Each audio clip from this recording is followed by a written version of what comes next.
Good morning and welcome to the Board of Commissioners zoning hearing for November 18th, 2014. As is our tradition, we are going to present the invocation and the Pledge of Allegiance. We have the pleasure today of a visiting delegation from Sundong-gu, Korea, which we will introduce in a moment. But in their honor, we have Reverend Young Shin from Emmanuel Korean United Methodist Church with us this morning to present our invocation. That'll be followed by the Pledge of Allegiance.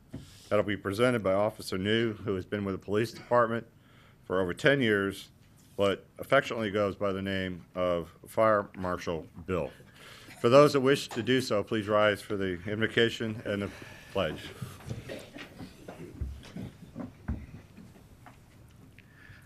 I will give my invocation in Korean first and then English.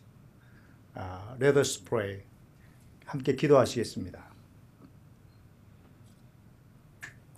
온 우주와 인류와 세계를 평화롭게 창조하신 하나님, 우리에게 세계와 국가와 정부와 사회와 가정과 이웃을 허락하여 주셔서 감사합니다. 그리고 하나님께서 창조하신 이 아름다운 세상을 사랑과 공의와 선함으로 책임있게 보존해 나갈 수 있는 지혜와 능력을 주신 것을 감사드립니다. 그러나 아직도 우리 인간이 살고 있는 이 세상에는 끊임없는 다툼과 분쟁과 테러와 질병과 기근과 전쟁이 발생하고 있습니다. 지구촌 구석구석에 선함이 있지만 반대로 악이 끊임없이 일어나면서 고통과 질병과 재난과 차별 속에서 신음하는 민족과 계층과 사람들이 많습니다. 사랑과 공의에 선하신 하나님, 저희를 이 모든 악으로부터 구원하여 주시옵소서. 세계 모든 국가의 각 분야 지도자들에게 지혜와 명철을 허락하시사 선으로 악을 이길 수 있는 책임감 있는 리더십을 발휘할 수 있도록 인도하여 주시옵소서. 인종과 문화와 사상과 언어를 초월하여 모든 세계 사람들로 하여금 악을 멀리하고 선을 가까이하며 평화를 이루며 살도록 간섭하여 주시옵소서. 특별히 이 아침에 하나님께 기도합니다. 캅 카운티 정부와 각 분야의 지도자들과 모든 시민들을 축복하여 주시옵소서.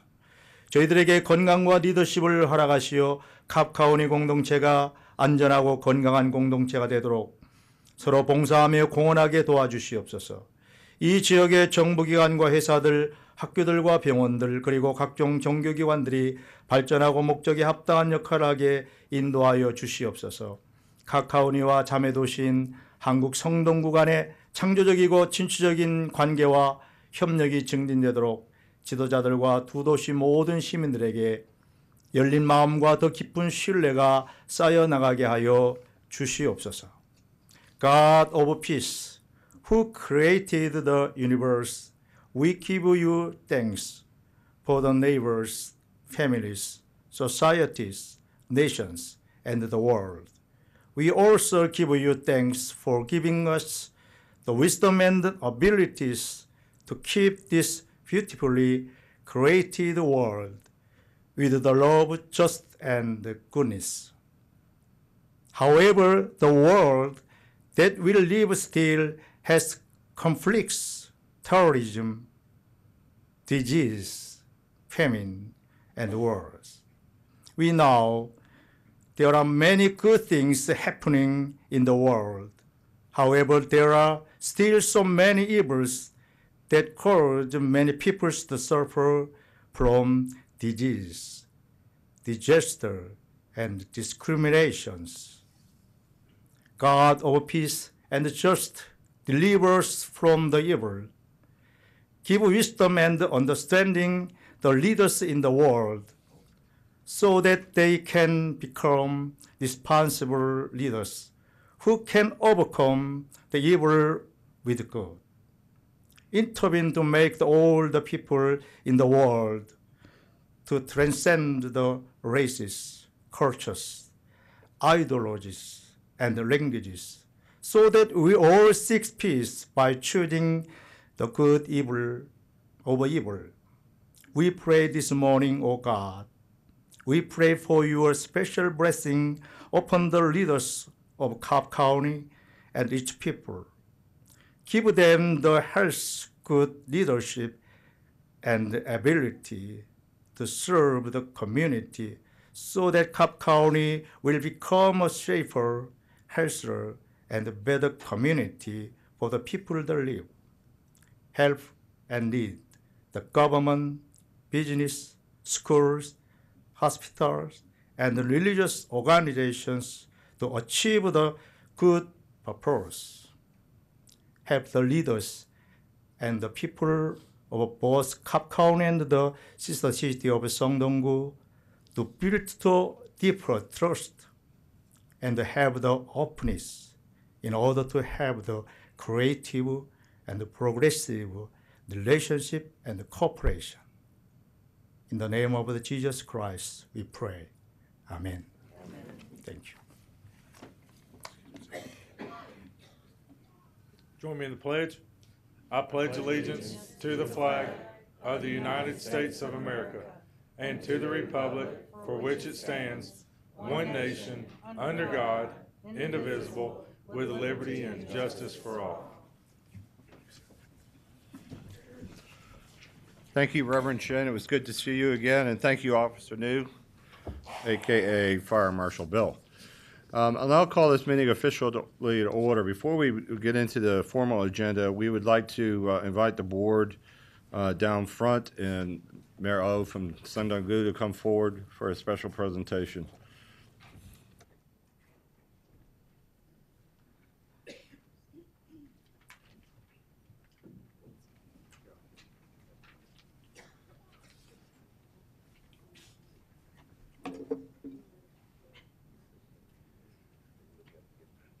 Jenny, if you would come up here, please. Mayor. Mayor.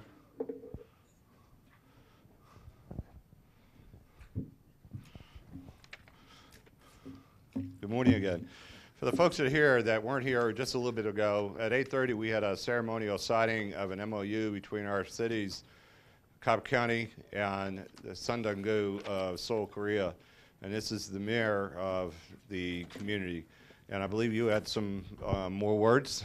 8시 반에 전에 오신 분들은 보셨을 텐데 오늘 성동구와 캅카우니 간에 자매 결연 서약식이 있었습니다. So we welcome the mayor and his delegation. 지금 인사 말씀이 있겠습니다. DJ? I understand that he was brought up here because there was something he wanted to present. 선물 그거 주시는 거.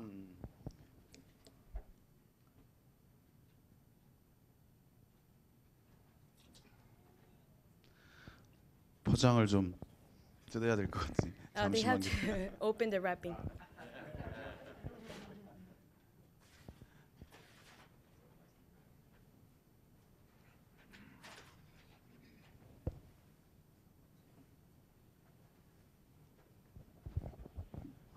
Just while they're opening gifts, it is the season after all. We just wanted to make sure that folks know we've had a sister city relationship with Songdong-gu for many, many years, and this is about the 4th or 5th trip that the Korean delegation has made a trip here, and we've gone to Songdong-gu about 4 times as well. So we're encouraged and excited about the relationship. Mayor? 지금 선물 뜯는 동안 잠시 얘기하겠는데 성동구랑 캅카우니는 아주 많은 시간 동안 관계를 맺고 있고 이 그룹도 지금 4번째 캅카우니 방문이고요. 그리고 캅카우니에서도 4번 정도 한국을 방문하였습니다.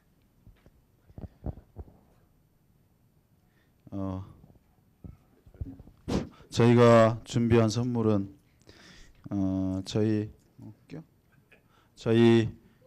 성동구의 대표적인 자랑인 응봉산의 개나리가 핀 응봉산인데 those pictures, those mountains on the picture is very popular in Songdong-gu, which is Eungbongsan, and during springtime there is very pretty. I don't know what they call it in English, but those yellow flowers made the mountains very beautiful. 한국의 수많은 영화와 드라마의 배경으로 선택됐던 명소 중에 명소를 배경으로 한 시계라고. That is a clock that the picture, that area is very popular on the film, drama, TV shows, and everywhere.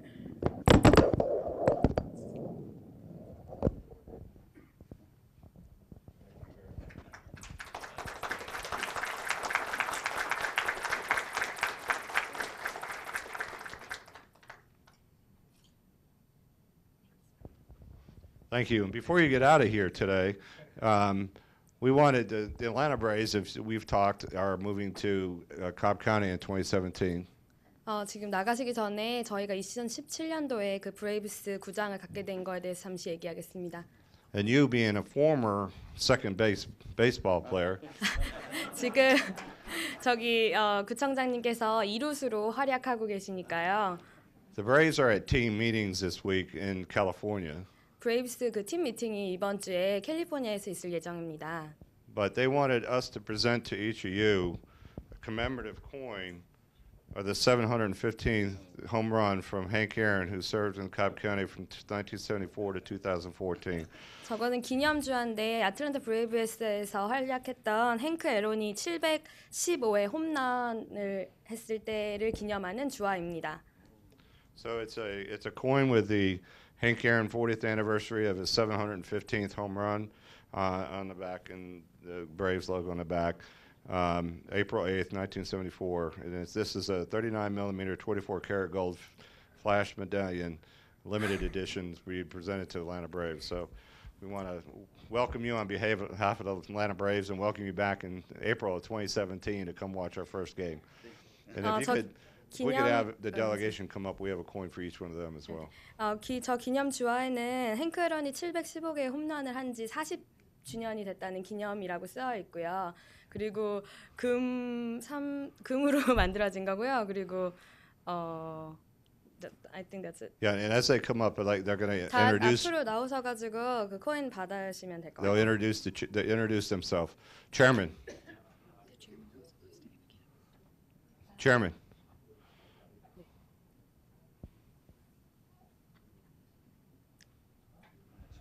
네. There is another gift from the chairman Sure. of council.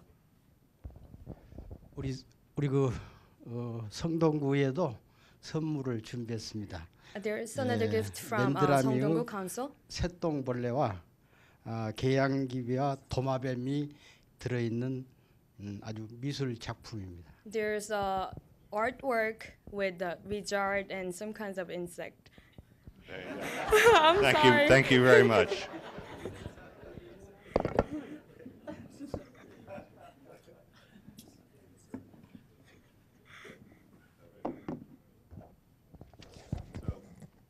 Please. 앞으로 나가 주세요. And have them present their name as they come forward. Jane, tell them to tell them name. Tell him that introduce themselves. Yes. 소개. 저는 그 성동구의 김다로 의원입니다. I'm a House of Representative 김달호.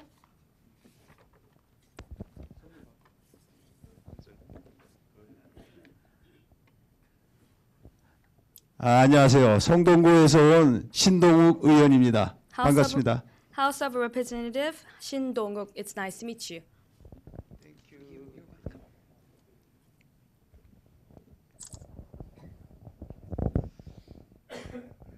Good morning.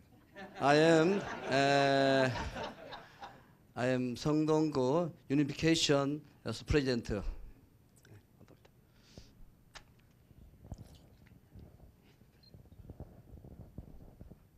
Good morning, everyone. I'm the Richard Sim. I'm working for American company, a service of hearing aid company, and I'm the chairman of the Chamber of Commerce.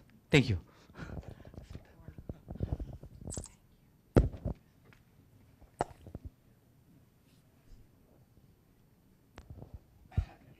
태진의 CEO 김연포입니다. Retail Trade Business from 태진 Trade CEO 김연표.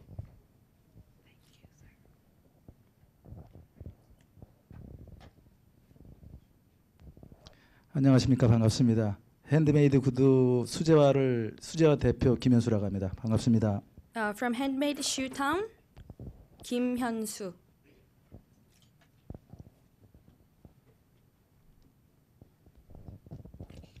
안녕하세요. 저는 무학여고 교장 김경자입니다. 고맙습니다. Principal of Muhak Girls High School, 김경자. Thank you.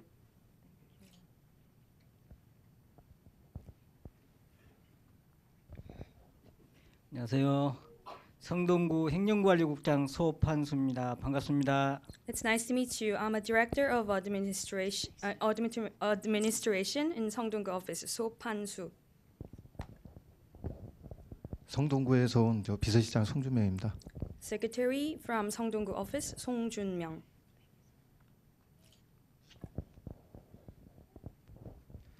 굿모닝 성동구 오피스 인터내셔널 코퍼레이션 팀 매니저 김기우식입니다.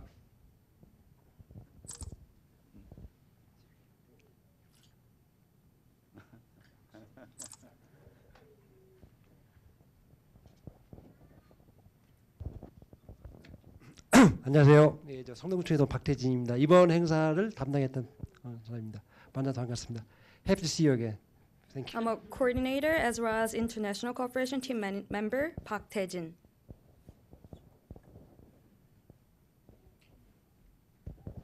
안녕하십니까. 차유경입니다. 만나서 반갑습니다. It is nice to meet you. I'm a step member, Cha Yu-kyung.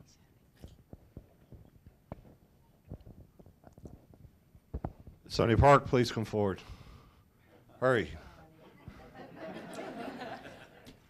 Sonny Park is a businessman in Cobb County. We were talking about it earlier.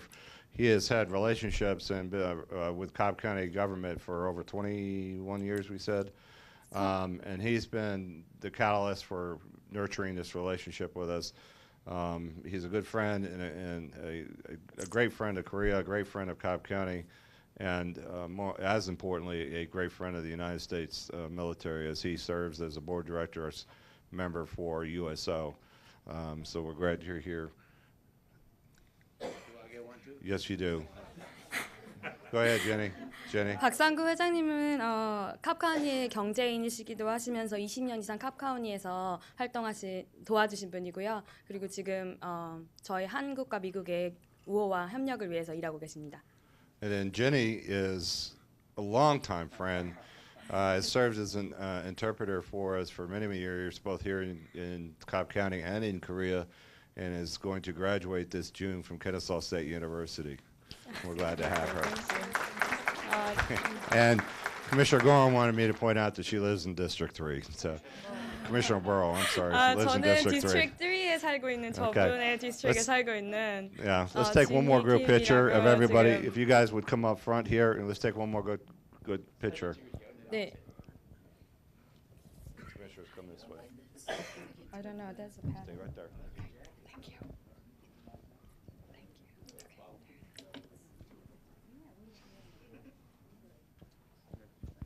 그러신 분은 뒤로 가시고 사이사이에 좀 앞으로 이쪽으로 뒤로 가시면.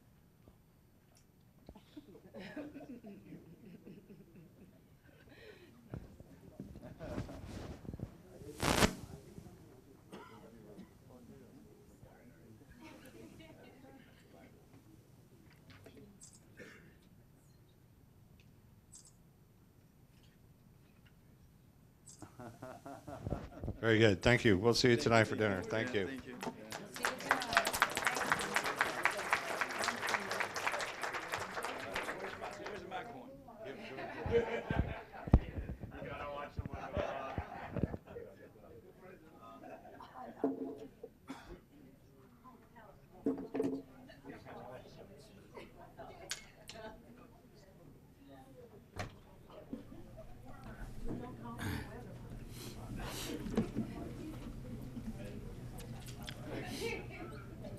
And to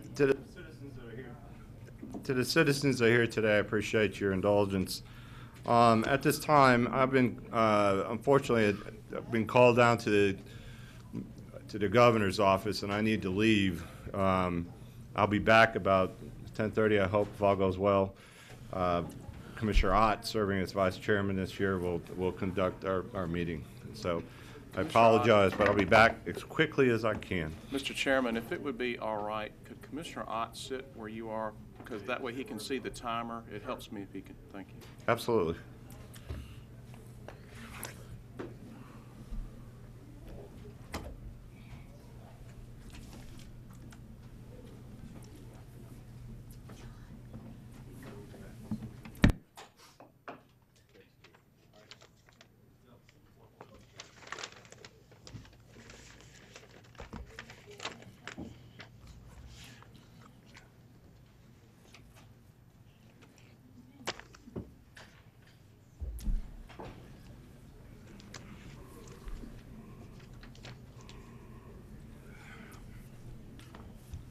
All right, John, before we start, why don't you just tell the folks in the audience how we'll proceed? Yes, sir, Mr. Vice Chair.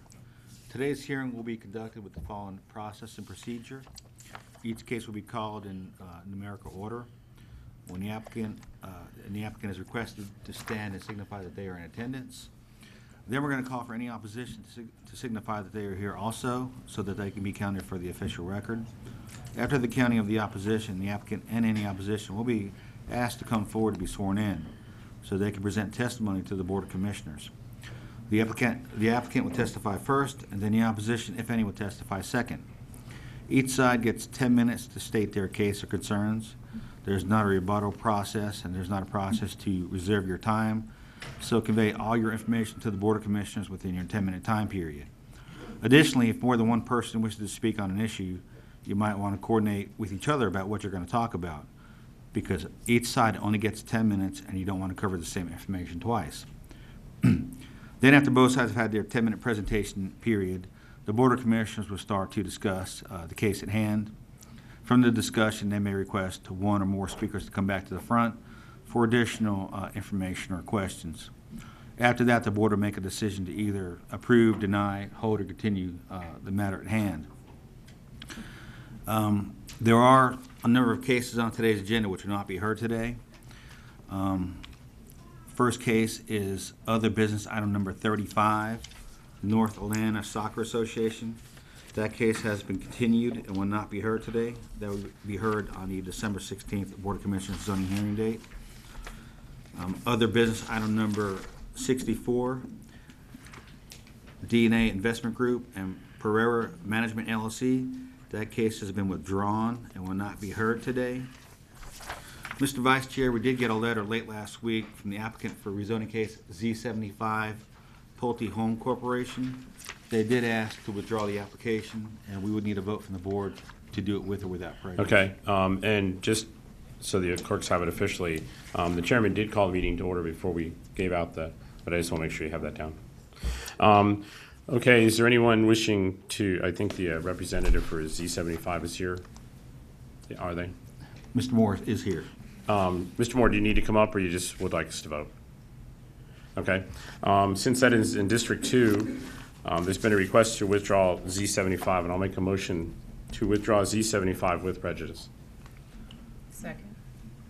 If there's any comments or questions, call the question. And that passes 4-0. Thank you, Mr. Vice Chair. There are a number of cases which have been continued and will not be heard today. First case is rezoning case Z2, Isaacson Living Communities LLC. That case has been held by the Planning Commission and will be heard on the February 3rd, 2015 zoning hearing date. Zoning case Z82, Kroger Company. That case was continued by the Planning Commission and will be heard in the December zoning hearing. LUP 34, Derek W. Thomas and Teresa Thomas. That case was continued by the staff and will be heard by the Board of Commissioners at the December zoning hearing. LUP 14, that case was continued by the staff and will not be heard until the December Board of Commissioners zoning hearing. That was Municipal Communications LLC. SLUP 19, West Cobb Sports Complex. That case was held by the Planning Commission and will not be heard until the December zoning hearing dates. And finally, SLEP 21, Barry Wood. That case was continued by the staff until the December 16th Board of Commissioners zoning hearing date. So that case will not be heard today. Mr. Chair and Commissioners, there are two cases in which early head counts were requested. So with the permission of the board, I'm going to go ahead and call those cases and get an early head count I got a show of people here who are opposed to rezoning case Z61, Capital City View Homes LLC. Please raise your hands.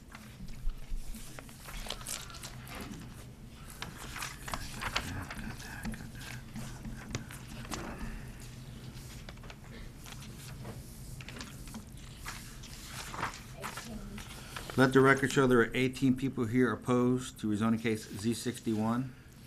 I got to show people here who are in support of rezoning case Z61. Let the record show there's one person here in support of that application. Additionally, I get to show people here who are in support of rezoning case Z80, Paradise Concepts Incorporated, doing business as Nature Supply Center. Please raise your hands.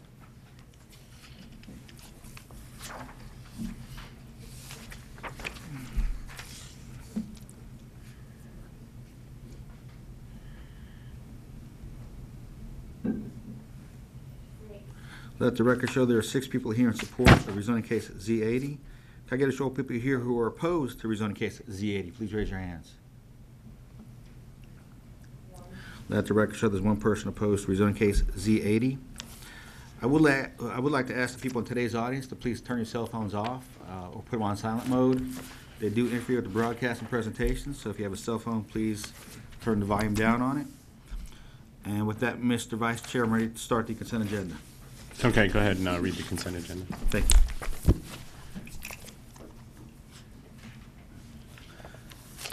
Cobb County Board of Commissioners zoning hearing consent agenda for November 18th, 2014. Rezoning case Z65, Cuellar Auto Repair, request rezoning from GC and R20 to LI for the purpose of auto repair, a courier business, and a U-Haul business in land lot 370 of the 17th District. The property is located on the southwest side of Atlanta Road, south of Darwin Road. The Planning Commission recommends deletion of the rezoning to the TS zoning district, subject to the following conditions. Site plan received by the zoning division on July 11, 2014, with the district commission approving minor modifications. Applicant to obtain applicable business licenses. No outdoor storage. All signs to be brought into compliance with the current sign code. Lighting to be reviewed by the zoning division with final approval by the district commissioner. Exterior color and architecture of the existing and future improvements to be reviewed by the zoning division with final approval by the district commissioner. 8-foot landscaping enhancement strip to be installed along Atlanta Road. The applicant to submit a landscape plan within 30 days of the final approval by the Board of Commissioners. Also to be approved by the county landscape architect with final approval by the district commissioner. Installation of a 20-foot landscape buffer along the western property line to be approved by the county landscape architect. All landscaping buffers to be installed within 120 days of the final decision of the Board of Commissioners. All repairs to be done inside the building. Fire Department comments and recommendations not otherwise in conflict. Water and Sewer Division comments and recommendations not otherwise in conflict. Stormwater Management Division comments and recommendations not otherwise in conflict. And Cobb DOT comments and recommendations not otherwise in conflict. Is the applicant present? Let the record show the applicant is here. Is there anyone here opposed to rezoning case Z65? Let the record show there's no one opposed. And I believe Commissioner Cupid has a few comments. Okay. Yes, good morning. I wanted to modify stipulation number 8 on the minutes of the zoning hearing dated November 4th. The stipulation reads installation of a 20-foot landscape buffer along the western property line to be approved by the county landscape architect. I would like to emphasize that the landscape buffer include the entire boundary adjacent to residential property behind the parcel to mitigate sight and sound.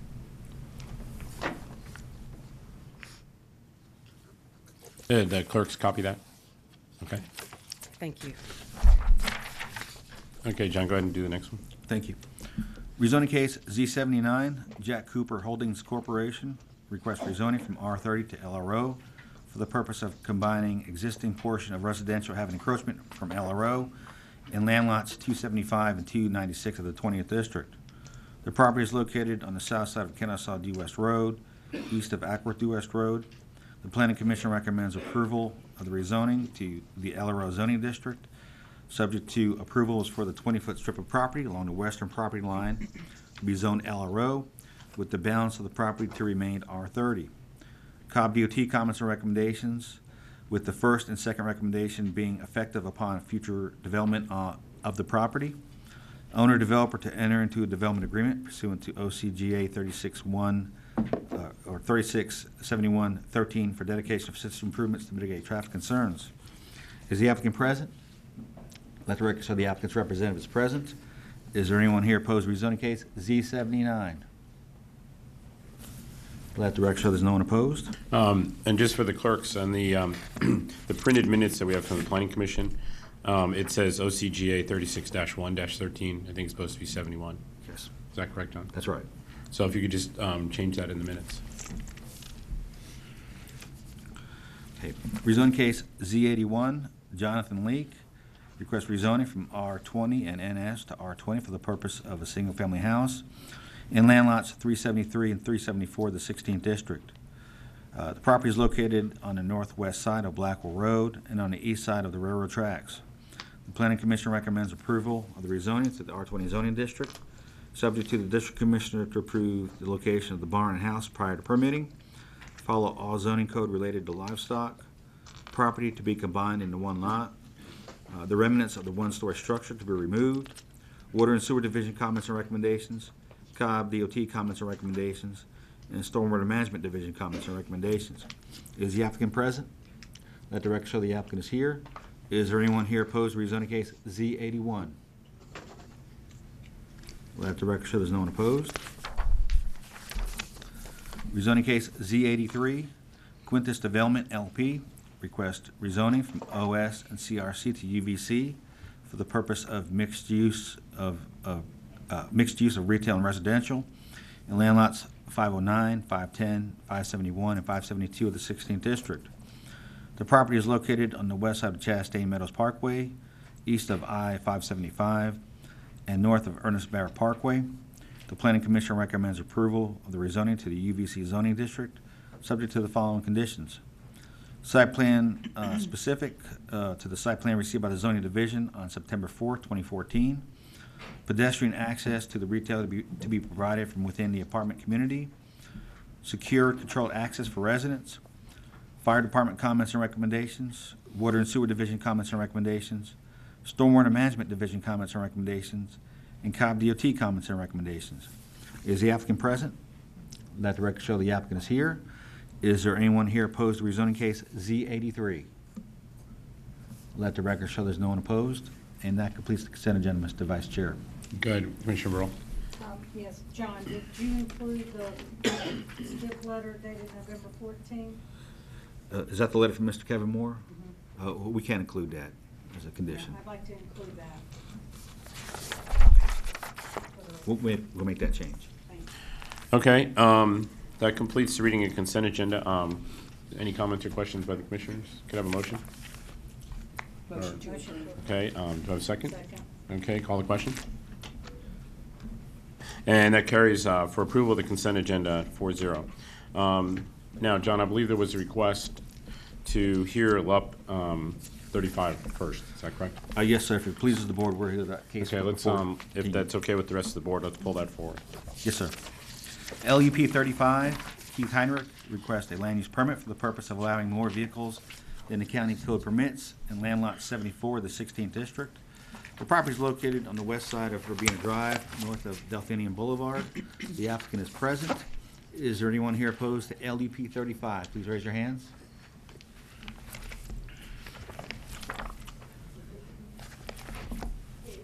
Let the record show that there are two people here opposed to LUP 35. All those wishing to address the board, please come forward to be sworn in.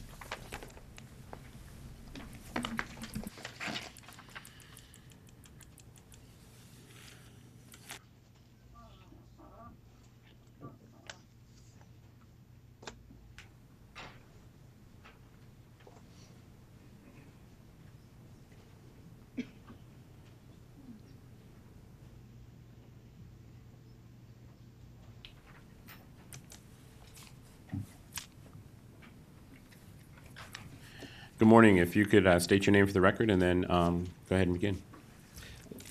Good morning. My name is Keith Henrich. I'm the homeowner 5077 Verbena Drive in Ackworth, Georgia. I am a 50-year resident of Cobb County. My wife is a 56-year resident of Cobb County. Our children were born and raised in Cobb County. We purchased our home in the Chestnut Hill subdivision in 1998. Have lived there ever since. My daughter had gone to school in Valdosta and come home to help take care of my wife's mother, who was living with us at the time, dying of cancer. And my son and his had moved to Thomaston, and he and his wife have come home to live with us so that he can go back to school up in Rome. So we have my wife and myself, my son, his wife, and our granddaughter, and then my daughter and her new husband, all living in the same household. My daughter and her husband are both going to be going back to school as well, beginning in January. They both work. My son works and goes to school full time.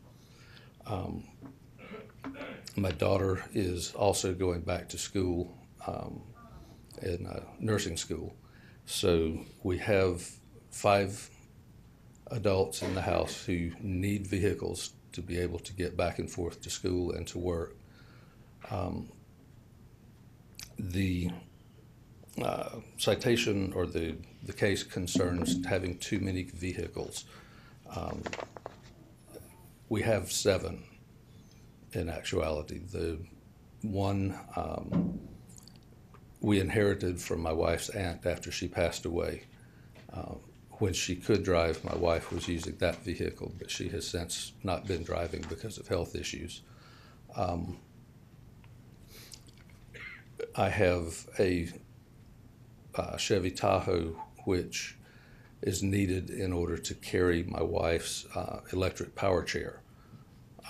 When she's unable to get around, we have to use that. I need to be able to carry it to take her to the store and so forth. So I've got that vehicle, but I prefer not to use it as a daily driver due to fuel economy.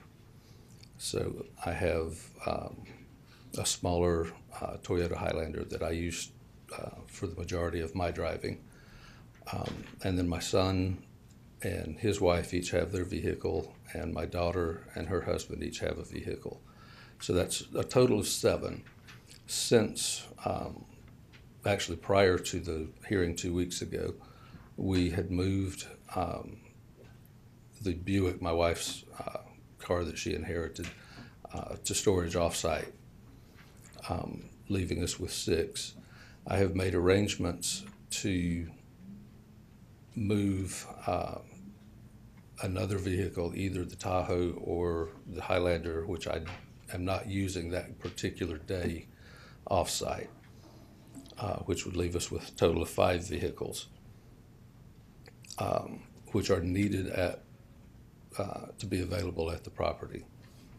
So the concerns that were voiced last time mainly concerned blockage of the road, citing obstruction of the driver's visions, child safety concerns. There was a concern raised about blocking mailboxes within the neighborhood from a person at another part of the subdivision. And we've taken some of that, those concerns to heart. And I have rented a storage facility and begun moving some of the storage stuff out of one of the garage bays in order to be able to park one of the vehicles in the garage. The other half of the garage is got my tools and wood shop equipment and stuff, which I use occasionally, as well as handyman work around the house. But the plan is to park one vehicle in the garage, which would leave 4 vehicles that need to be in the driveway. The driveway is large enough to hold 6, but in trying to get vehicles off the street and out from behind the driveway across the street from us, the plan is to move vehicles in that manner. What we're asking for is some partially amended from the initial filing, in that we're asking for just a temporary variance to allow us to have one additional vehicle outside of the garage for a short-term period. We're not talking 24 months or 36 months. We're asking for basically 9 months following the first of the year, until my son graduates from culinary school and will be able to move, at that point, move out from our house to a home of their own. When that happens, 2 vehicles will be gone. That would leave us with 1 still in the garage and 2 in the driveway, which would fall within the current guidelines. So we're just asking for a temporary variance for a short-term period, with the understanding that we're in consideration for the neighbors and the child safety and so forth, of keeping the vehicles in the driveway as opposed to being on the street, possibly blocking vision and causing safety issues. As I said, we've already procured storage facilities, started moving some stuff out. We'll be doing so over the coming weekends. But I would ask, if this request is approved, that we be given 90 days to even maybe 120 days to comply, due to the holiday season that's coming up and weather.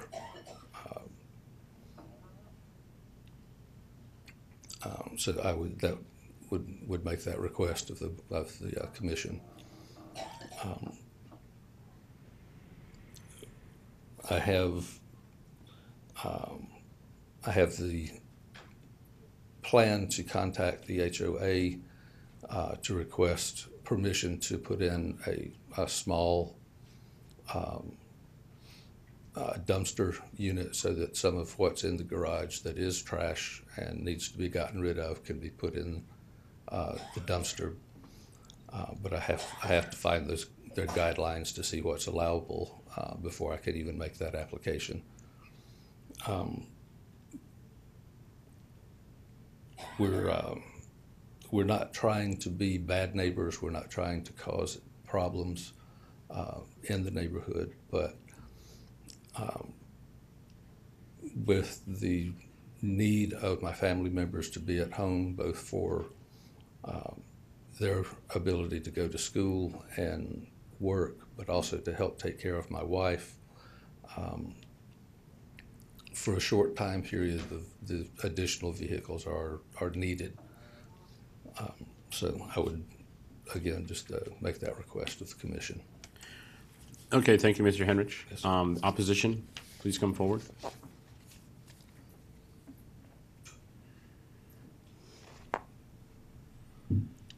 And if both of you are going to speak, just remember you have a collective 10 minutes. I won't be. I won't All be right. long. My name is Tricia Knorr, and I'm also a resident of Chestnut Hill Subdivision. And I know I speak on behalf of myself and my family. We are very sorry for Mickey and her illness.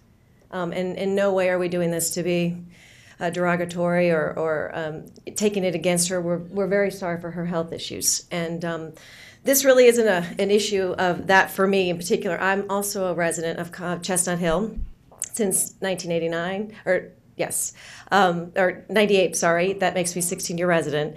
I've been here a long time. I have 3 children born and raised in Chestnut Hill. I don't know if you all can see that picture. Are you all seeing the picture?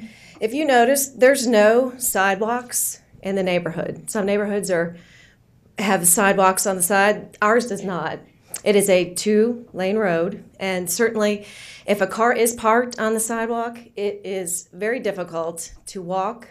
Children, dogs, residents have a difficult time walking as is without a sidewalk. So I don't know if everyone can see that. Anyways, I would like to get to just 2 quick issues. The Cobb comprehensive plan actually had stated in part of their application process that the property does have a 2-car garage, which would allow 2 vehicles to park inside and 3 outside. As he stated, none of those cars are parked in the garage. I know I have 1 car that I park, and obviously we have stuff in our garage. However, I'm appreciative that there's an attempt to get a car into the garage, at least 1. However, 7 vehicles does not equate all sticking into 1 driveway. In addition, the commission, or the comprehensive plan, had said that the driveway appears that it could handle these 3 cars. Adding a 4th, and of course he's asking for 7, outside the garage would tempt parking on the right-of-way. The Department of Transportation would not recommend parking on the right-of-way. The application is the result of a code enforcement complaint. The property is zoned for an R15, which is a totally surrounded by a residential zone property. The property is located within a low-density residential area. And let me make this very clear. Based upon the above analysis and strict interpretation of the code, the staff recommends denial of the application. In addition, we have, there's additional residents that also, in essence, are violating the code. And if you allow this application to be accepted, we will have many more people violating the code. As you all know, it's a slippery slope. And by allowing this application to go through, we are going down that slippery slope. If anybody else comes and applies and you deny, you would be potentially, holding it against them. So this is very strict interpretation of the law. I can appreciate the medical issues of the family and certainly feel for them. However, this is an issue of safety for the community, and I'm going to ask that you deny. Thank you. Next speaker. Hi, my name is Julie Murphy. I'm the direct neighbor across. And as you can see right there, directly across, our driveway is very thin. I don't know why they built us such a thin driveway, but it's so dangerous for cars going in and out of mine because they're constantly looking to see if they're gonna hit our neighbors' cars. We also are the bus stop. We've been that bus stop for Chalker Elementary School for the last, I think, 17 years.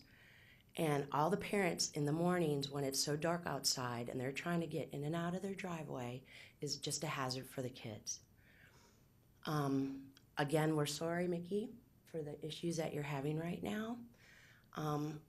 We would love to work with you if you would have asked to park your cars in our driveway, which would have been hard as well because it is so thin. But the only reason that we're here is because of the fines that they were getting. And now they're asking for 36 months. That's 3 years, not the 90 days that they're requesting to use. And again, like Tricia Knorr said, this states a precedence. If they get to do it, then other neighbors get to do it as well. And it just makes it so dangerous for our kids to be riding our bikes, playing in the streets. You know, when a car goes by or a ball goes by, it's already scary, but having to dodge cars that are constantly parked outside makes it worse. Thank you. Thank you. Okay, I don't see any other speakers, so the public hearing portion is closed. Commissioner Burrell, this is in District 3, so why don't you lead the discussion? Can I call up Mr. Henry for a question? Mr. Henrich, if you could come back up.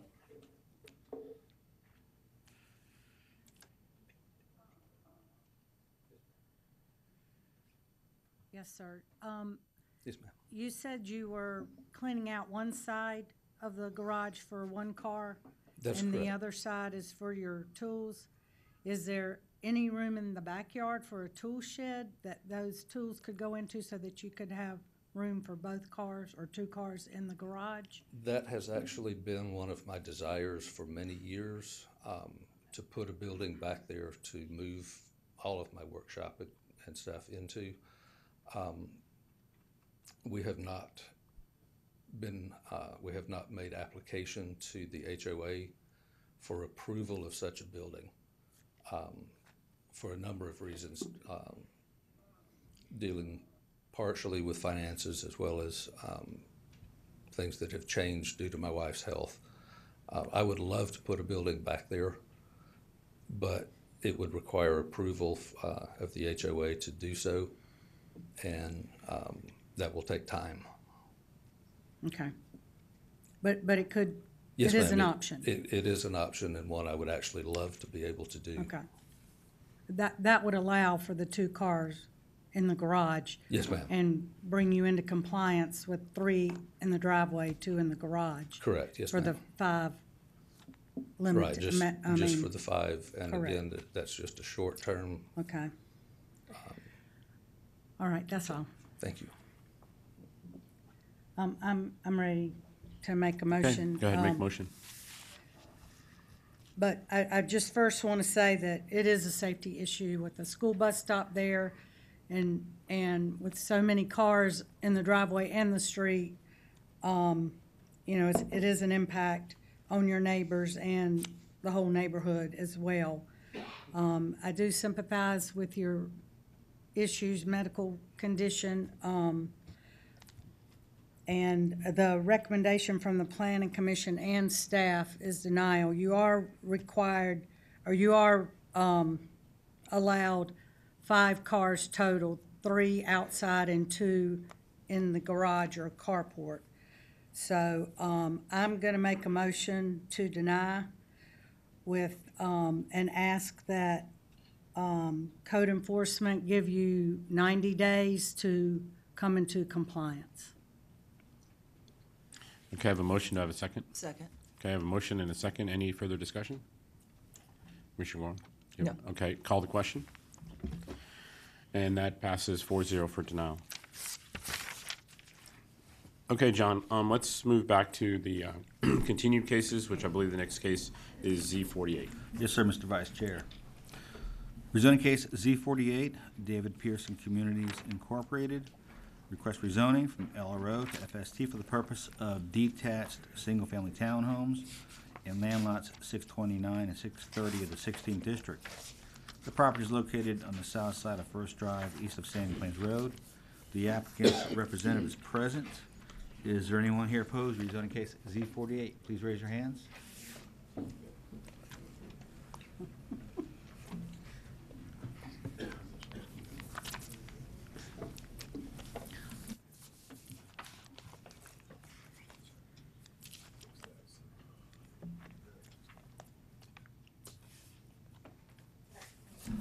Let the record show there are 13 people here in opposition to rezoning case Z48.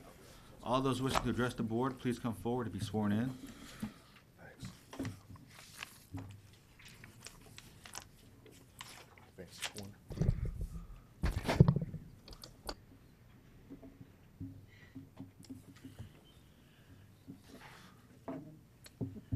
Okay, Mr. Moore, if you're ready, go ahead and begin. Good morning and thank you. For the record, I'm Kevin Moore here on behalf of the applicant and owner. In this application for rezoning, this is a property located on First Drive. It's quite near where First Drive intersects with Sandy Plains near Sprayberry High School, just to kind of give you a broader picture of where this property is located. Currently, this property is zoned LRO, or low-rise office. It's a 1.86, almost 2-acre property. Located in a neighborhood activity center, and the proposal per the application is to rezone it to fee simple townhome, or FST, though we are requesting a deletion of that category to RM8, which we think is a better fit from a category standpoint for development of a total or a maximum of 11 homes that would be age targeted and marketed to those over 55 years of age and older.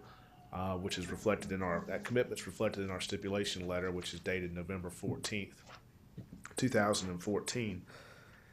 I want to show you the site plan, which has now been put up on your screen, and you can see the property along your left, and I'll go through that with you. This would be a site-specific zoning as stated before. This is property that's on the edge of a neighborhood activity center. And as such is a great piece of property for transitional uses, be it low-rise office, or as we believe, a better use would be one for a residential use consistent with the adjacent residential uses. I'll take you through the site plan.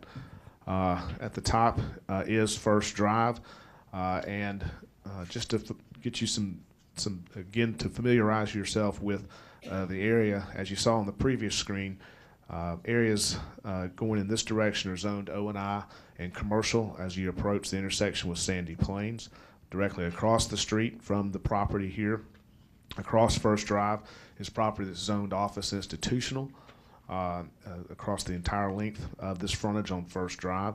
And then adjacent to the property is this development. You can kind of see it highlighted or outlined here, which is called Arbor Oaks. That's a suburban condominium. That's an SC designation that you saw on the zoning map, which is built in the ranch quads or quadruplex fashion and duplexes that you have seen in the past. That is age targeted as well. For this property, what is proposed is 11 age targeted homes that would, we believe, be a better transition. And I believe Arbor Oaks, who is the ones that are here that have expressed some concern, also believes this is an appropriate use for the property as opposed to an LRO use that would be consistent and certainly complementary to the proposed use that Arbor Oaks has for property here. We've worked very closely with Arbor Oaks over the last several months. This has been held, and I'll kind of get to that issue and continued a number of times as we've worked on one issue, that being drainage. But what we have been able to do is you have the street coming in here at this location. Originally, we had this flipped. The street came in up on this side of the property with the homes backing up to homes. And at their request, we flipped the site plan, so to speak, to put the street here and the homes on the other side. So these homes would back up to the existing office and commercial uses here. In addition, we have committed to a landscape and fencing buffer along this property line to shield and provide for visual screening. That landscape plan would be approved during the plan review process and approved by the district commissioner. But getting really, I think, to the heart of the matter, we've, as far as I know, and my understanding is from the folks from Arbor Oaks who we've met with and discussed on numerous occasions, are overall do not have an objection to the proposed use, to the proposed stipulations, or to the proposed development. The concern is drainage, and that's what you see here. To give you a little background on this, currently this office project that's here has a detention pond in this location, and they have an outlet pipe that comes along just on the outside of the rear of our subject property here that then discharges at this point towards the corner across the back of the Arbor Oaks property. In addition, there's drainage that comes from this property to the rear of Arbor Oaks that comes along this rear property line. And then what you'll see here is the drainage pipe that's in Arbor Oaks as well.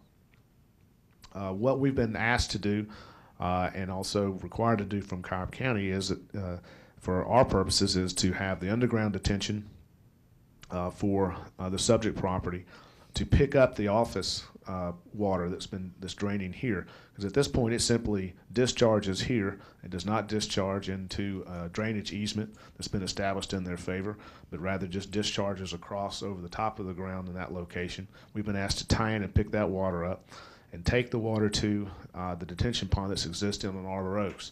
For the last several months, we've had our engineers. Arbor Oaks also hired SCI as engineers to review the situation.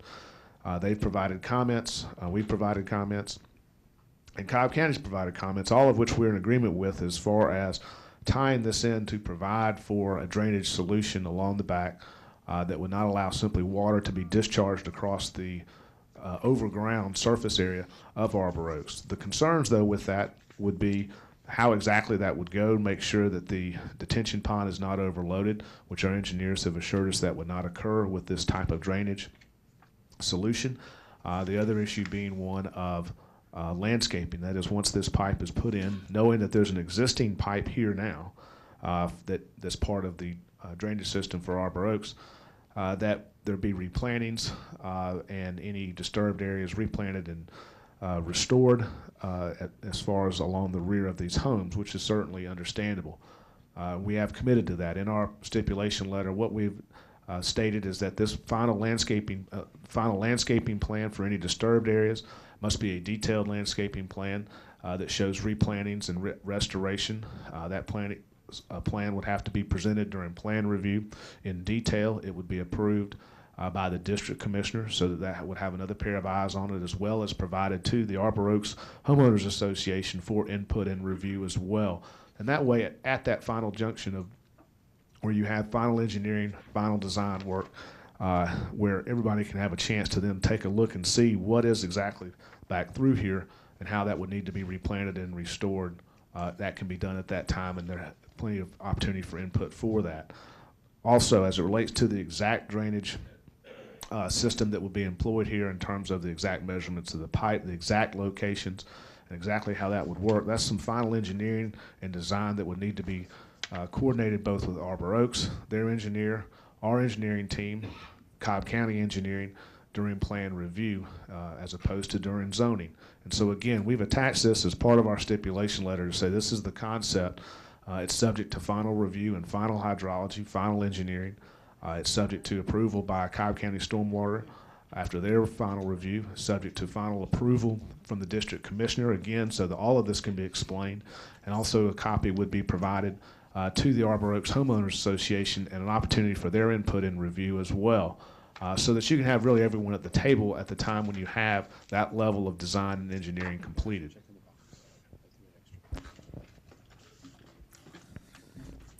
With that, we believe first that from a zoning and planning standpoint, what's being presented is a great transition to Arbor Oaks. I think they agree with that.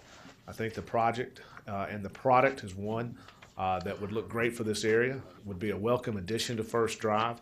That product is included within the stipulation letter as well, so that this is tied down to this is the exact project that would be built. The only open item that we're aware of is simply that of exactly how, from a detail level and design level, the drainage would occur, even though we have the concept that we know works and that solves a known problem and a known discharge problem for stormwater, for Arbor Oaks.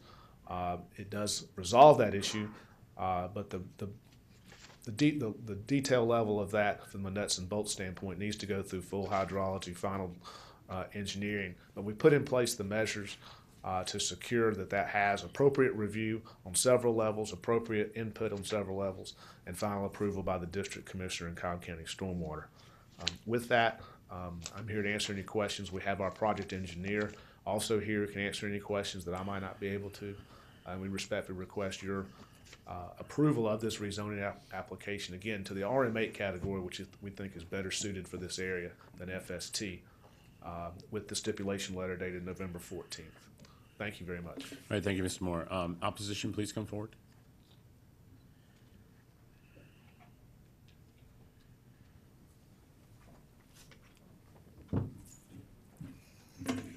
My name is Dorothy Volpe, and I am president of the Homeowners Association. Kevin is correct. We do like the project that is going in, but we are very concerned about the water issue. One of our biggest frustrations is we've been going through this for 3 or 4 months, and we don't get any notification of what is coming until the day before or 2 days before. So we can't have meetings with our homeowners. Those of us that are on the board aren't even affected by most of this. We are not in that area. One of our board members is, but he's out of town. And we feel very frustrated that we can't have meetings and have them vote on it and understand what's going on. We would not have heard about the STIP letter if it hadn't been for Ms. Burrell sending it to me on Sunday night. We probably wouldn't have gotten it until Monday. Kevin said his secretary was supposed to send it and she didn't have my email address. But again, that's been our concern. We hired SEI. They have done some evaluations. They sent the request to Centerline. They had 9 issues. They've only addressed one of them in the STIP letter as far as the replacing of the landscaping and so on. And that is a big concern of ours because of the size of the pipe. They want to put a 48-inch pipe in that will require a 20-foot easement. At one point, David Bearden had said maybe at 10, and then we have been told, no, it has to be at least 20, if not bigger. That's going to be a lot of dirt coming up behind these people's houses. One of our neighbors, it will actually come right next to her patio before they do it. And it's a huge disruption for us. And we want to make sure it's done correct. We don't mind the project, but we want to make sure it's done correctly. And sorry, I lost my place. But the detention pond is another issue for us. We're not certain, although we have been assured, but not really, because they haven't addressed these issues that our engineers brought up, that the detention pond can handle all of the extra water that will be dumped into it. The angle of the pipe coming in, that we understand the detention pond cannot go deeper. And with the pipe having to be so deep, being so big, a lot of the issues that have been addressed by our engineer have not been addressed to us, so we're concerned about that. And I guess that's it for now, but we just want to make sure it's done correctly. Okay, thank you. Is there any of the other opposition wishing to speak? All right, seeing none, then the public hearing is closed. Commissioner Burrow? Thank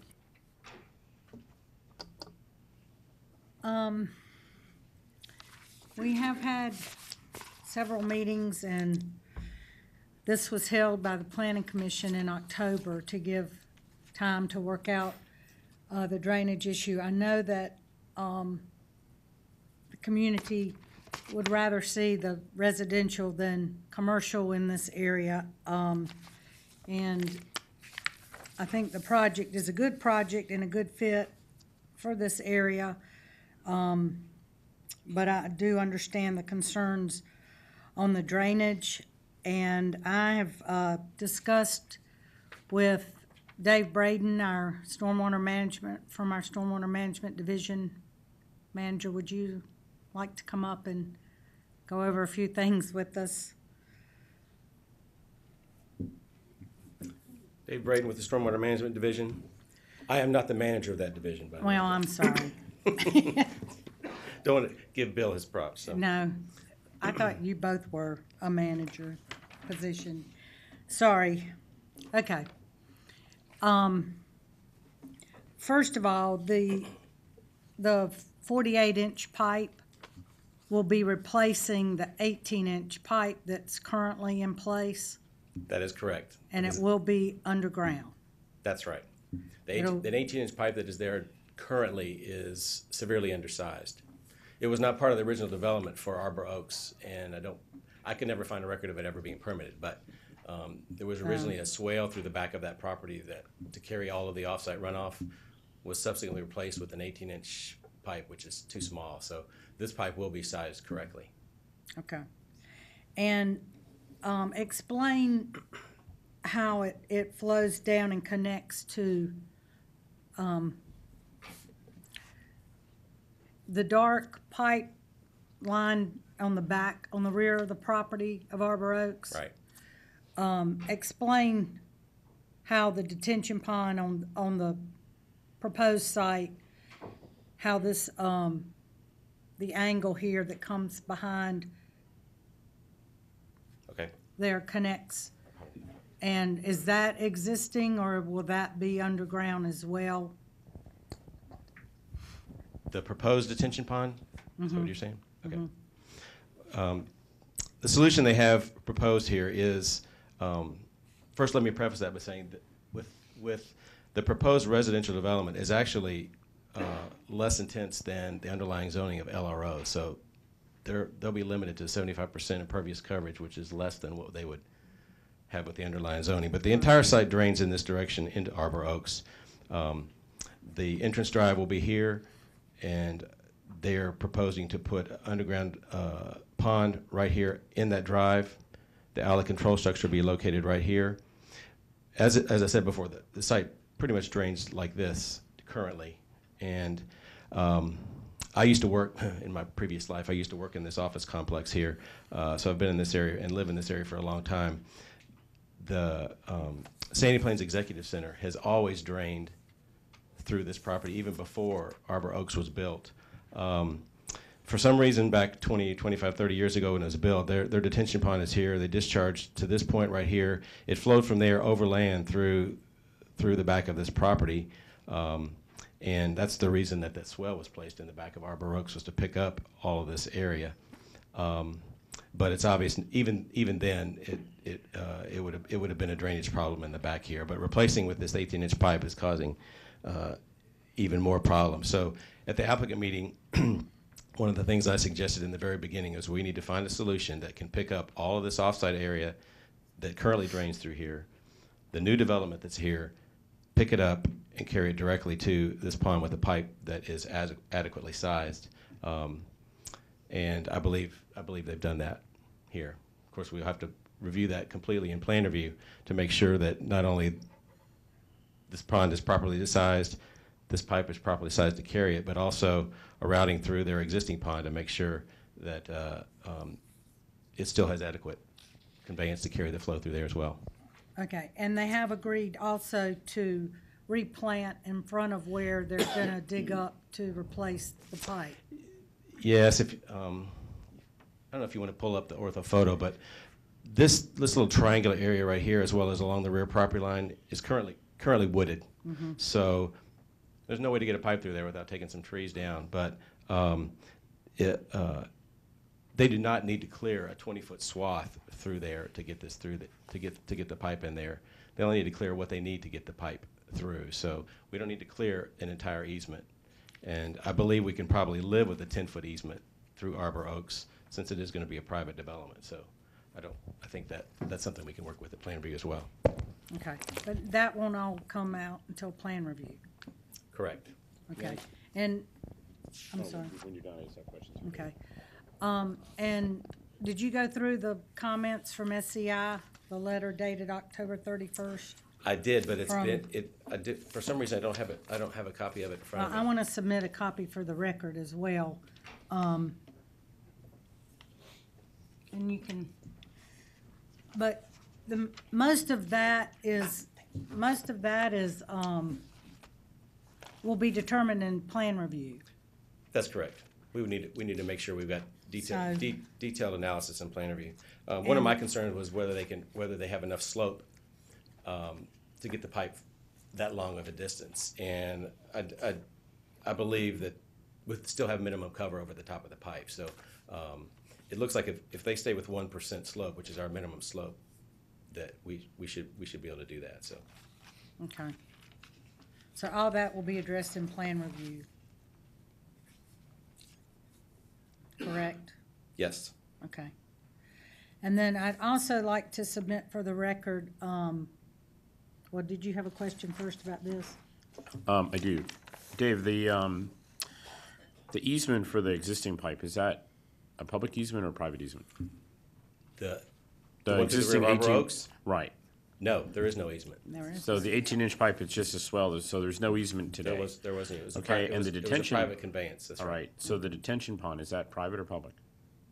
That is Arbor Oaks Pond. It's a private Okay, pond. so I guess my question would be, what you talked about was what you want to be able to do is get the detention pond in the commercial property, that water, plus the water in the applicant's property, and add that to the water that's going into the Arbor Oaks detention pond. It's to be clear, it's already going going to down. that pond as it is now. Right, but that's a private pond that the folks in Arbor Oaks are having to maintain. Right. But now we're going to be bringing the water, and I know that you say it's going there already, but who's going to pay if it has to be expanded? And then once it's expanded, if it has to be cleaned out or maintained, are these other two properties going to maintain it? If it has to be expanded, it would need to be expanded by applicant developer, but my guess is they're probably going to size their pond to make sure that they don't have to increase the size of that downstream pond. I know Right. that they originally talked to them in the beginning to try and maybe combine the ponds and have one pond. Those discussions went by the boards, but they will have to assure us that their pond is sized adequately to not increase the Right, but I mean, are there any agreements between the applicant, the commercial property, and Arbor Oaks as to what happens in the future if their pond all of a sudden has a problem? that would be a civil matter between, just Right, so that's- just as it is now. that's not We don't get in the middle of that currently. Right, but I mean, so that's not something that's going to be addressed in plan review. No. Now, the issue of the maintenance of this pipe could be, that can be an agreement between the two. They could decide to take it over, however they want to do that. But that would be up to the two parties, and they would have to agree to that All in right. plan review. The reason I'm asking the question, it just seems to me because that's an important issue. Those issues need to be addressed before we move forward. Yes. And Dave, can you confirm to me or Kevin that the parcel that we're talking about right now, there's proposed for underground detention? Is that correct? That's correct. It's shown on the plan. I need confirmation on that. Okay, thank you. You answer the question? Yeah, let's let Commissioner Burrell keep going. Okay. I just wanted to include your revised comments. Thank you. Yeah, because I just got the revised plan in dated last week. so yesterday, thanks. November 17th, for the record as well, for the clerk. And Mr. Moore, she has to call you back up for a question. So, Yeah, you can stay up here, Kevin. I guess that's all I'm good. I Is have that good? for you right Okay. now. Any other questions? any other questions? Okay, thank you, Dave. Mhm. Has your client addressed that with Arbor Oaks?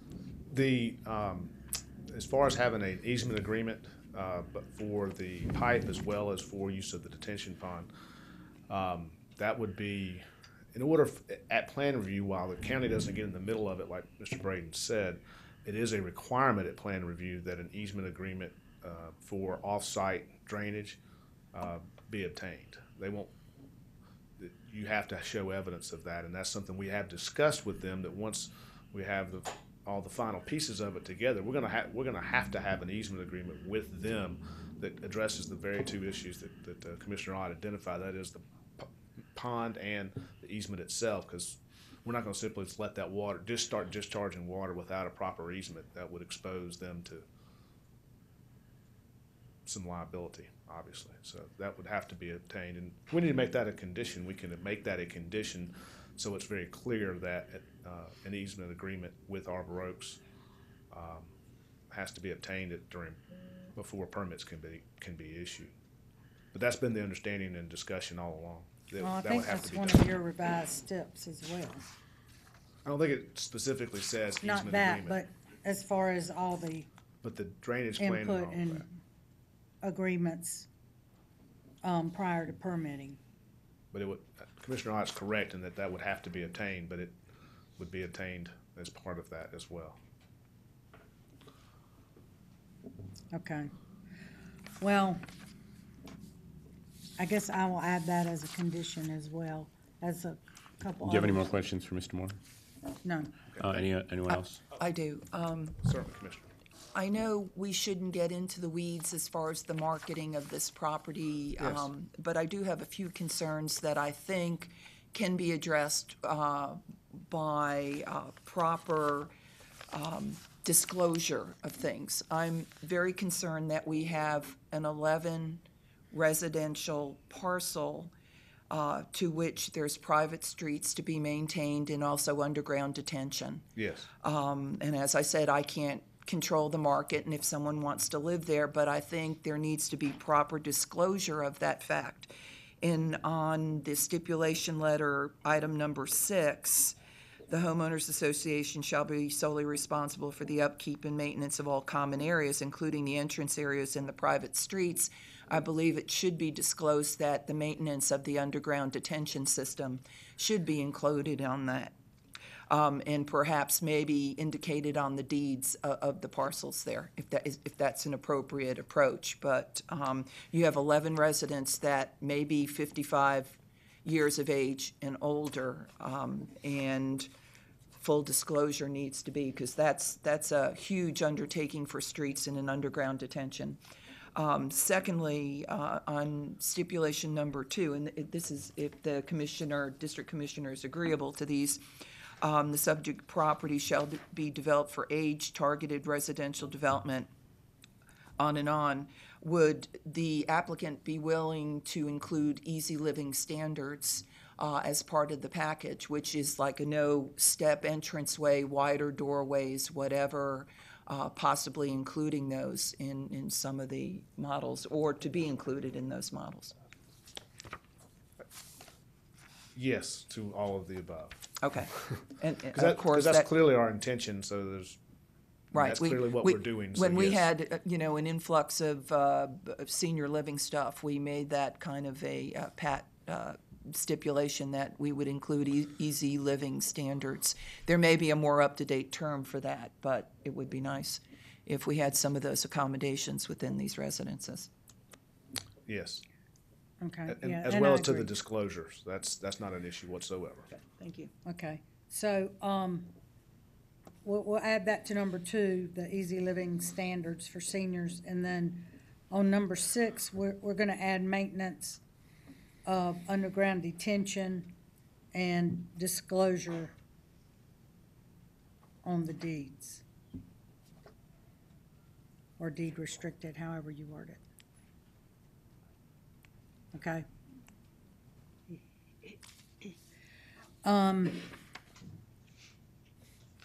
Okay, and I believe this was proposed for FSL, but Planning Commission recommended RA6. Which I is think you also- said RM8. Right, so either one would. Okay, well. From our, because it's site plan specific, and I think from a staff standpoint, either one of those would be a deletion of the category, so. Okay, and another condition that I would like to add is notification to Arbor Oaks HOA, and I that can come to me, and I can notify them, or staff can notify them of when this does come through plan review for their input and comments prior to them and their engineer, SEI firm, before any final approval when it comes to plan review. And that's agreeable. We've included that they have opportunity for input and review, so I think that further explains that they'll be certainly notified and provided copies of all plans. And then one other question, can we, I guess we can't guarantee until plan review the easement, 20 feet or 10 feet? Right. It can, I think, according to Mr. Braden, that can be determined, and if at all possible, make it a 10-foot easement during plan review. But as far as the easement agreement, that could be a condition of permitting that an actual easement agreement be entered into with the Arbor Oaks Homeowners Association, yes. Okay, but the pipe is replacing what's there now, so. Yes. There's really, is there any way to move it further back toward the rear of the property line without affecting their backyards? Yeah, it could be shifted somewhat. It's just a matter of the fall and the trees that you would want to impact one way or the other. It's just Yeah, following 'cause generally you got a along the buffer path there. of where the pipe is now for that stretch. But it could be shifted. I think that could be something that that's part of what we would work out with them as part of that final design. Okay, and we're also gonna add, an agreement for the easement, prior to plan review, Yes. to be submitted prior, 2 weeks before plan review? I think it just can be submitted as part of plan review, as part of doing all of this. As long as it's a condition of the stipulation letter, then zoning won't let it be, a land disturbance permit be issued unless they have Right. that as part of their checklist of items. I don't want to speak But for you Mr. have to have Peterson. that prepared when you go to plan review. Oh, yeah, absolutely. They won't let it go, so. And we're gonna get notification of when you're scheduled for plan reviews, Correct. so that they can attend and give comments and input. Correct. Okay. Yes. And will you be working with, SEI for that agreement? Yes, or whomever else Arbor Oaks would direct us to work with. Okay. Okay. I think I'm ready to make a motion. Thank you, unless Mr. Moore. We have any other questions or comments for Kevin? Go ahead. Okay.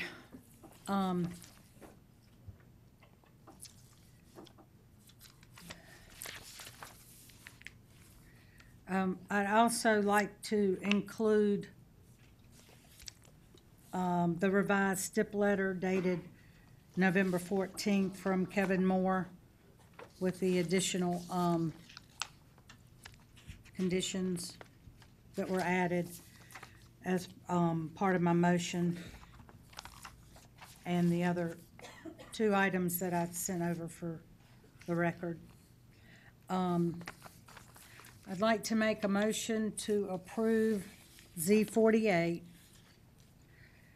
with deletion to RA6.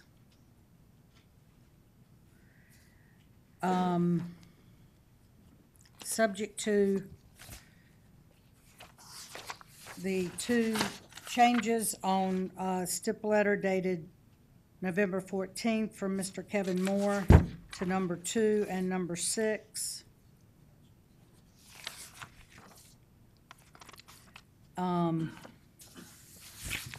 Stormwater comments dated November 17th from Dave Braden, and letter dated October 31st from SEI Engineering to be included for the record.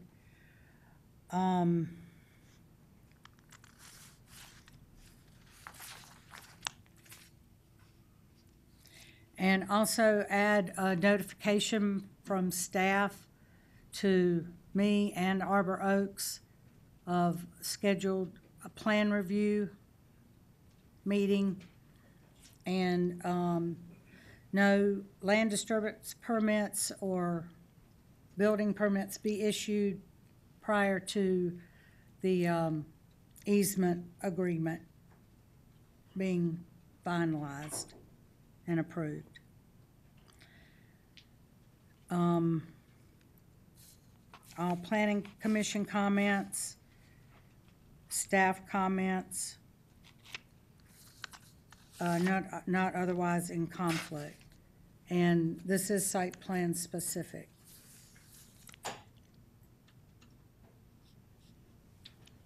Is that your motion? Yeah. Okay, I have a motion. Do I have a second? Second. Okay, any comments from the other- commissioners? I have some comments. Anything else? Go ahead. I have concerns. We're talking about notification to the homeowners, and we have some pretty significant things that are going to happen to the Arbor Oaks property.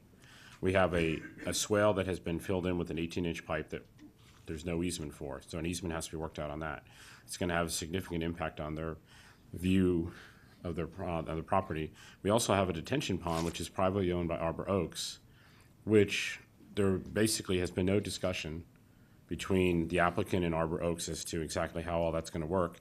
And the stormwater solution is proposing to take the water, although there's underground detention, it's all ultimately going to end up in that detention pond, and we don't have a solution. And I just, in light of the fact that the opposition's one of their main concerns was not getting notified till the day before, not being able to have a meeting with their homeowners association,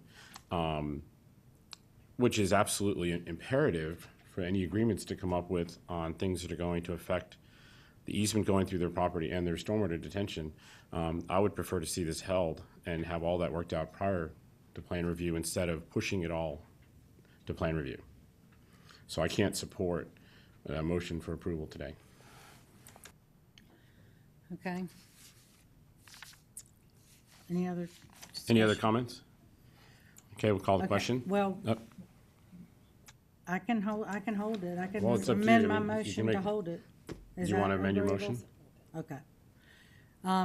I'll amend my motion to hold this for another 30 days to work everything out and have meetings with the HOA and Mr. Moore and your client.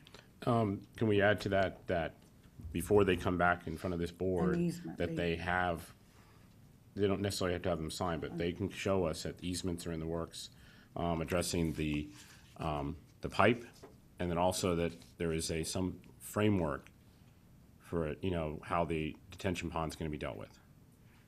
Is that okay? And I'll Yes. second, well, is the second okay with, Yes. okay. Any other comment? Call the question. Okay, and so the substitute motion to hold this for 30 days carries 4-0. Okay, John, the next case is SLUP 18. Yes, sir. Because Z75 was withdrawn. Yes, sir. SLEP 18, Central City Towing, request a special land use permit for the purpose of an impound lot in land lots 309 and 310 of the 18th District. The property is located on the eastern end of Pritchard Industrial Boulevard, east of Maxim Road. The applicant's representative is present. Is there anyone here opposed to SLUP 18?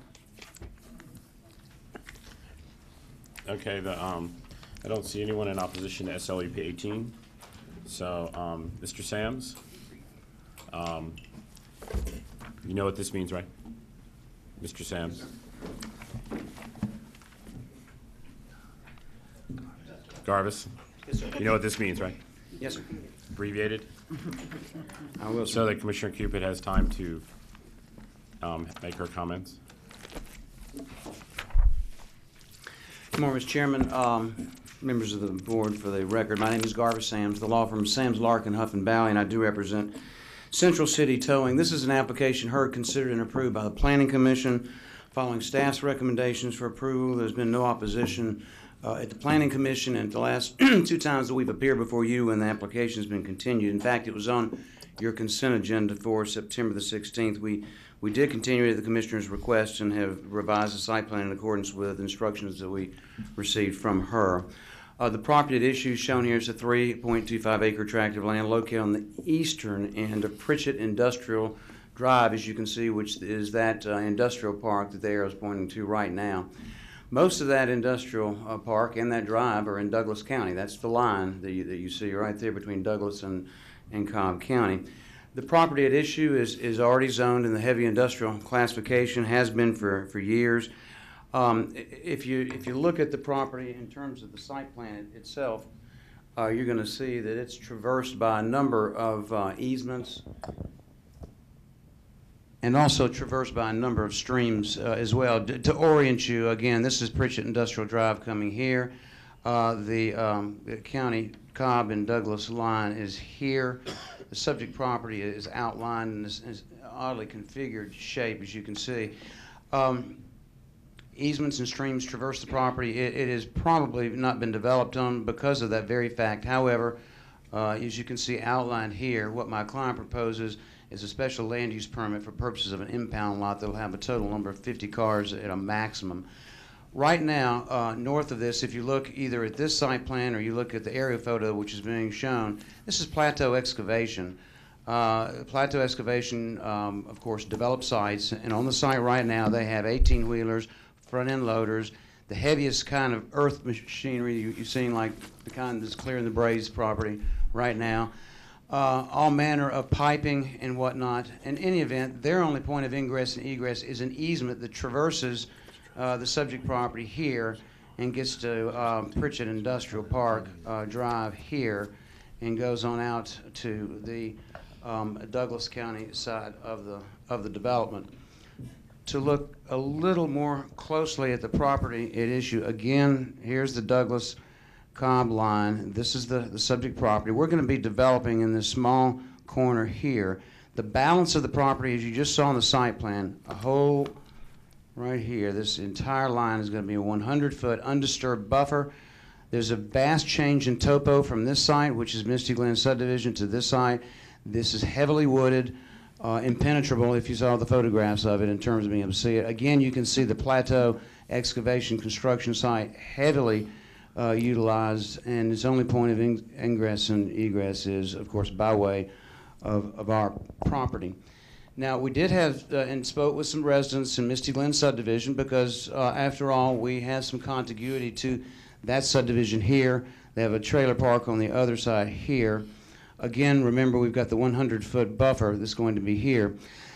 There were some concerns. They thought that since this property had a Cardell address that we access Cardell. Well, this was an overall tract here, and this was once a piece of that Cardell tract. It got carved out, so it still has a Cardell address, but of course doesn't have any connectivity to Cardell at all. The only way to get to this property is to go down South Gordon Road to Cardell Road, ultimately to Old Alabama Road, down Maxim Road till you get to the industrial park, into the industrial park to get here. That is the only way to get to this property unless it's an aerial connection of some sort. There's just simply no way to be able to access it any other way but those two ways. Again, this is a revised site plan looking at this 100-foot buffer here. This constitutes 1.342 acres, or 58,000 square feet of the subject property. We submitted, of course, a revised site plan, as you can see, and we submitted a letter of agreeable stipulations and conditions. It's directly contiguous to heavy industrial property. It's part of an industrial park. I think I've explained to you in pretty good fashion the only way to get in and out is to go in a rather circuitous way through Douglas County to get to this park. Just to cover a couple of stipulations, Mr. Chairman, maximum 50 vehicles at any one time. The property is going to be fenced and secured by 9 different video cameras and monitoring stations. The building that's going to be erected is a DCA-approved modular building, 3,500 square feet in size. Hours of operation are 7 a.m. to 7 p.m. By statute, impound lots have to have a number posted, so there's going to be 24-hour access. That's unusual to have that occur, but by statute we're required to do that. We've agreed, even though we're zoned HI, which is the least restrictive classification, we've agreed to eliminate every other use under the HI classification except for this impound lot, which will have 3 full-time employees. So with that being said, we do ask you follow your staff's recommendation, your planning commission's recommendation, and let the fact that our meaningful discussions with the Mystic Glen residents have resulted in the fact that on 4 separate occasions they've chosen not to attend and apparently was finally able to help them understand what the circumstances are. Okay, thank you. Thank you, Chairman. Since there's no opposition, the public hearing is closed. And Commissioner Cooper, this is in District 4. Yes, thank you, Vice Chairman. If you look at the aerial map of this particular property, you'll see that the parcel abuts residential property. You'll also see that the access to this site is primarily through Douglas County, and it passes several properties that are, you cannot tell from this map, but from my driving through, are commercial or light industrial in nature. They are all enclosed as well. So this development would be a characteristic to all development that would lead to accessing this site and would be most intense in use, and that most intense use would be placed the closest to residential property. There was reference made to Plateau Excavation, which is located north of the site and is distant from the residential location that has expressed multiple concerns with respect to this particular development. The attorney is right, they are not present today, but I have heard from 8 unique individuals, either by phone or email, expressing opposition to this particular application, and their reasons have included concerns with respect to noise, with respect to crime, and negative connotations of impound lots. I want to share just my level of concern or perhaps even disappointment in that I did hold this case for 30 days and requested for the applicant's representation to meet with the community. They have had at least 2 meetings in that neighborhood, one of which I brought to the applicant's attorney's attention, which was not attended. I believe that there was a last-minute meeting scheduled for last night, which I did not have the opportunity to attend. But residents do want to make it very clear, even though they have not been present, they are adamantly opposed to this site. Nonetheless, I did weigh the concerns on both sides. Again, I went and viewed the property. I do have some concerns from my observation of the existing uses, but I was quite disturbed to observe that the buffer, the treed buffer that is there, which was referred to as being impenetrable, was quite penetrable when I visited the site. In fact, as soon as I drove to the property line, I immediately saw the backs of people's homes, and that disturbed me immensely. And it could be that with the fall, leaves are falling, and that the trees that are there are not adequate throughout all seasons of the year to provide a significant visual buffer, let alone a noise buffer. So what I cannot recommend approval of the SLUP, and will walk through the 15-point analysis that is accompanied with SLUP analysis in case there is any challenge to the motion that I will bring forth today. The 15 criteria include, number one, excuse me one moment. Let me back up prior before I go through this analysis. I also received an email from Douglas County's Planning and Zoning Manager yesterday, and I want to express their concerns before I go through this analysis. In their email, they have stated that in unincorporated Douglas, we do not allow towing, wreck, or vehicle recovery uses in sensitive water basins such as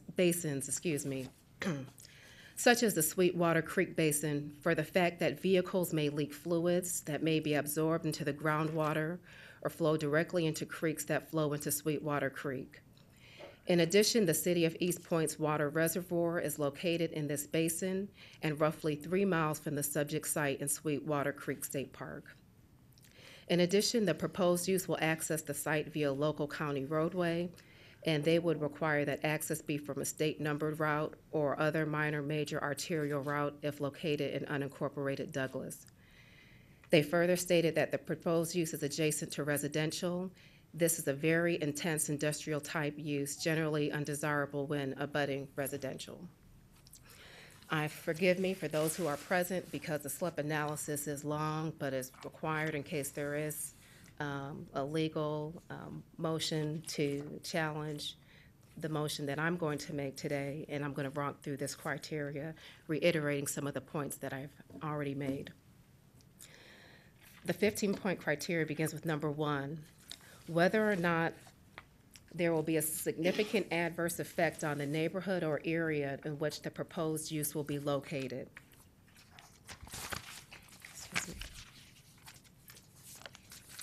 Applicant's use will have a significant adverse effect on neighborhood and area in which the proposed use will be located. For the residents, there is a visual negative impact.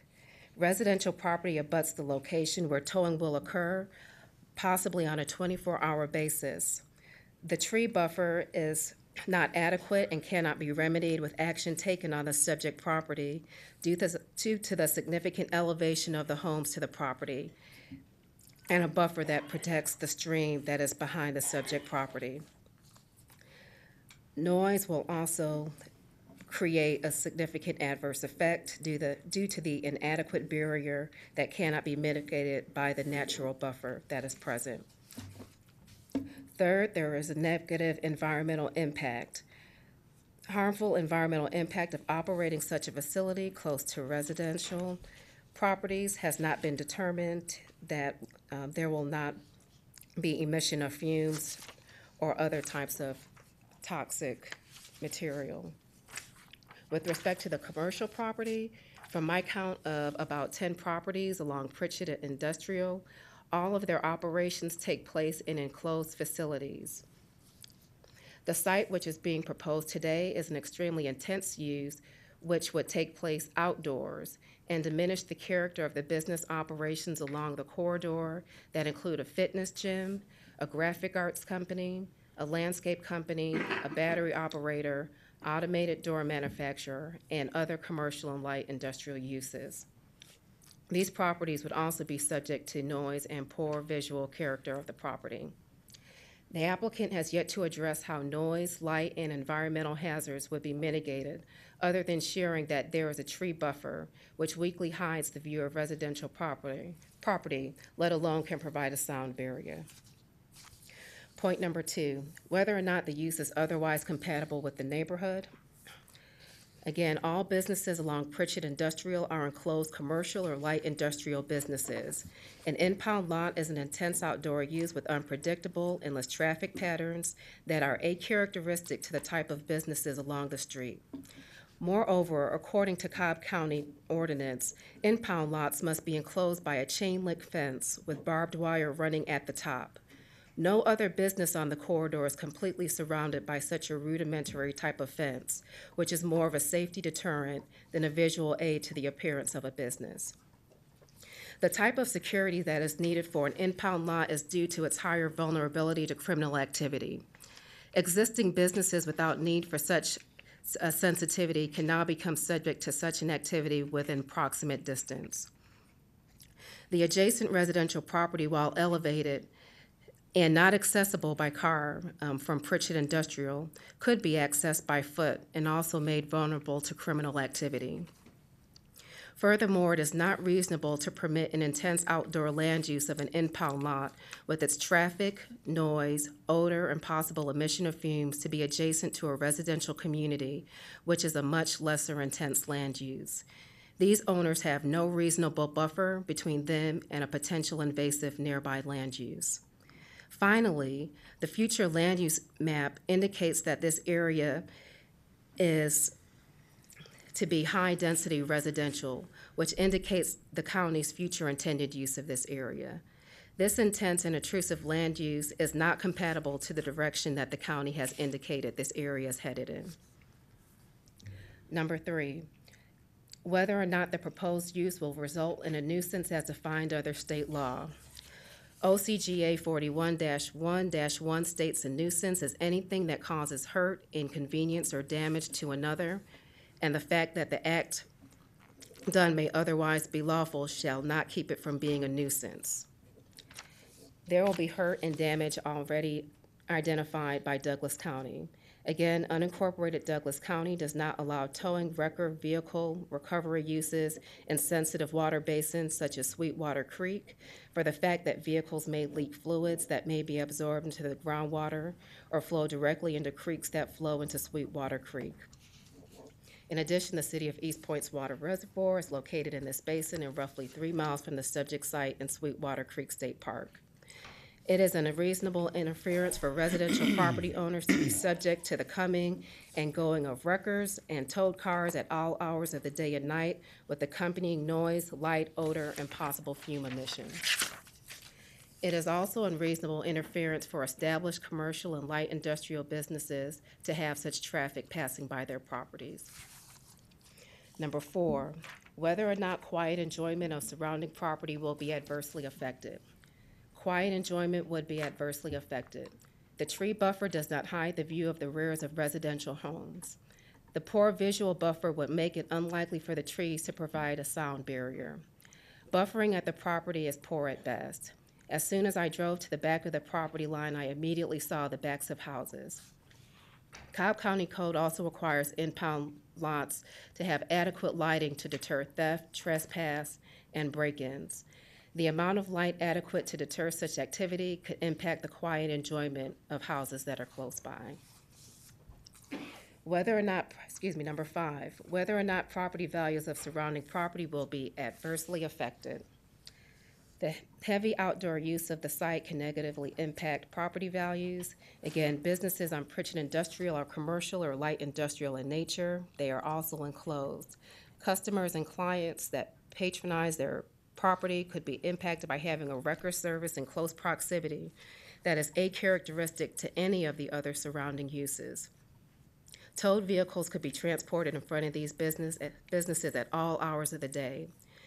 Residential property may further lose its value due to close proximity to a heavy industrial use that can emit noise, fumes, odor, and even light at all hours of the day. Parking and traffic considerations. Number 6. I drove the site and found the site to be limited in size with 3.25 acres for a maximum of 50 vehicles. How this site could accommodate a service building and sufficient distance from the stream and stream buffer behind the property is challenging to perceive.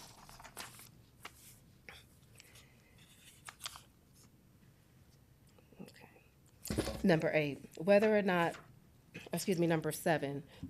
the site or intensity of the use is appropriate. The site abuts residential property owners who do not have a reasonable expectation for, again, noise, light, fume, or odor to be emitted behind them 24 hours a day, especially a site that has to have special security accommodations due to its ability to attract crime. Again, all of the businesses observed along Pritchett Industrial are commercial or light industrial in nature. They are all conducted indoors. They also are not surrounded by chain link fence and barbed wire. These businesses do not expect to attract the type or volume of traffic or crime that impound lots are susceptible to. Number 8, whether or not special or unique conditions overcome the Board of Commissioners' general presumption that residential neighborhoods should not allow non-compatible business uses. This property is located in an industrial park, which is conceded. The future land use map, however, does call for the site to be high-density residential, which is in direct conflict to the proposed use. Number 9, whether or not adequate provisions are made regarding hours of operation. Hours of operation of impounds are easily perceived to be 24 hours a day, since code requires cars to be made available to owners immediately upon their request. A 24-hour operation that can emit noise, dust, and odor is not an adequate or proper provision close to a residential area. Number 10, whether or not adequate controls and limits are placed on commercial and business deliveries. No controls are articulated for towed vehicles and activity in and out that can occur at all times of the day and night. Number 11, whether or not adequate landscape plans are incorporated to ensure appropriate transition. Landscape plans are inadequate as there is not a buffer to hide the impound lot from existing businesses or neighboring residential property. The natural tree buffer does not hide the back of residential homes, which are elevated such that it would be impossible for any planting on the impound property to be planted high enough or grow high enough to block the view of the homes. Number 12, whether or not public health, safety, welfare, or moral concerns of the surrounding neighborhood will be adversely affected. Douglas County, which is the jurisdiction on most of Pritchett Industrial Drive, has expressed concerns about environmental health due to the sensitivity of the Sweetwater Creek Basin. Furthermore, the welfare of those living in the neighboring established residential property will be significantly harmed by this type of use nearby. Not only is noise, environmental health, visual degradation a concern, but also safety. Business will be going on at all times of the night behind their property, which can be volatile in nature, as people may not be retrieving their vehicles under the best of circumstances. Number 13, whether the application complies with any applicable specific requirements set forth in this chapter for special land use permit for types of uses. A SLUP is permitted in a heavy industrial zoned area of which the property is currently zoned, but again, the future land use map indicates the desired land use for this property be high density residential, which is much less intense and intrusive to the adjoining residential, commercial, and light industrial properties. Number 14, whether the applicant has provided sufficient information to allow a full consideration of all relevant factors. The applicant has not provided measures to reduce or eliminate noise, odor, lighting, or environmental hazard. Finally, number 15, in all applications for a special land use permit, the burden shall be on the applicant to produce sufficient information to allow the county fully to consider all relevant factors and to demonstrate that the proposal complies with all applicable requirements and is otherwise consistent with the policies reflected in the factors enumerated in this chapter for consideration by the county. Just wrapping up most points made in summary, that this business is outdoors with potential for frequent traffic, in and out, with vehicles that may be in disrepair or inoperable, that can pose an environmental hazard and also cause excessive noise, dust, and lighting. These elements have a potential to be a nuisance to several established enclosed businesses and homes. The current use of the area does not lend itself to such a highly intense, potentially disruptive, acharacteristic use that can threaten Georgia's limited water resources due to its close proximity to a stream and placement in the Sweetwater Creek Basin. With that analysis, I would like to make a motion to not approve SLUP 18. Okay, I have a motion to deny SLUP 18. Do I have a second? Second. I have a second. Any other comments by the commissioners? Call the question. And that carries for denial 4-0. And John, I believe that concludes the continued cases, so we move on to the regular cases. Yes, sir. Rezoning case Z54, Belmont Associates LLC. Request rezoning from RM8 and R20 to RM8 for the purpose of a single-family subdivision and townhomes in land lots 699 and 742 of the 17th district. The property is located on the east side of Land Road, south of Jane Lyle Road. The applicant's representative is present. Is there anyone here opposed to rezoning case Z54? Let the record show there's one person opposed. All those wishing to address the board, please come forward to be sworn in.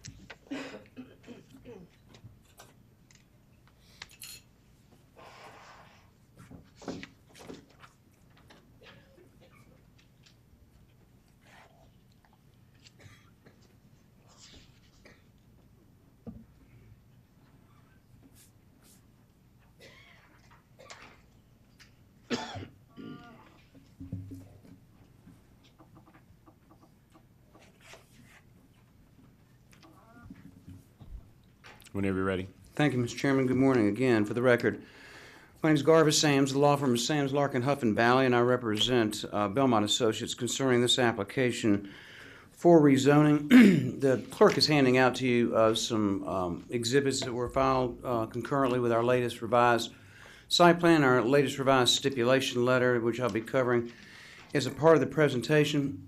I do represent Belmont. We have here today Mr. Rob Adamson of Belmont. We have Mr. Kelly Rhino of Edward Andrews Homes, and also Mr. Kenneth Wood of Planners and Engineers Collaborative, who can respond to any engineering questions that you may have regarding the proposal. This application was heard and unanimously recommended for approval by the Planning Commission 2 weeks ago.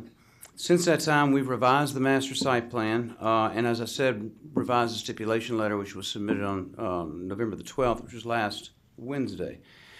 The property you're looking at here is an interesting piece of property. It's irregularly shaped, as you can see, rather elongated, and it is fronted by an RM8 portion of the property, which would allow for the construction of townhomes or condominiums or apartments up to 8 units per acre. The balance of the property is R20, and as you can see, it's stream traversed, which makes it problematic, at least from a developmental perspective, but advantageous in terms of the way we're able to master plan around and utilize that to protect the residents that you see on Cumberland Drive and Cumberland Place and Jane Lyle Road. If you look at the same map you're looking at here, on either side of the property, you can see to the north there's a high-density residential classification of the future land use map. It's an apartment complex, 12 units per acre. Also to the south, another apartment complex. It is in Cobb County instead of Smyrna, but it is zoned RM12 as well. Directly across Atlanta Road, to continue the interesting mix, this is within an activity center, and you've got an auto shop, auto repair shop, auto dealership, a sign company, and other intense commercial uses. What Belmont proposes is a rezoning of this property from RM8 and R20 to RM8 for the purpose of a development of a quality, high-end townhome community consisting of a total number of 64 townhomes at a density of 5.18 units per acre. This is a density that's half as much, again, the adjoining properties, both to the north and to the south. Originally, this plan called for the development of the entirety of the property, which included single-family component as well. That was revised down to a pure townhome proposal. It's 71 homes. What you're looking at now on your monitors is the latest revision, where we've lost additional townhomes in order to make sure we had them situated at substantial remove from those R20 single-family lots you see to the north there, off Cumberland Club and Cumberland Place. Most of our conversations have dealt with those folks that I just mentioned. We've also dealt with residents and property owners and business owners along the Atlanta Road Corridor and the Oakdale Community Association as well, and incorporated all of their stipulations and conditions into the revised stipulation letter. This is what we've been able to do, as you can see, is save an inordinate amount of open space. We have 5.9 acres, which is 48% of the site, which will remain as buffer area, but the open space is 7.4 acres, which is approximately 60% of the site. And if you're familiar with your staff's text that goes along with the comp plan, they've recognized the sensitivity of the back portion of this property. It's been advantageous for us to be able to master plan around it and utilize that as the buffer, which pleased, I'm assuming if there's one person in opposition, it's pleased those folks on both Cumberland Place and Cumberland Drive. We've handed out to you architectural renderings and elevations depicting the architectural style and composition of the homes. This is a four-sided type of architecture, mixture of components, and you've got the frontage being shown of either 5 or 6 different styles of townhomes. There'll be, of course, a maximum of 35 feet in height. They'll have finished interiors that will include 10-foot ceilings on the main level, hardwood floors on the main level, and granite and marble countertops on the main levels as well. Going back to the conservation easement, one thing I forgot to tell you, the conservation easement, the conservation buffer and open space areas will be placed in the conservation easement, so it'll be protected in perpetuity. The entrance signage, you've got a photo or a rendering of that as well, ground-based monument-style signage with very heavy landscaping and irrigated. The, of course, main point, only point of ingress and egress to the property is off Jane Lyle Road. We have negotiated an easement traversing that portion of the property with the property owner to our north that owns the community, the apartment community there. We also have included in the handout to you a landscape plan.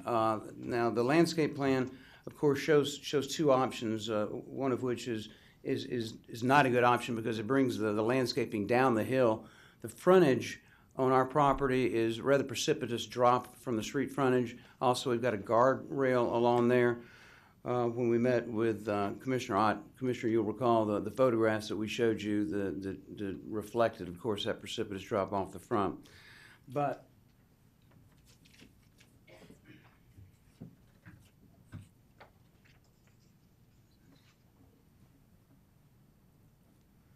this is the landscape plan that you have in your package of information.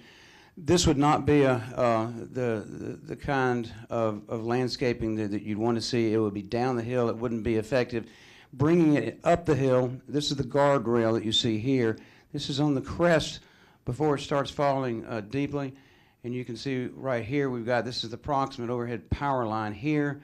This is the new right-of-way there. And then, of course, we'll have crepe myrtle, privacy fence, and an evergreen hedge. And so that's the preferred, that's what we think your county arborist would rather see. This, of course, depicts how it will look, linearly speaking, on the ground in front of the development, or at least along the development's frontage on Atlanta Road, of course, with the privacy fence option that will be incorporated into that as well. This has been a challenging site, but we have staff's recommendation for approval. And Planning Commission went one step further than that and did recommend approval to the RA5 classification, which is fine with us because that allows an attached product, which is what we have. Price points will be in the 350s and up. But the important thing is that from a technical perspective, I think the only opposition we have is from the Oakdale Civic Association, who is in opposition with respect to the technicality of exceeding the density of an RA5 at the 5.18, which is our 64 units. We don't care if it's an RM8 or an XYZ, frankly, and I don't mean to be frivolous with respect to those remarks, but I believe that's the bulk of our opposition now. We've eliminated the rest of the opposition after working, Commissioner Hart, on this for about 4.5 months now. So there's a lot of other stipulations, but time's running short, and since I have limited opposition, we do respectfully ask that you follow your Planning Commission's recommendation, and we've incorporated their comments into the revised stipulation letter that you've got, and that you approve this zoning as presented to you today. Thank you. Thank you, Ms. Sams. Opposition? Ms. Barnes?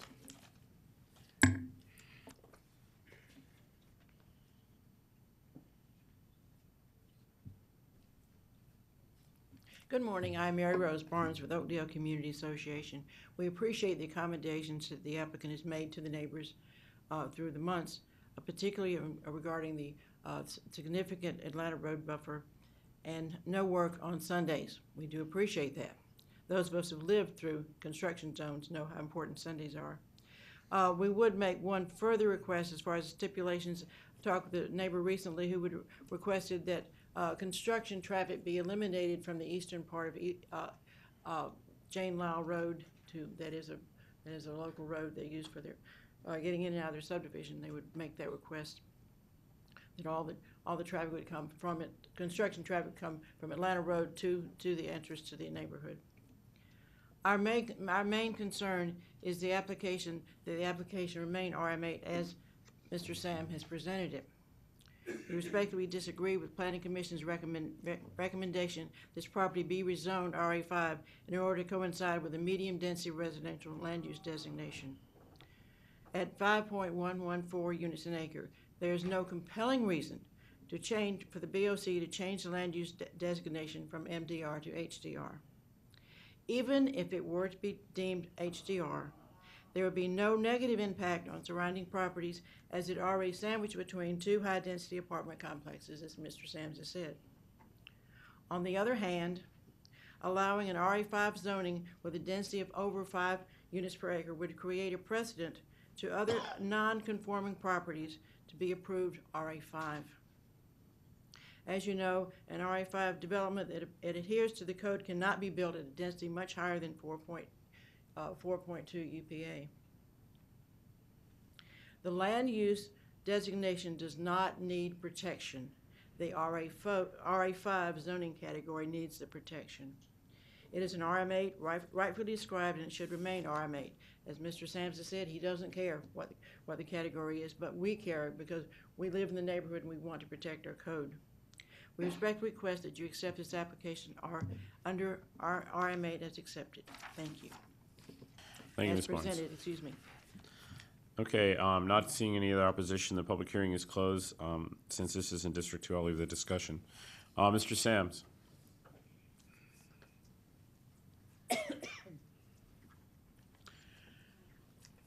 I have two requests. The first one is from Ms. Barnes about construction traffic. Are you okay with stipulation that would have construction traffic coming off Atlanta Road and Jane Lyle versus down the other direction? Yes, sir. Okay. And the second one is there's been a request by Sherry George about Georgia Native Plant Rescue. Would you be agreeable to that? Thought I had that in my stipulation letter. Okay, and I might have missed it. We do. We've got it in there. We've crafted it such that the Georgia Native Plant Rescue will agree to that. We don't want it to delay construction, so but it's worded in there. Okay. May I bring one thing to the board's attention, that, just to make sure I've made myself clear? All right, let me ask you a question. Is there something else that the board needs to know? Yes, sir. My client said that there is. Just to make sure that it's clear the way we presented this landscape plan. This is not a good plan. We don't want to do this. The county arborist doesn't want to see this, so just pretend like that's not there. That's just there for demonstrative, illustrative purposes. This is what we think would be better. All right, thank you. Thank you. All right, first thing I'd like to do is point out, and it was pointed out by some of the folks as we've gone through this, and also, you can sit down if you want. Thank you. Does anyone else have any questions? Okay. This plan is dramatically changed from the original proposal. And one of the things that happened back in 2012 there was a future land use change request when the board was looking at the future land use map to change this to LDR. And the board basically decided to, at the owner's request, allow it to stay at MDR with the understanding that the existing homes would be protected in any future zoning.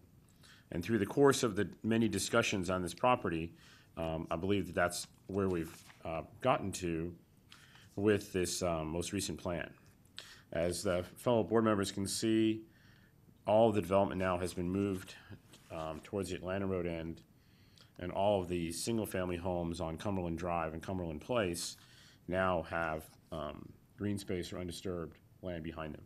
So I believe that the application now goes in the direction that the board directed back in 2012. With that, I'll make a motion to approve Z54 at the RM8 category with a maximum density of 5.18 units per acre or 64 units, subject to the stipulation letter dated November 12, 2014.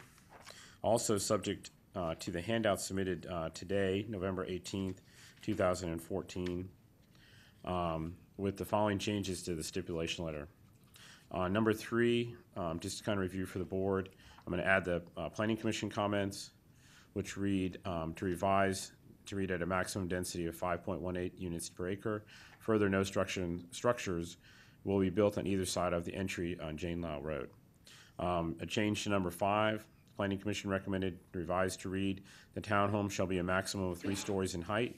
Maximum will not exceed 35 feet when measured to the eaves and shall be a minimum of 1,800 square feet. Further, all homes will have a 2-car garage and a paved driveway sufficient to park 2 additional cars, and all county requirements for guest parking must be adhered to. On the footnote on page 2, revise it to read that that portion of the site closest to Atlanta Road is zoned RM8. It all will be zoned RM8. Item number 8, revised to read the residential community's entrance signage will be located at the Jane Lyle entrance only and shall be ground-based. And that is depicted in the handout we got today. Item number 10, at the 3rd paragraph, add to the end of the first sentence, and the height of the fence shall be a minimum of 4 feet. Item number 10, add to the end of the 3rd paragraph, any visible poured concrete or building blocks contained in the detention area must be faced with brick or stone. Item number 13, subset D, add to the end, and along Jane Lyle Road as far as practical.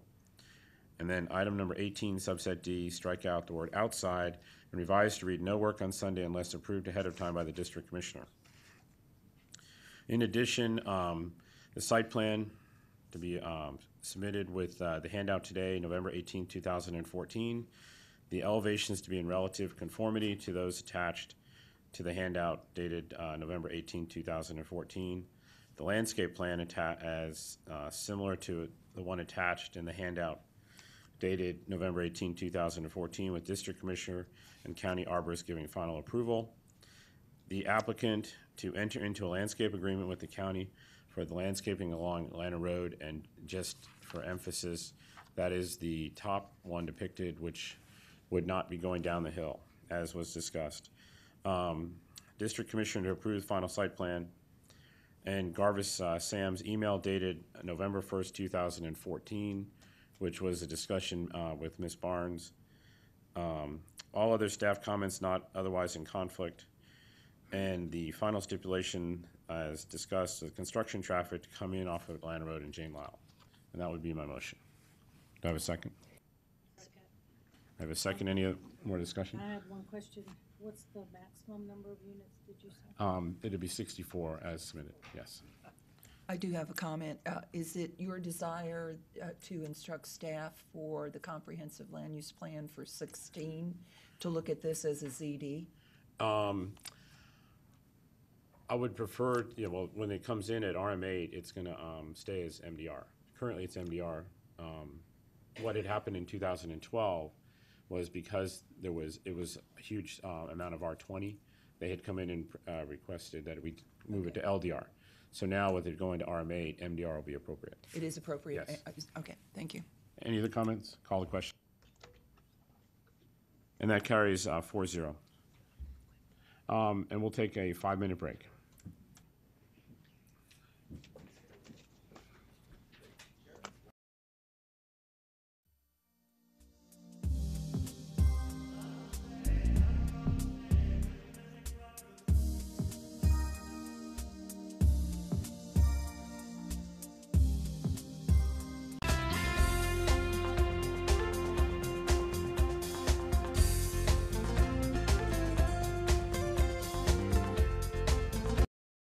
Good morning and welcome back to the Board of Commissioners meetings for November 18th, 2014. We are having our zoning hearing today.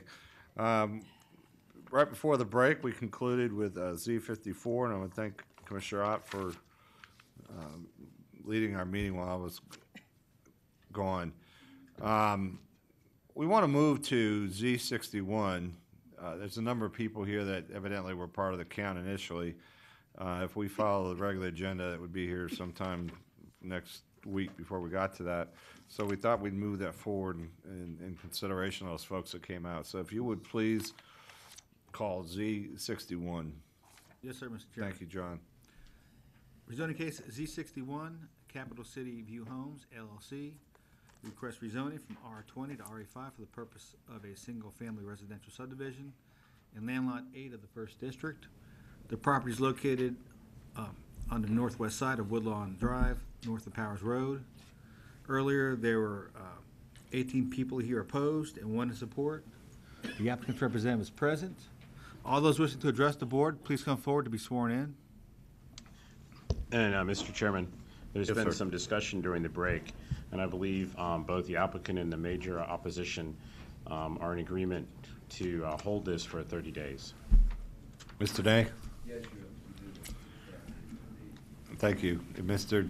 the ECCA, Mr. Sams? Thanks for joining us. Thank you for coming back. My pleasure. Oh. Mr. Chairman, Garvis Sams of the law firm of Sams, Larkin, Huff, and Valley. And we've talked with Commissioner Ott about this case at the break, and he thinks in light of what happened with the Arbors Oaks case, and we're in a similar situation from stormwater management perspective, we have followed stormwater management division's comments and recommendations, incorporated those into some recent changes that were made, but I don't think perhaps it's been disseminated to everyone that's out there. We've been dealing with 6 different subdivisions, and including, of course, stormwater management. So that's a long-winded way of saying we would like for the case to be continued as opposed to being held. Well, I think we have to hold it because we heard it once already. Is that the procedure, and that's the way it has to be? Okay. Then we would prefer it be held instead of continued. Okay, well, I'll make a motion that we hold Z61. I think we should Second. continue it. No. We got a motion and a second to hold this case to the next meeting. Call the question. Motion carries 5-0. Thank you, sir. Thank you, Mr. Thanks, Chairman. Mr. Nays. Thank you, Mr. Sams. Yes.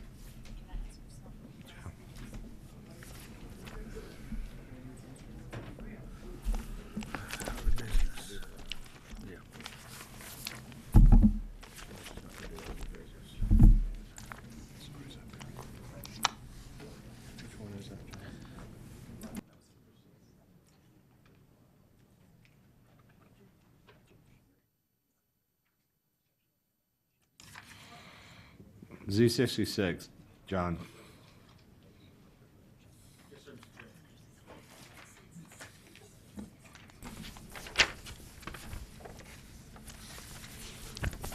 Rezoning case Z66, Sherry Finch, request rezoning from GC to RD for the purpose of a residential duplex in land lot 225 of the 17th District. The property is located on the east side of Knox Drive, south of Austell Road. Is the applicant present? Let the record show the applicant is here. Is there anyone here opposed to rezoning case Z66? Let the record show there's no one opposed.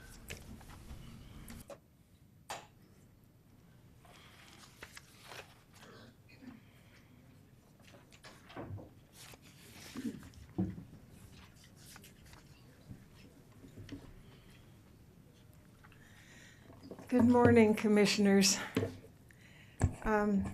I'm Sherry Finch, and I live at 190 Berrywood Drive in Marietta. And I've been a resident of the county 25 years or more, and my mother for about 50 years before that. So we're longtime Cobb County residents. I'm here because there was a code complaint, and that's what brought me here today. But as you can see, there's no opposition, and there hasn't been. We first started this in October, and it got moved to November, and so there's been plenty of opportunity. If you want to start that first slide. It's a PowerPoint. there. Sorry for that. There should be a picture coming up shortly of the property. The reason code enforcement was called, I do believe, and of course, you know, it's anonymous, so you don't know who or what, but the complaint was too many people unrelated in the house. I think I know why the complaint was made and why nobody's come forward. It's because it was a misunderstanding. The property on the right of our house there is an auto repair backyard shade tree mechanic, and it's zone GC, and they have a auto repair business in their backyard. 3 years ago, we had a new roof put on our house, and a few months back, we discovered that we had some leaks. And I called the roofer who sent out his man, and my tenant went up on the roof with him, and they were taking pictures of nail holes that are exposed so he could show his boss what the problems were. My auto repair neighbor thought they were taking pictures of her backyard for purposes of my tenant ripping them off. It was totally a misunderstanding. When she and I talked, and she was very upset, and I explained to her about the roof leak and why they were up there with cameras, you know, with their cell phones. I think she was, anyway, she's fine with that. This house has been occupied by at least 2 families for probably 30 years. 20 years that I know of personally, because we bought it 18 years ago from a man who was using it as a duplex. And before that, the people he bought it from had renovated the basement to make it nicer, because over the years, as it's evolved, it was built in '46, and all these years it's had double mailboxes out front, an A and a B unit, so it's not a surprise to anybody in the neighborhood that it's a 2-unit home, and there's been no problems at all.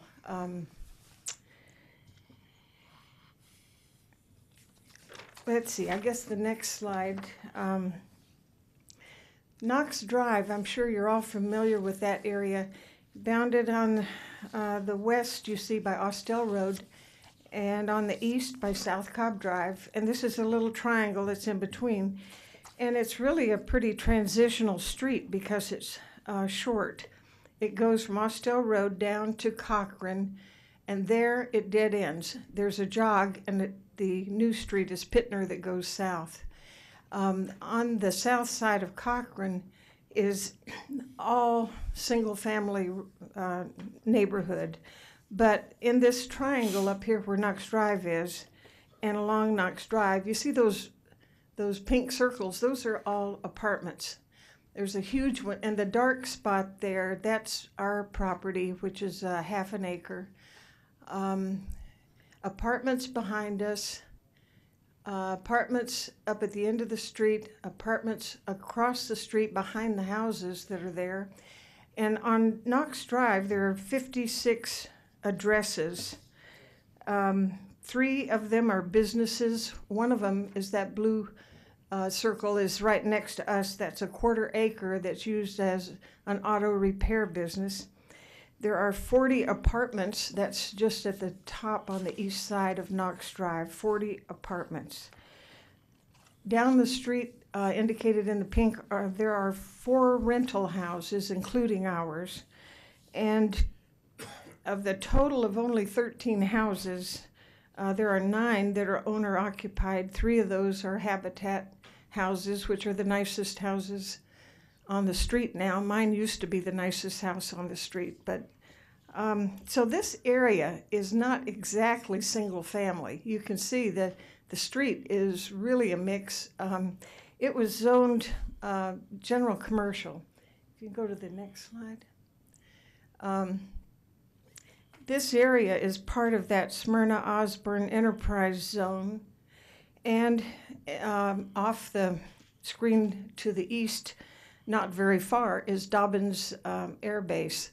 So there's, you know, all of those considerations for noise and businesses. You can see the this is that future land use plan. So you can see the difference is right there at Cochrane Road to the south is single family, and the other part is zoned for multifamily and high density. I mean, that's what its projected use is going to be. And it's very suitable with all of the businesses along Austell and South Cobb. That makes sense. This is not an illegal conversion of a single-family residence.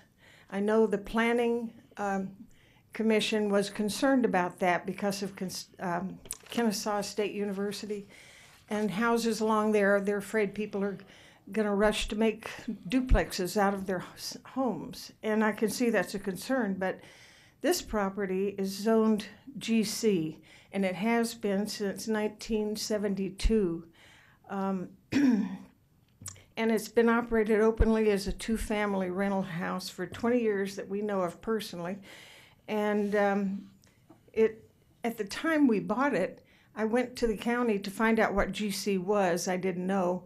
And I was told that because the guy next door had gotten the right to have his auto repair business, that we were grandfathered whatever use our property was at that time. Well, it was a duplex when I bought it. So I assumed all this time that we were legal. And so the minute I found out that we were not legal, I came in to change the zoning because we didn't mean to do anything illegal. That wasn't the purpose. We've never had any complaints about traffic noise or density, and nobody else in our neighborhood has tried to rezone their properties to duplex because of us, and we've been that way for years. And there's no opposition. The next slide will show the house is in really good condition. Roof 3 years ago, air conditioning, new system 4 years ago. We've remodeled all 3 bathrooms within the past 2 years. New, basically redone everything that was bad, trying to make it good. The next slide shows there's plenty of off-street parking. There's 2 spaces in front, and then there's the space in the back which will easily hold 4 or 5 cars. We have agreed, once we had the building inspector and the code inspector out, that we would bring that property up to code in all the areas that he suggested, the building inspector. And we really intend to do that. I mean, that would be improving our property. We don't mind spending the money we need to do that, and doing it with permits and up to code. We respectfully request approval. It's been a good alternative to apartment living for many workforce families for a long time. That downstairs we rent for $450 a month, and I checked with the apartments up the street, and it's $650 for a 1-bedroom there. Plus, they have to pay their own utilities. So that tenant moving out, if he moved there, he's going to spend about $300 a month more than he's spending right now. And he's got a comfortable, safe environment. Both of our tenants, upstairs and down, have been there for over 2 years, and they're happy. And they don't want to move, especially at the holiday season, as you can understand, because it's not only cold, but it's, they've got other, families to... We're retired, and as owners, the rental income is what we've been using to supplement the fixed income. And losing that is a hardship. And nobody's opposed this, and we've agreed to bring it up to code requirements. And I hope that you will grant this request. Thank you. Thank you, ma'am. Are there any, just for record, any opposition to this application? Seeing and hearing none, the public hearing is closed. Ms. Finch, if you could have a seat, we'd appreciate it. Thank you. Unless you have questions for it. Yeah. No. Thank you. Okay. Commissioner Cupid. Thank you, Chairman.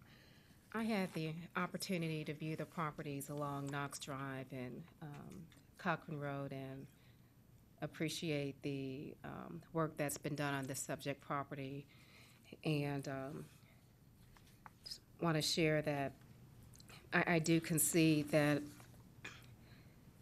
the entire street is not residential, but the street is predominantly residential, particularly closer when you get to this property at 1601 Knox Drive. And most of the sites look single-family in character.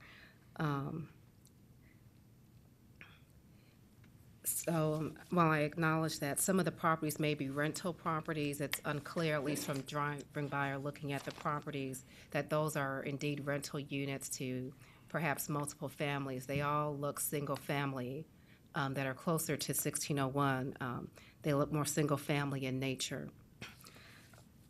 I acknowledge Mrs. Finch's concerns that she's had the property for a number of years with right now 2 stable tenants, and that there could be loss of rental income with adoption of staff and the Planning Commission's recommendation. I do want to share that the residential zoning category, which has been recommended, which is R20, does not necessarily restrict you as the owner from leasing the property as a single-family residence.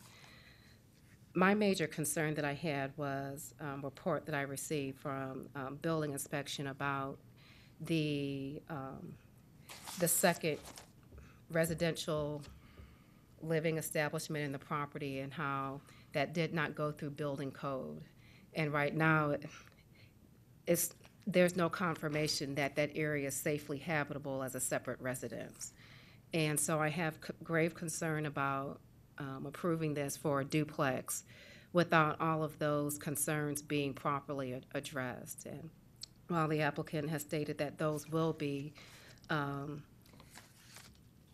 it's still, I feel there's a lot of risk in allowing somebody to still live down there. I don't know if someone's here from building inspections, but I think there was concerns with respect to wiring, with respect to proper ingress or egress from the residential or from the bedroom in the basement. I think there has to be at least a window that's down there, some other elements. I see, Rob, you're shaking your head. Are you able to speak to some of those findings?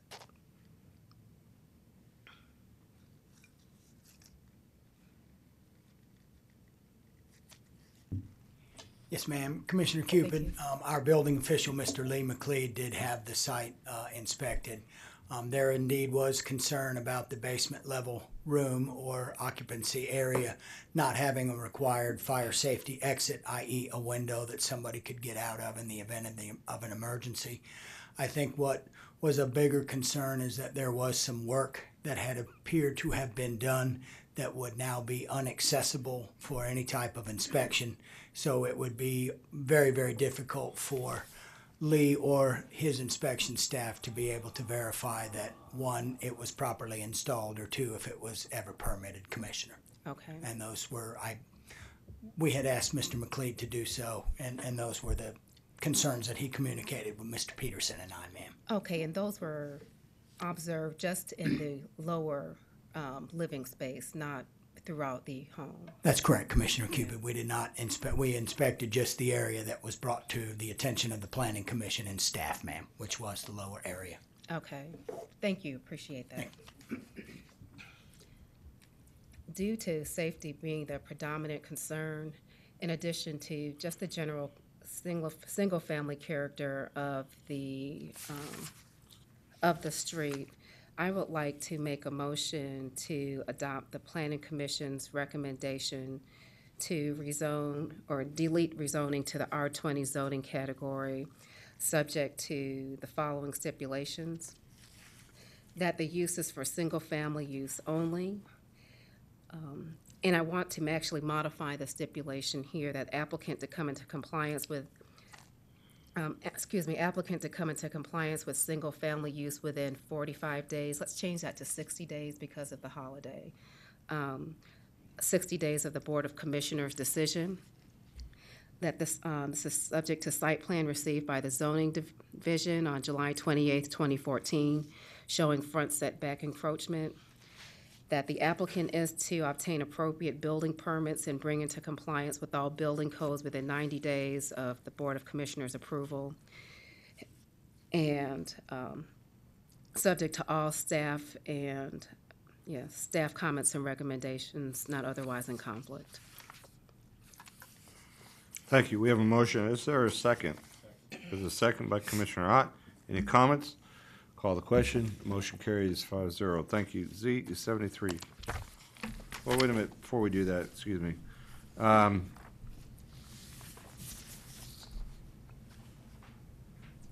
We're gonna take a lunch break at noon. And I understand that there's a bunch of folks here for other business items 67. If it would please the board, can we move to other business 67? To allow those folks who've been with us all morning to hear their case, and then we'll go from there. So John, if that's okay with everybody, we'll call other business 67.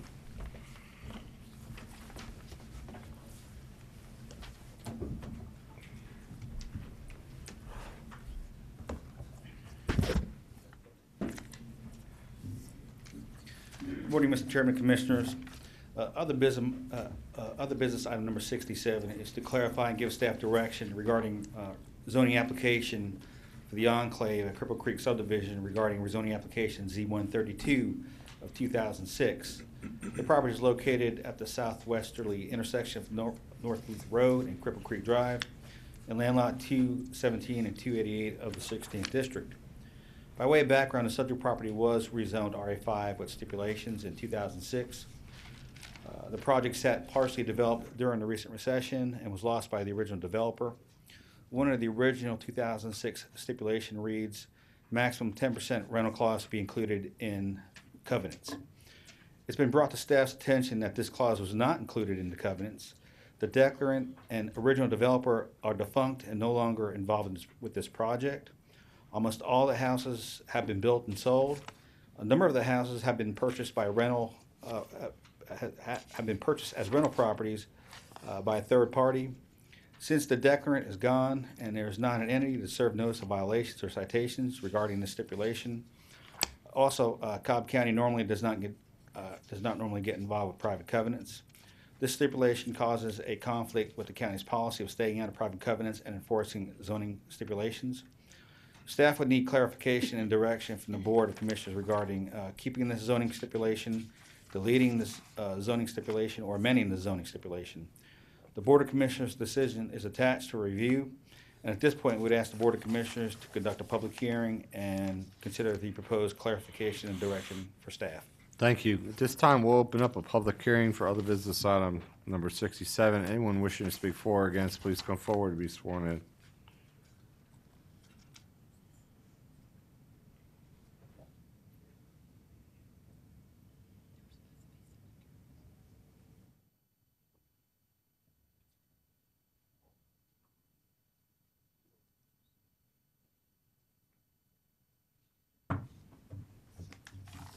Hi, my name is Julia Smith, and I'm a surrounding property owner of the Enclave Cripple Creek. I am not in the subdivision and not located in the subdivision, but the surrounding property owners have great concerns about what has transpired in this process. And I have spent countless hours trying to research what has gone on. And I have some concerns. There is deception in what was filed and not filed. Both in 2006 and in 2011, when the builder bought out the 2006 and came on, there was notice, and it is public record, of coming before y'all with stipulations and zoning for that property. And I'm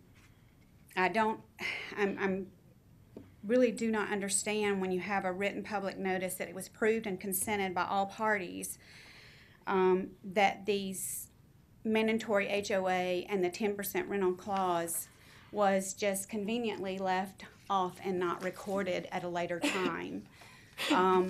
So we fall here, who is the responsible party to ensure that it was recorded?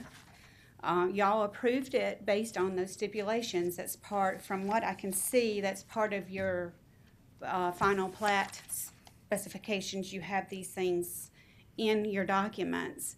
And so, and I have not been able to get, until just now I found, and I talked to one of the homeowners, they were given a piece of paper that I have not seen yet, so I haven't been able to fully get all the details. So you may want to postpone this decision until we can get all this stuff together. But he was given a document with the indication that there was a homeowners association declared. And when you purchase a property, any of you, if you purchase a property in the first one or two in that subdivision expecting a homeowners association with certain mental guidelines, and then they're not adhered to, your property value is not only decreased, it also changes your ability to sell. And so I think this needs to be really visited and reconsidered, because I feel like it's going to set a precedence that a builder can come in and request zoning with stipulation and guidelines, then they can decide not to record them, and then they can sell them to investors, and it's okay. It's okay. And that's what we have here. Everything I'm seeing, there's just ties that I can't quite figure out how the enclave at Cripple Creek LLC is tied to Piedmont Residential, which is tied to J&A Construction, which are all the parties that have sold the different properties since August of this year. That's when the biggest, you had a cluster of homes that were sold in August, and then another cluster that was sold in October. And of course, I feel sorry for the investors. They thought they were buying property that was not recorded, but I don't think it's fair to homeowners that were already there and in existence for it not to be considered that they bought that property thinking they were going to have a homeowners association. And I feel like there needs to be some more clarification here. I haven't been able to find what exactly was recorded. I tried last night, but the county website to get the deed and all, it wouldn't let me retrieve it. It seemed to be down. And then this gentleman also has a paperwork that was presented to him as a homeowner that there was a HOA. And that's my request, that maybe this should be postponed until we have some more information before y'all make a decision on whether to completely discard the 10% rental. I feel that there's plenty of rental for KSU students and for families in the area that right now I question the wisdom of upsetting a good subdivision, solid subdivision, with a lot of us being homeowners that have been there for years. 20 plus years along the road of Wooten Lake and Booth. And that's my request. Thank you, ma'am. Any other speakers?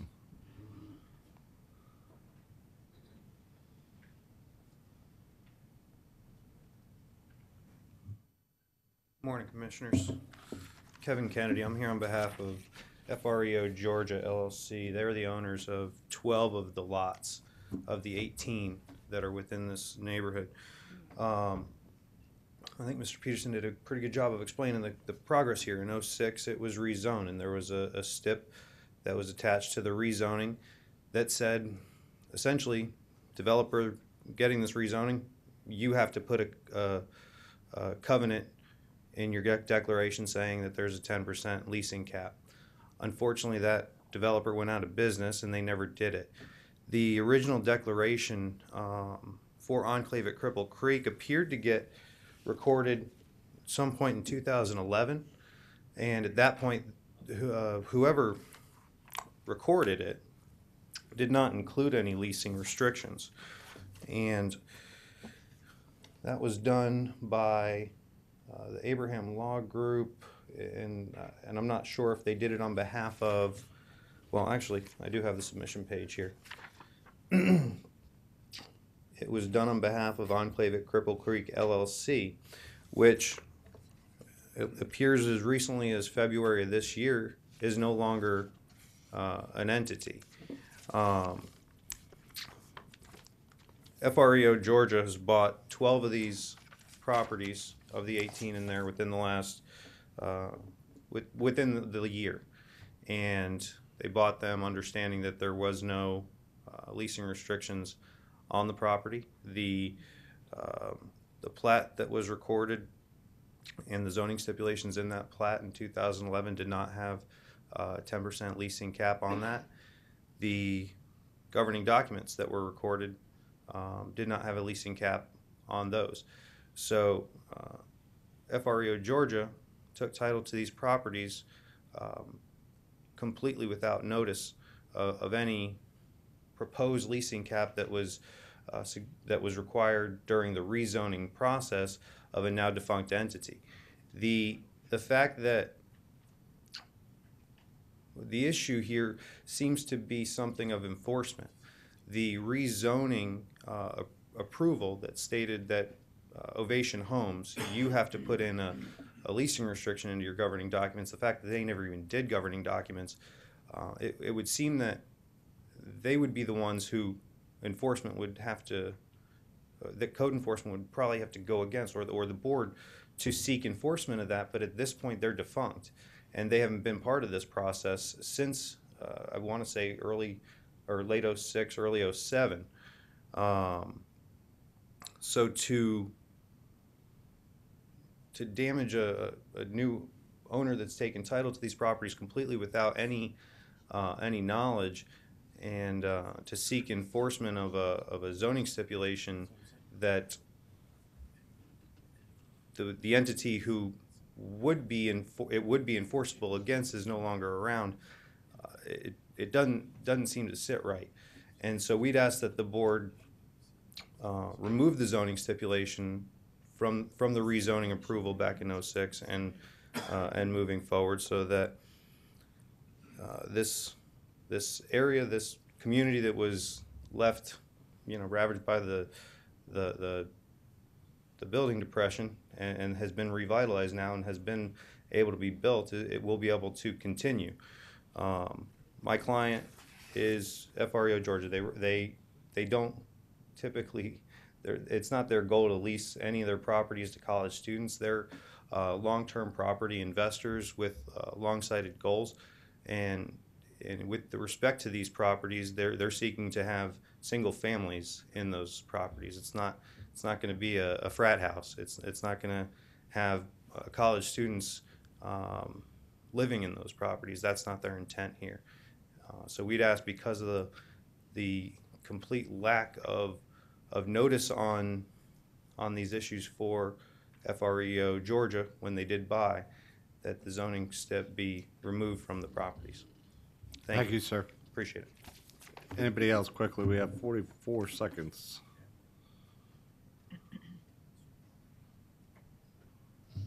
Hi, I'm Shiraz Yakulov. I'm Mr. one Chairman, of the I have to homeowners. interrupt. I'm told that this witness has not been sworn.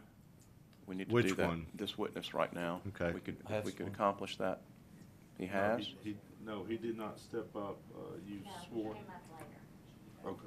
Thank you. I apologize, Mr. No Chairman. problem. Go ahead. Yes, sir. I'm one of the homeowners who closed the house in August of 2014, in the same month that FREO Georgia bought the first of the 6 houses, and it's all public information. I paid mid-250s on the house, and this is the lowest in the house that had been sold. But when the investors came in, the price point was $175,000. You already see that $65,000 to $75,000 the price range between homeowners and the investors buying the properties. And my understanding was, when I closed, I was given a HOA document from Piedmont Residential, assuming there's going to be HOA. And had other owners known that there would not be any 10% restriction, I don't think that they would try to purchase the houses in the community. So our understanding was there will be 10% restriction on the house. It will be all single-family homes, owner-occupied. Okay.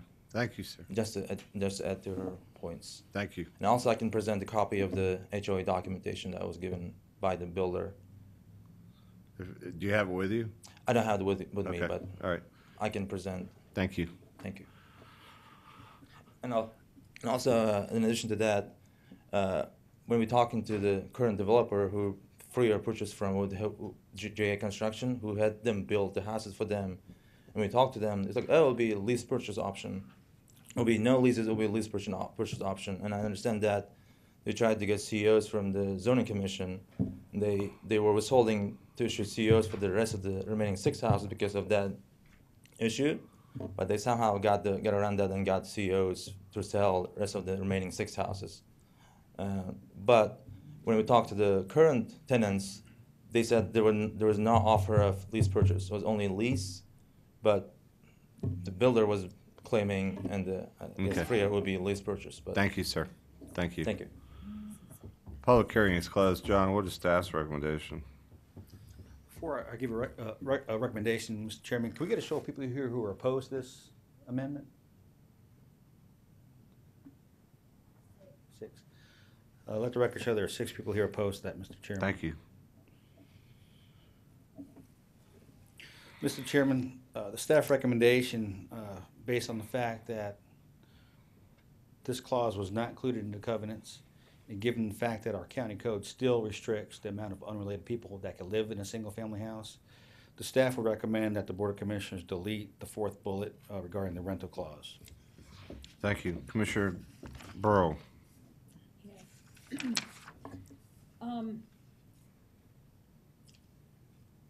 This is very difficult in that there's nothing recorded. It was a zoning step that it would be in the covenants.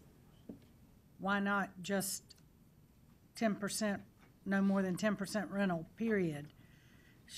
I guess should have been the zoning step rather than leaving it up to the HOA to put it in, or the builder to put it in the covenants.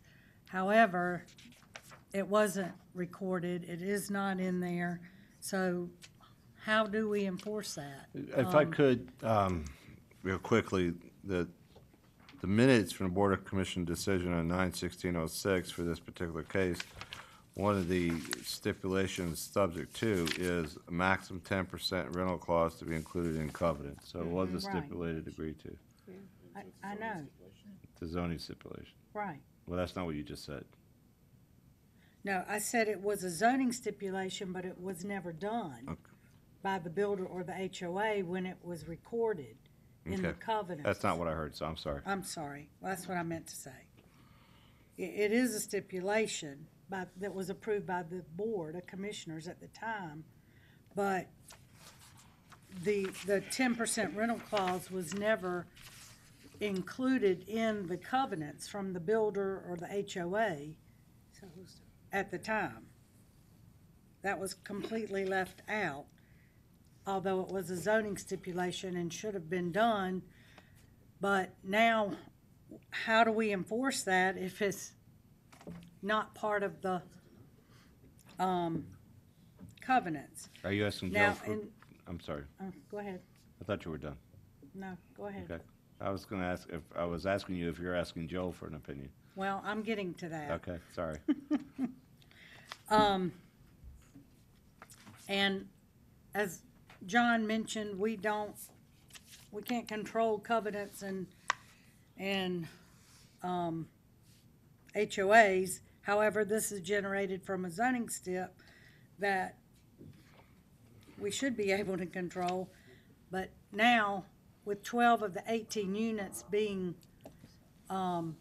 purchased and rental property, I have a problem deleting it completely from the today, because it is part of the original zoning, even though it was never done by the covenants. I have a problem doing that. On the other hand, legally, how do we enforce that without, I mean, I know we have the no more than 2 unrelated adults, and I also understand that it is recorded in the covenants, I believe, on page 22, that the lots may only be used for single-family homes. Is that correct, John? That is correct. So, and this isn't a single-family subdivision. And then also, we also have the parking requirements based on the square footage, which would only allow 3 outside, 2 in the garage. And I guess we could enforce that and the no parking on the street. But Joe, I need you to give us some clarification on legal. Well, this one's a little confusing and a little different, because normally when we do these, we make it a direct stipulation of zoning. For some reason, this one, what we did was we made it a mandatory homeowners association. That's a direct stipulation of zoning. Then, and there may have been a reason, I don't know, but then we also added a stipulation of the 10% rental, but that was supposed to be included in covenants, not a direct zoning stipulation. And you say, well, why does that matter? Well, the reason that matters is it then gets the county into the covenant business, which is something we have never done as far as I know, and I think Mr. Peterson has told you that. I know personally I've never done it. So that makes this one more difficult. The argument that people have bought these without notice of that does not fly. I will just tell you that, because they have a duty not only to do the title search, but they have a duty to also look at the zoning stipulations. So I'm not concerned about that. What I'm concerned about is the practical effect of how you would go about correcting this. And we discussed this yesterday with staff, and I have not been able to come up with a good way to do that at this point. Granted, we just started looking at this yesterday afternoon. I'm just trying to figure out how, and Mr. Peterson may want to weigh in on this too, how we would go about converting this back to the way it was supposed to be. In the past, when we've had issues on zonings with stipulations, what happens is John and the zoning division brings back to the board with the zoning division as the applicant, brings a case back to the board for further consideration or explanation as to what the board's intent was. As a new zoning. As a new zoning, and that is how in the past the board has corrected or clarified when we get into a situation where there is a question by staff as to what the board intended to happen. So it would be my suggestion that that's what needs to happen here, because clearly, it's been the county's practice in the past that we do not get in the covenant business, but it was very clear that the intent of the board was to maximize at 10% the number of rentals. And so I would suggest that we follow the practice we've done in the past, is bring it back for explanation by the board, which then the board can make it very clear that it's at max 10%. And that would follow what practice has been in the past. Did I answer your question, Commissioner? Yeah. Yeah, I mean, So I think, though sometimes I hate to admit it, I think Commissioner Ana has a good idea. Nothing personal, sir. Yeah. But he's right. He's right. And when he's right, he's right. So I think his recommendation and council's explanation that it's really not an issue, but it's a matter of how do we figure out how to fix it. I think I would not be opposed to us holding this till February to give us a chance to go through it and get legal chance to spend some time in zoning and do what we need to do. That will also give us time that if we need to rezone it, we can get it posted by December. Even if the county brings it forward, to have it ready for the February zoning, if that would be your pleasure. but I would also like to, I would like to hold it, but I'd also like to, I guess, clerk's note, since we're holding it, or how do I make sure that the two unrelated adults and no more than two unrelated adults and the parking restrictions are in compliance. Well, that's underlying. We don't have to stipulate. Mr. Chairman, if I could just clarify Sure. that. I think there's been I think a lot of people have had some issues with that.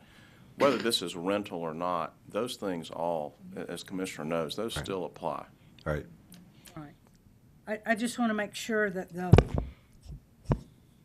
that Frio knows who they're renting to and that they're in compliance. So, Mr. Kennedy, I'm sure you're taking note of that, correct? Thank you. Excuse me, Chairman, I have a further Pardon me? question. I have a further question Sure, for the attorney Commissioner. for clarification, because this actually impacts a case that I have this afternoon, which includes a stipulation that limits the number of properties that can be leased. And I believe that the language included that stipulation in the same point that was being made about the creation of the homeowners association. Can it be stipulated separate from the creation of the HOA covenants that properties be limited as far as number of leases? Yes, Directly as Commissioner, and that okay, is it my was nowhere. preference. That is legal Okay, preference. okay, I Because then we appreciate that. avoid some of this. I See, didn't realize that. You had a rookie district commissioner doing this zoning back and then who didn't know what he was doing. Who was that? I'm not going there. That was me. That would have been me. But We'll get it correct. we'll get it fixed. So if you want to make a motion to hold until February to give us a chance to do our due diligence and the folks that are here, I would encourage you to get with Inger and let her have your names and numbers and so that the district office can keep in touch with you as we move forward and what we're going to do, because it'll be important. If we decide to come back for rezoning sponsored by the county, that will have to be posted at the application will have to be done by the first week in December for February, and we'll have a whole different process to go through than what we're currently in. So you'll want to let Inger know. The December 31st, right? So with that, you want to make a motion? Yes, I'd like to make a motion to hold other business item 67 until the February's zoning hearing. It will be 67. Thank you. I'll Yes, second sir. that.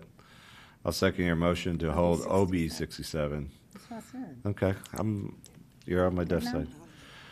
Any other comments, questions? Call the question. The motion carries 5-0.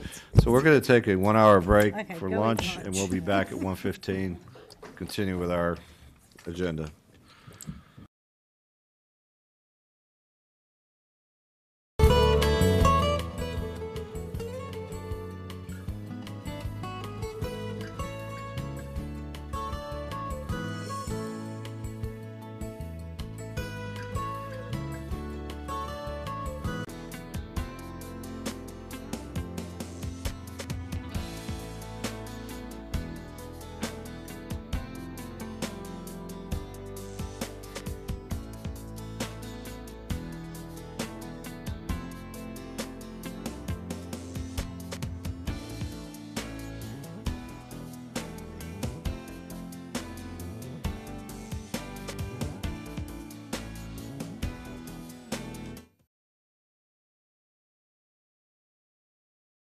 Good afternoon, and welcome back to our Board of Commissions zoning hearing for November 18th, 2014.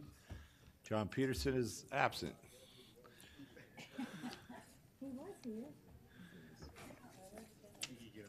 Is Hozak still here? Dana? Dana was here.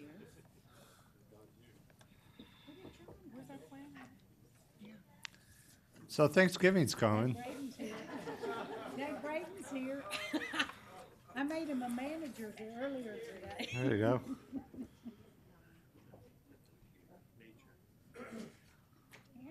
So anytime you can, John, just, we're gonna take a collection and get you a watch for Christmas. Z73. Yes, sir, Mr. Chairman. Rezoning case Z73, Venture Homes Incorporated. Request rezoning from R20 PSC and GC to RA5 for the purpose of a residential subdivision in land lot 16 of the 17th district and land lot 556 of the 19th district. The property is located on the southeasterly side of Austell Road, north of Callaway Road, and on the west side of Hicks Road, south of Austell Road. The applicant's representative is present. Is there anyone here opposed to rezoning case Z73? Let the record show there's no one opposed. With the commissioner's permission, can we have a Reader's Digest version, or no? Yes, that'd be fine. Thanks. Is that okay with you? Commissioner Cupid's okay. You okay with that? Okay, great. Thank you. Sure. So in conclusion, Thank you. For the record, I'm Kevin Moore here on behalf of Venture Homes in this application for rezoning. This is almost 11.2 acres. It's located on Austell and Hicks Road, almost at the intersection of Austell and Hicks Road. Up on your screen is right now is the actual zoning map. This property is actually zoned Planned Shopping Center, which is PSC. It's zoned GC, General Commercial, and a small portion is zoned R20. In 2006, this same tract was rezoned RA5 for a townhome development similar to what's being proposed today. It was approved, but with a reversion clause. We had the Great Recession. It was never purchased, and therefore the reversion clause kicked in and reverted it back to its existing zoning. So what's being brought forward now by Venture Homes essentially mirrors that prior rezoning proposal, except it does reduce the total number of units, and also it adds in some additional stipulations and aesthetics and quality measures that we have been in discussions with through the stipulations. And so I'll go through those with you now as part of this. If you can flip to the site plan. He's going to flip to the site plan to show you we have a proposed entrance off of Austell Road with the townhomes, and you can see from this site plan down the left-hand side as you're looking at the screen is self-storage. It's not a bad one. It is a self-storage use that fronts out onto Austell Road. In the upper right-hand corner is an existing shopping center that's located at the intersection of Austell and Hicks. This particular property, though, is burdened with a stream in the center, which makes commercial or retail or non-residential development difficult. By proposing this type of development, we're able to take advantage of the stream that's in the middle of the property, create some open space for some passive amenity. As you can see, the vast majority of the units will back up to that open space, so it makes for a nice, very nice community in transition in this area, and in an area that's in badly need of an injection of quality residential growth and construction, which this will bring, and which Venture Homes will bring. What we've provided, just to highlight, if you want to turn to the elevations, these are elevations that have been prepared by Caldwell Klein, which is, I know that you're familiar with their work and the quality that they bring for these proposed townhomes. These will all utilize carriage-style doors. We'll utilize earth tone colors so that it brings a real quality appearance to the community, in which it will be. There will be a minimum of 1,600 square feet in size, and also it's important to note that the landscaping will be part of a detailed landscaping plan that will come through plan review, be approved by the county arborist as well as the district commissioner. The idea, of course, being that the better, the lesser, the higher quality of landscaping and appearance you have, the better community that you have, and certainly from a longer lasting standpoint as well. Beyond that, we believe that the proposed rezoning is one, and it's an application and a project that's already been approved by the Cobb County Board of Commissioners less than 10 years ago, absent the reversion clause that they'd be building it now. But I think what's being proposed now, though, actually elevates what had been approved back in the mid-2000s and certainly brings a better product and builder and overall quality of development to you as the county. With that, I'm here to answer any questions. Bob White and Sean Randall with Venture Homes can likewise answer any questions. We think this is a great proposal, one that builds on what was approved before, and actually we're getting a second bite at the apple, and one that improves overall the zoning that was in place prior. With that, we respectfully request your approval of the rezoning action subject to the November 14th letter with the new elevation. Those are upgraded elevations that we'll submit to the clerk. Thank you. Thank you. Just for the record, is anyone in opposition to Z73? Hearing and seeing none, public hearing is closed. Commissioner Cupid. Yes, thank you, Chairman. I want to thank Venture Homes and also you, Kevin Moore, for your consideration of my and the community's concerns and bringing forward a higher quality product than what was proposed earlier. I would like to include in my motion a recommendation for approval of rezoning to RA5, subject to the letter of agreeable conditions received from Attorney Kevin Moore on November 14th, the revised elevations received from Attorney Moore on November 17th,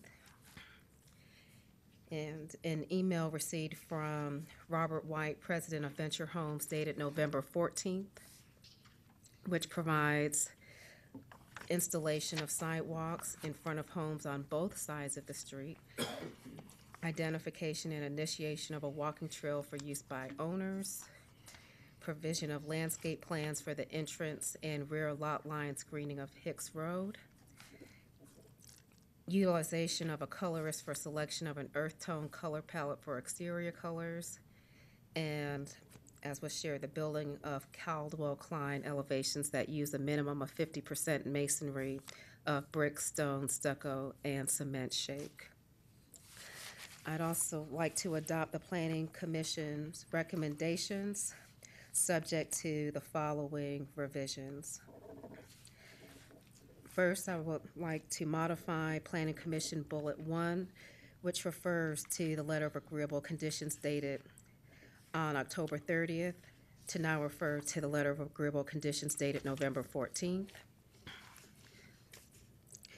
To replace bullet 1 of bullet 1 with points 4 and 5 of the email I provided, and I'll share that with you with the clerk, but this makes reference to the exterior of the buildings so that the color selection will be of earth tone color palette, and that elevations will use a minimum of 50% masonry of brick, stone, stucco, cement shake per Caldwell Klein elevations.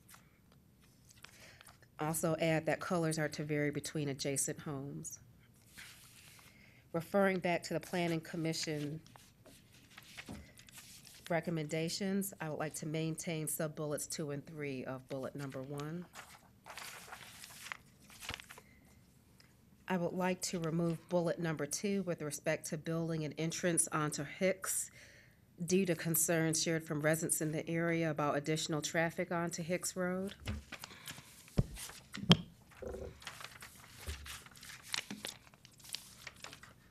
I'd like to bring up DOT for one, for a question prior to moving on to additional conditions. Good afternoon, Jane. Hey, good afternoon. I'm Jane Strickland with DOT. Thank you, and I appreciate you responding to my email earlier. I just wanted to, again, address some concerns that I have that this property will only have its entrance and exit off of Austell Road.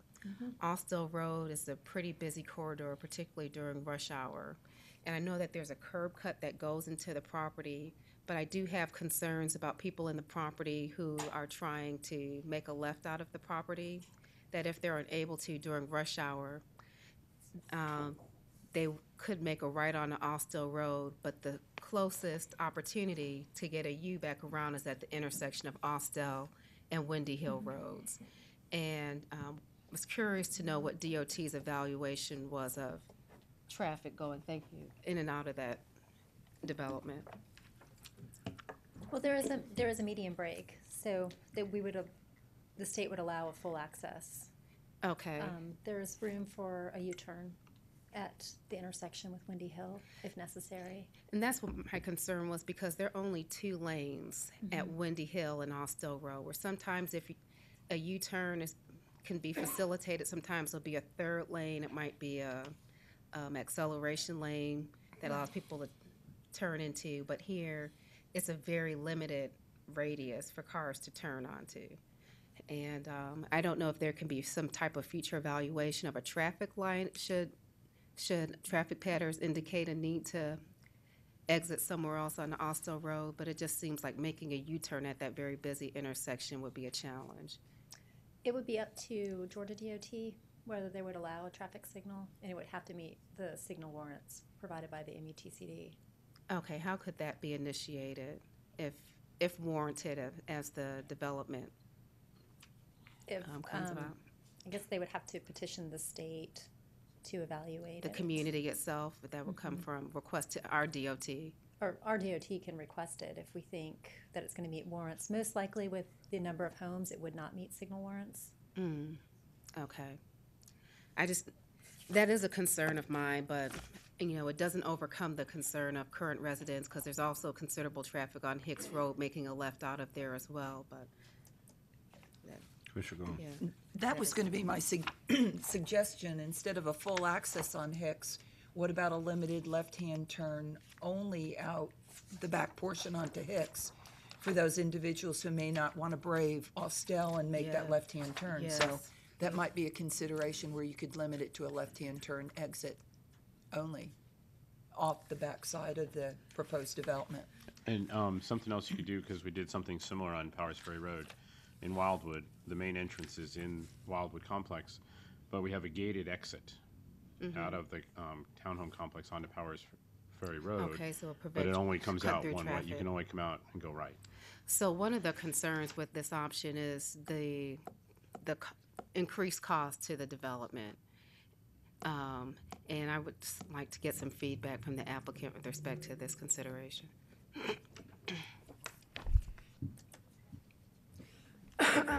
This is it's a small, relatively development. It's only proposed for 48 homes.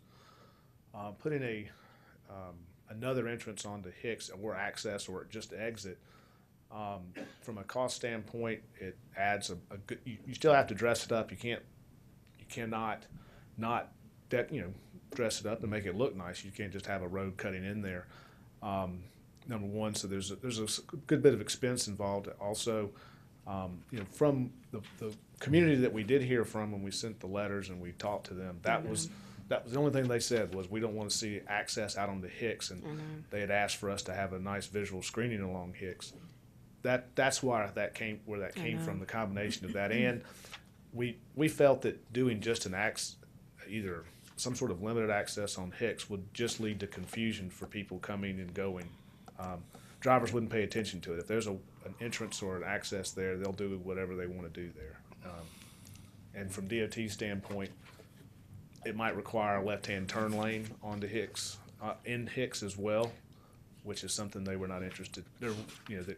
From a right-of-way standpoint, you just get an ever-expanding entrance when it's not really necessary, from our standpoint. Okay. I'm curious to know, and this is not for you, I'm just thinking out loud here, excuse me, from DOT's perspective, if a left-hand turn lane on Hicks would be required if there's just a left-hand turn out of the complex. So you're asking, your recommendation would be a left turn lane out of the complex? Only, I've heard that being proffered by. I'm not quite No, sure what that Commissioner. gains you, because there's not a signal at Hicks, so they would still have to make a left turn, an It's just- unprotected left turn. They're onto just Austell not Road. battling the volume. I mean, Austell Road during rush hour, it moves like the interstate. And, they're not battling the volume nor the amount of speed of traffic off of Hicks that they would be on Austell Road trying to make a left out of that complex. But they would still be, if they're making a left onto Hicks, they would still be at the intersection of Hicks and Austell Road. You're right, and still have to make a encountering left out of the, amen, you're the absolutely same kind right. of traffic. I know. Yeah, you're absolutely right, and I appreciate that point. And the intersection at Hicks and Austell Road, I don't believe met signal warrants either, so. Yeah, so if I could, just what we have is a subdivision with a limited number of homes emptying onto a Georgia Department of Transportation road. Yes, sir. What I would ask that we do, Commissioner, if it's all right, is that once this is I'm built, open. have request GDOT to do a signal warrant study at the intersection Austell and this subdivision, and if it's warranted, they'll put it in. If it's not, then we'll deal with it. That, I think It that's would a be fair the- stipulation to add. It would be the county that would probably have Right. to install it. So let me try to communicate that stipulation, Chairman, if you can reiterate that for me. You would say after the development is put in place to have DOT evaluate for, Yeah, just the completion of the, I mean, yeah, you can do it now and it'll be a technical evaluation. Either way, it's gonna be a technical evaluation. I mean, you can Right, do a we- warrant study now and ask GDOT to do it. Well, it would be the county that would have to I- perform it and submit ask- it to GDOT. Correct. Right, but unless it's under just kind of rare circumstances, they like real traffic. So it would be after final build out. okay. So what I'd like to do then is add a stipulation that at the completion of development, have GDOT evaluate Would be the county. intersection at the development for a traffic light.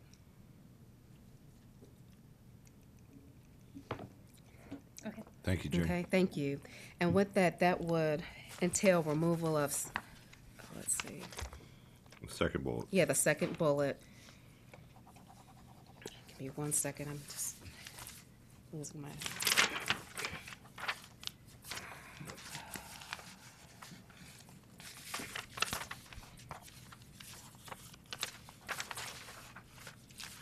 Okay. It would remove bullet number 3, also which had referred to visitor parking spaces being removed if there was an access point on Hicks. Further, would like to strike bullet number 4 with respect to sidewalks and refer to the email received from Bob White on November 14th, providing that the builder assents to install sidewalks in front of homes on both sides of the street. Also with agreement from Attorney Moore to add an additional stipulation to provide for Georgia Native Plant Society rescue of native plants prior to land disturbance.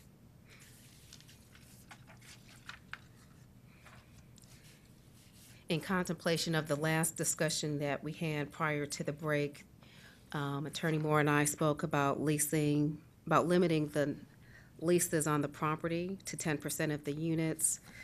So let me add a stipulation that provides development shall be limited to a restriction prohibited to the leasing of 10% of the units.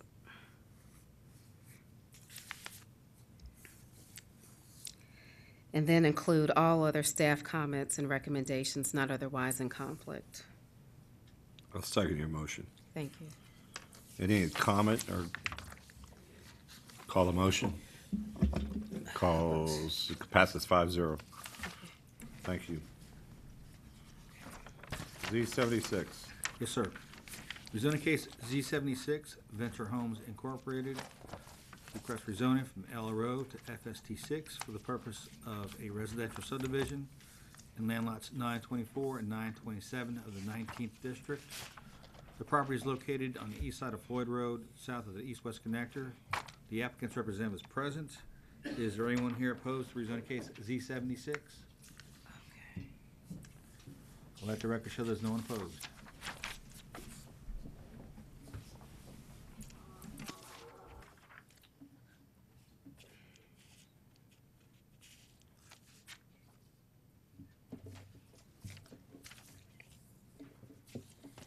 Same rules? Mr. Morse. Same rules? Okay. You did great that last one. All right. We'll see how we can do. This one should be quicker. Yeah. Again, this is an application brought by Venture Homes in these two cases. This is one for property that's located on Floyd Road. It's almost 8 acres, 7.7 acres. It's located just to the rear, and this is a good screen. It really shows where this property is located. It's located just on Floyd Road, just south of its intersection with the east-west connector. And if you'll note, if you're driving down the east-west connector at the intersection of Floyd Road is a major power center, Walmart, several other big box retailers. That is a major retail center. That shows it even better. And you can see the CRC and NRC on your screen that shows where this property is located. It's located right there on the edge. It's zoned LRO. Then beyond that is R20 and R15. This property really came into being as LRO as a result of the rezoning and litigation that ensued over the project that is at the corner of Floyd Road and east-west connector, the CRC now. And so it's been left sitting there, and it has not had good users to come along to develop it as LRO since the time this project was originally done in the late 90s, early 2000s. So what has come forward at this point is a proposal that will work from Venture Homes to, like I said in the prior application, one that brings forward a quality residential project, one that can transition from the Walmart Supercenter to the neighboring subdivisions. And the way we're able to do that is present this as an RA5 proposal, site plan specific, for a total of 37 homes. And please note, this was originally, I think it was 52 homes that were proposed as townhomes as a transitional use. But then after speaking with Floyd Road Station, some discussions and meetings, there was a revision, which is before you now, which was recommended for approval by the Planning Commission, which reduced the total number of homes to 37, as well as provided for detached homes as an RA5 development. And turning to that site plan, I'll just go over the high points of it as well. Again, this is the Floyd Road. There you can see the concrete form from the Walmart Supercenter here. And you have this property here, almost 8 acres, neighboring the residential subdivisions. What we've done through discussions with them is we've going to be installing a 20-foot buffer that'll be natural maintained as well as supplemented in certain areas to provide the natural buffer and tree buffer for those residential areas, and put detached residential adjacent to detached residential. Importantly, again, we will have landscaping plans along the front that'll incorporate tree plantings as well as berms that will be approved by the district commissioner as well during plan review to ensure a very attractive streetscape on Floyd Road. And what this does also is announce essentially once you get past the Supercenter here, you're entering a section of Floyd Road that is residential in nature, and one that with this injection of quality residential homes here from Venture Homes, one that we believe will really uplift and highlight the area as a residential community.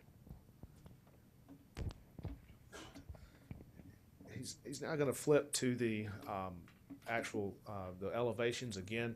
These were upgraded elevations due to additional discussions that we had with the community to provide for Caldwell Klein elevations. We have increased the overall proposed home size.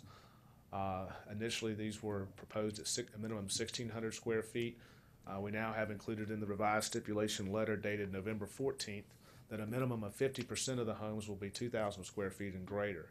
So we've increased that minimum house size and Venture Homes was happy to do that as a commitment to the quality, as well as injected the Caldwell Klein elevations along with what they are known for and their quality of home designs as well. In addition, we have agreed for this project, it's not in the stipulation letter, that there will be a condition that restricts leasing of units to no more than 10% of the units, which will also be included in as part of the agreed upon conditions here. And thankfully, Commissioner Cubit reminded me on the last one, we have agreed and will agree to coordinate with the Georgia Native Plant Rescue Society in terms of coordination with them on Georgia Native Plant Rescue. We received a request from Ms. George yesterday, I believe it was, on these two projects, and we're happy to participate in that, and Venture Homes is happy to participate in that with her group.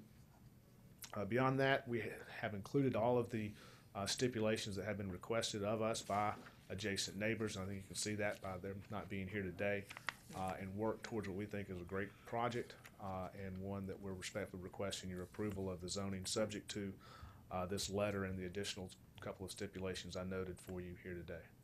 Thank you. Thank you, sir. For clarity, is there anyone here wishing to speak against this? Seeing hearing none, public hearing is closed. Commissioner Cupid. Yes, thank you, Chairman. Again, want to thank Venture Homes and Attorney Moore for your thoughtful consideration of my concerns and your definite consideration of the community's concerns.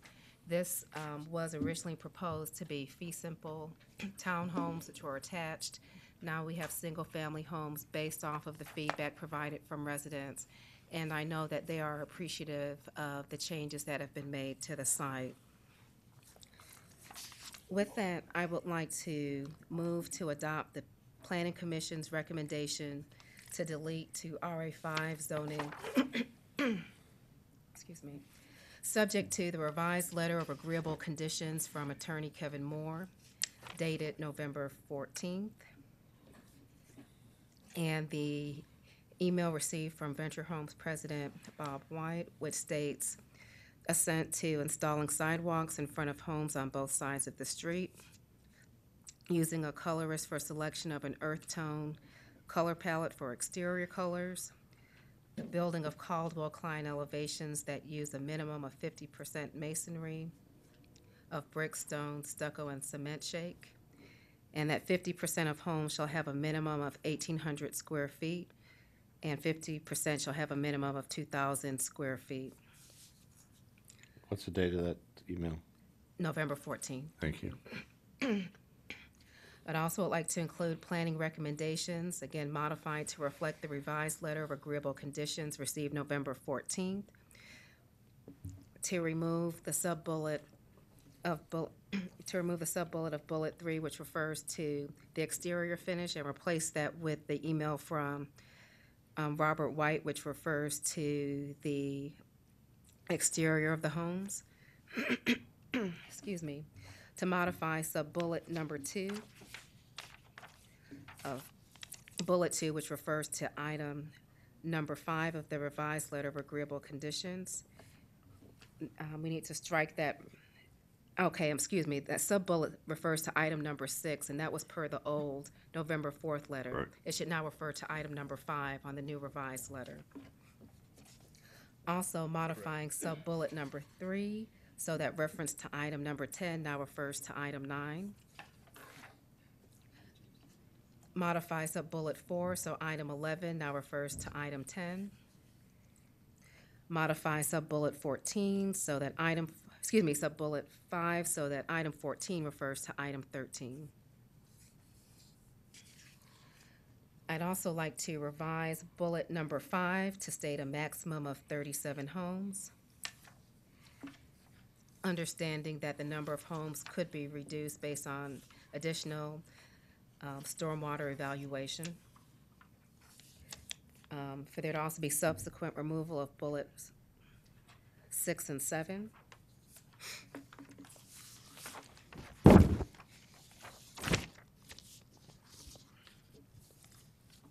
To add a condition to restrict the lease of homes in the subdivision to 10%. To add an additional stipulation to provide for the Georgia Native Plant Society to rescue native plants prior to land disturbance. To include all staff comments and recommendations not otherwise in conflict. Thank you. Got a motion and a second. Any comments? Call the question. Motion carries 5-0. Thank you. Another good job. Thank you. Hey, John. Yes, sir. Sorry. Rezoning case Z78, Heathermore HOA Incorporated. Request rezoning from R20 with stipulations to R20 with stipulations for the purpose of reducing the cemetery buffer on 6 lots in land lots 134 and 166 of the First District. The property is located on the north side of Heath Hollow Lane, on the northeast side of Heathermore Hill Drive, on the north side of Roswell Road, and on the east side of Willio Rill Road. The applicant is present. Is there anyone here opposed to rezoning case Z78? Please raise your hands.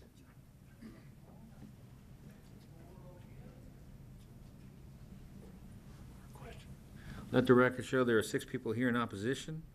All those wishing to address the board, please come forward to be sworn in.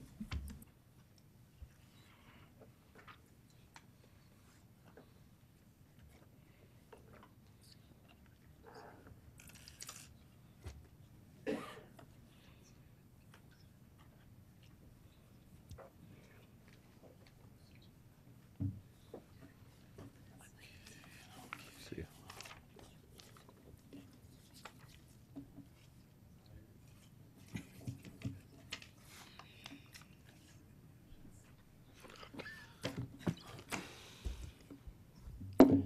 Good afternoon, Commissioners. Thanks for your time this afternoon.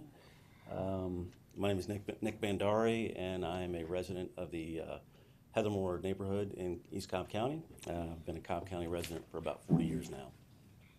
And I have the dubious honor of being the HOA president, to get to bring this action before you, or request before you, on behalf of not only HOA, but six affected property owners within our subdivision.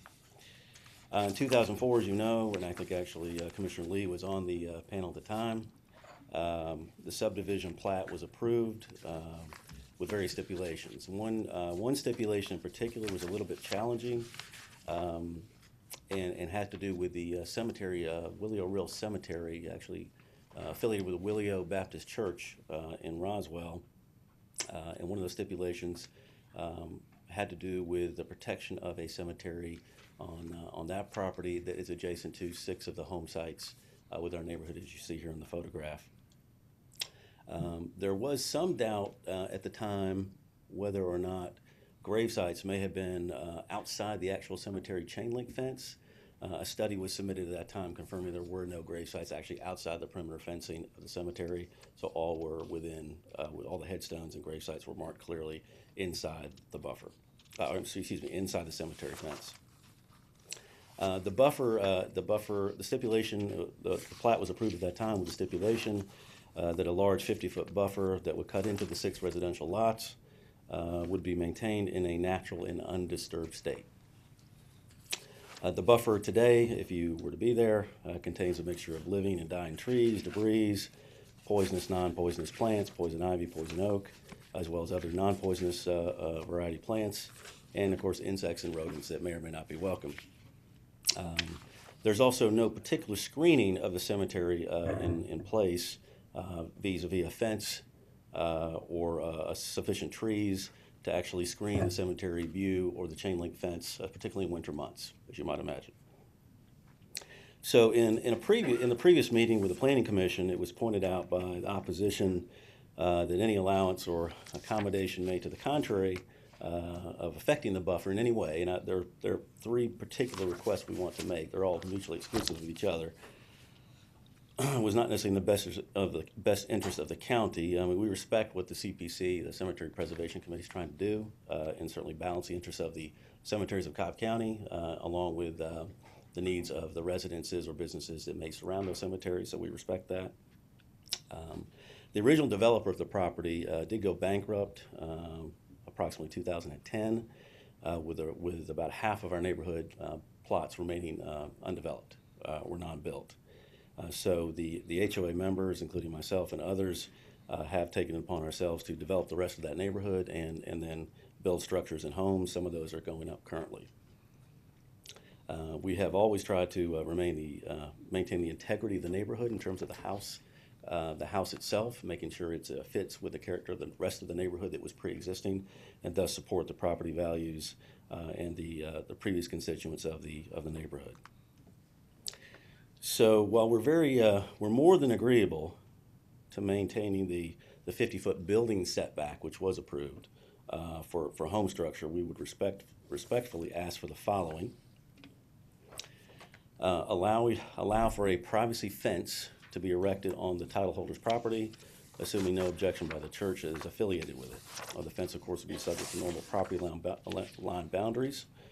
For support of this, I have an email from David Griffin, who's a county architect, which I could actually put up if you could do this for me.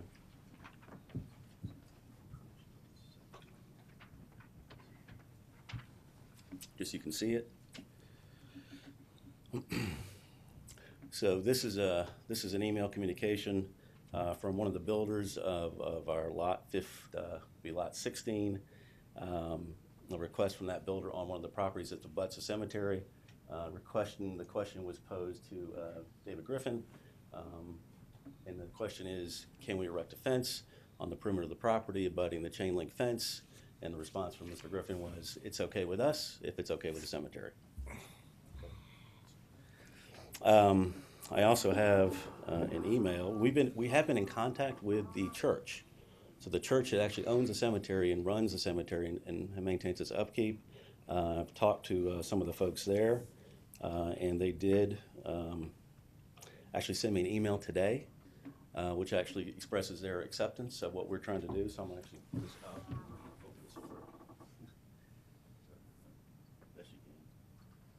Sorry, I couldn't print this out so you could see it over lunch. If it doesn't come through, hopefully it will. So this is an email from Deacon Doug Strickland, who's the administrative officer of the Willie O'Reilly Baptist Church. And as you can see, it basically has no issue with 2 of the items we're going to request. One is a reduction of the 50-foot buffer to 25 feet. And I'm sorry. And then the other is to put up a wood privacy fence to be maintained by the residents of the Heathermore subdivision. So this is from the cemetery property owner. Thank you. So the first request is the privacy fence to be erected, which we have the support of Mr. Griffin and, of course, the church. We'd like for the buffer itself, and this is a point of clarification because there's some confusion on the part of my neighbors. And we want, as the HOA, we want to try to do the right thing in terms of the integrity of the buffer. And that is to have the buffer go from natural, as it's worded today, it's natural and undisturbed. So whatever happens, happens. We'd like for that to be, to go from natural and undisturbed to natural and maintained. So that if there are trees that fall over, if there are infestations that take place, we are able to go in there and move things around, not to take live trees down, but to maintain the integrity and just natural aesthetic beauty of a buffer. And the way it's worded today, we're sort of confused as to what that actually means. So natural and undisturbed to natural maintained, but of course to erect no other housing or similar permanent structures, which is what a buffer should be. And the third and final request is the buffer reduction from 50 to 25 feet. The cemetery buffer issue is adjacent to the 6 residential lots. As I mentioned, there are no commercial lots are adjacent, rights of way, et cetera. It is all residential lots and yards that are adjacent to the cemetery in question. And as I mentioned, I had the email up previously from Deacon Strickland about the reduction being acceptable to him. But I want to put up a couple of photos here, and these are other cemeteries in the county, which are of note, where I think there may be some right-of-way encroachment, or certainly not evidence of a 50-foot buffer in place. So this is a cemetery off Austell Road. The right-of-way is within 20 feet of a headstone. That's one example. This cemetery is on Atlanta Road in Cobb County, and it's not quite easy to see, but very close to the actual fence of the cemetery. There are structures on either side: a commercial building to the right, another commercial building to the left, and they encroach well within 50 feet of the perimeter of the cemetery.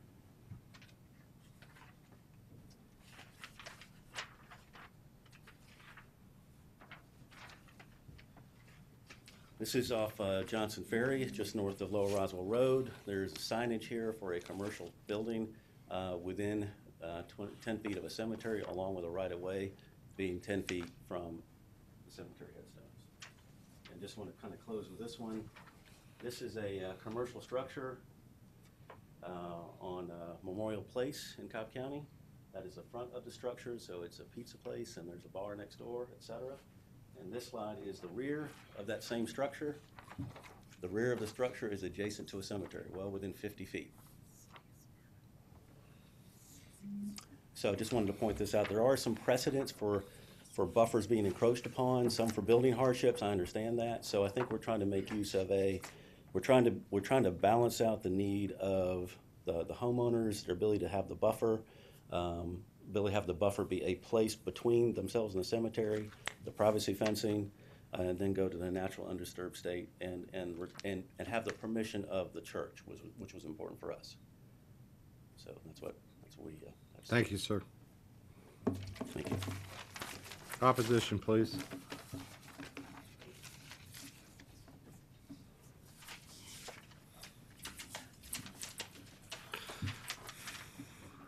Good afternoon. I'm Janice Langston, member of the Cobb County Cemetery Preservation Commission. I will read for what our comments are. I'm sure you have received our input on this matter, and I'm only here to confirm that the Commission's position is to unanimously oppose any encroachment into the 50-foot buffer zone. This buffer is for the benefit of not only the cemetery, but homeowners as well. Many homeowners do not wish to look out upon cemeteries, and cemetery visitors need some privacy also. This buffer was agreed to by the developer and transferred to the Homeowners Association, and as far as I know, was disclosed to the home purchaser and agreed to at closing. Again, this commission is opposed to this encroachment as it could set a dangerous precedent and allow a domino effect, setting back years of preservation standards, preservation work, and cemetery safety. Thank you. Thank you, ma'am. Next speaker, please.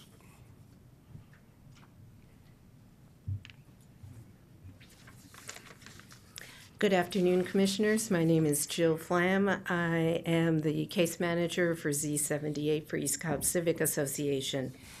The original zoning of the subdivision in 2004 addressed the establishment of a 50-foot cemetery buffer in the stipulation letter, as well as staff comments, all of which were recorded as stipulations on the property. In addition, the final plat of the subdivision correctly shows the 50-foot undisturbed cemetery buffer on the 6 lots. The developer, builder, and subsequent owners knew this existed when they bought the lots or homes. In fact, the front setbacks of these lots were reduced in order to give the houses more room in the back. Instead, bigger houses were built. The applicant says that the reduction in the buffer is due to a size requirement for the houses in this subdivision. There is no such thing as a size requirement in Cobb County. The cemetery has been there for over 100 years. It was visible when this development was started.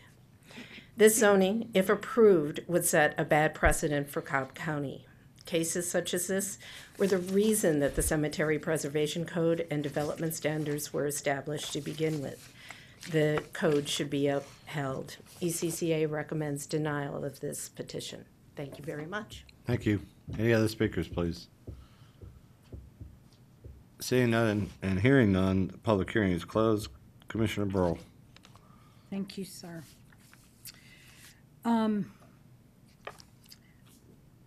First of all, we do have a cemetery preservation commission, and we also have Cobb development standards and preservation ordinance in place that requires the 50-foot buffer. And as was mentioned, it was in the stipulation letter on the original zoning, and also in our code for 50-foot undisturbed buffer for cemeteries. There's also part of that that there to be permanent signs erected every 50 feet along the outer perimeter of the 50-foot undisturbed buffer and the natural cemetery preservation buffer. So I think it should have been very clear that this was not to be disturbed. And as was also mentioned, I think by ECCA, a reduction in the front setbacks was given at the original zoning in order to give some relief for the, just undisturbed buffer in the back, which is part of the code. So I can't support reducing the buffer, even if the church is agreeable. I can't support that. And you are allowed to remove dead trees from the undisturbed buffer, but I would suggest getting with the county arborist, David Griffin, who you've been in contact with through email, as far as coming up with a plan to restore the buffer that has been removed, and also the Powells will need to remove the retaining wall that they have erected in the 50-foot buffer. So I'm ready to make a motion. Please. I would like to make a motion to deny Z78.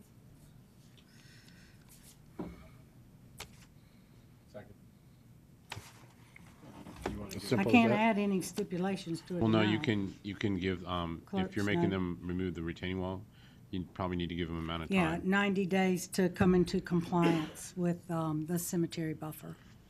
Thank you. Motion and a second. Any other comments? Call the question. Motion carries 4-0. Commissioner Gorham is absent. Z80, please. Yes, sir. Rezoning case Z80, Paradise Concepts Incorporated, doing business as Nature Supply Center. Request rezoning from NRC to LI for the purpose of a landscape supply company in land lots 1000 and 1001 of the 19th district. The property is located on the northeast side of Floyd Road, north of Concord Road. Earlier, there were 6 people here in support of the application and 1 person opposed. All those wishing to address the board, please come forward to be sworn in. John, before we get too much further, before we call, come on ahead. And I got to apologize to the applicants and the people that are here. What we have is a failure to communicate to a certain degree. I was unaware that Commissioner Gorham needed to leave today at 2 o'clock. And unfortunately, I left this morning by being summoned down to Atlanta. And I have a 2:30 event I can't postpone as well. So I'm going to have to leave as well. I'll be back in 30 minutes, 45 at the most. I apologize to everyone that's here for that. What that means is any vote for approval or denial is going to require a 3-0 vote. As the majority of the people that are here. No, I will be back. So if there's a case that you want to hold until I get returned, that's between you work that out language with the county attorney, and we can reconsider it when I get back. As long as that's all worked out legally. So if we get to that point where the case needs my input, we can wait till I get back and deal with that one. If not, if you would just handle the rest of the agenda, I'd appreciate it. And I apologize to all involved. I promise it won't happen but one more time this year.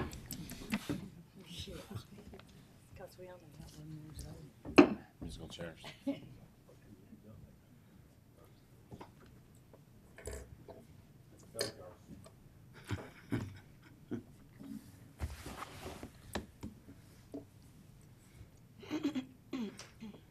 I'm used to clearing a room, but not of commissioners. This is a first.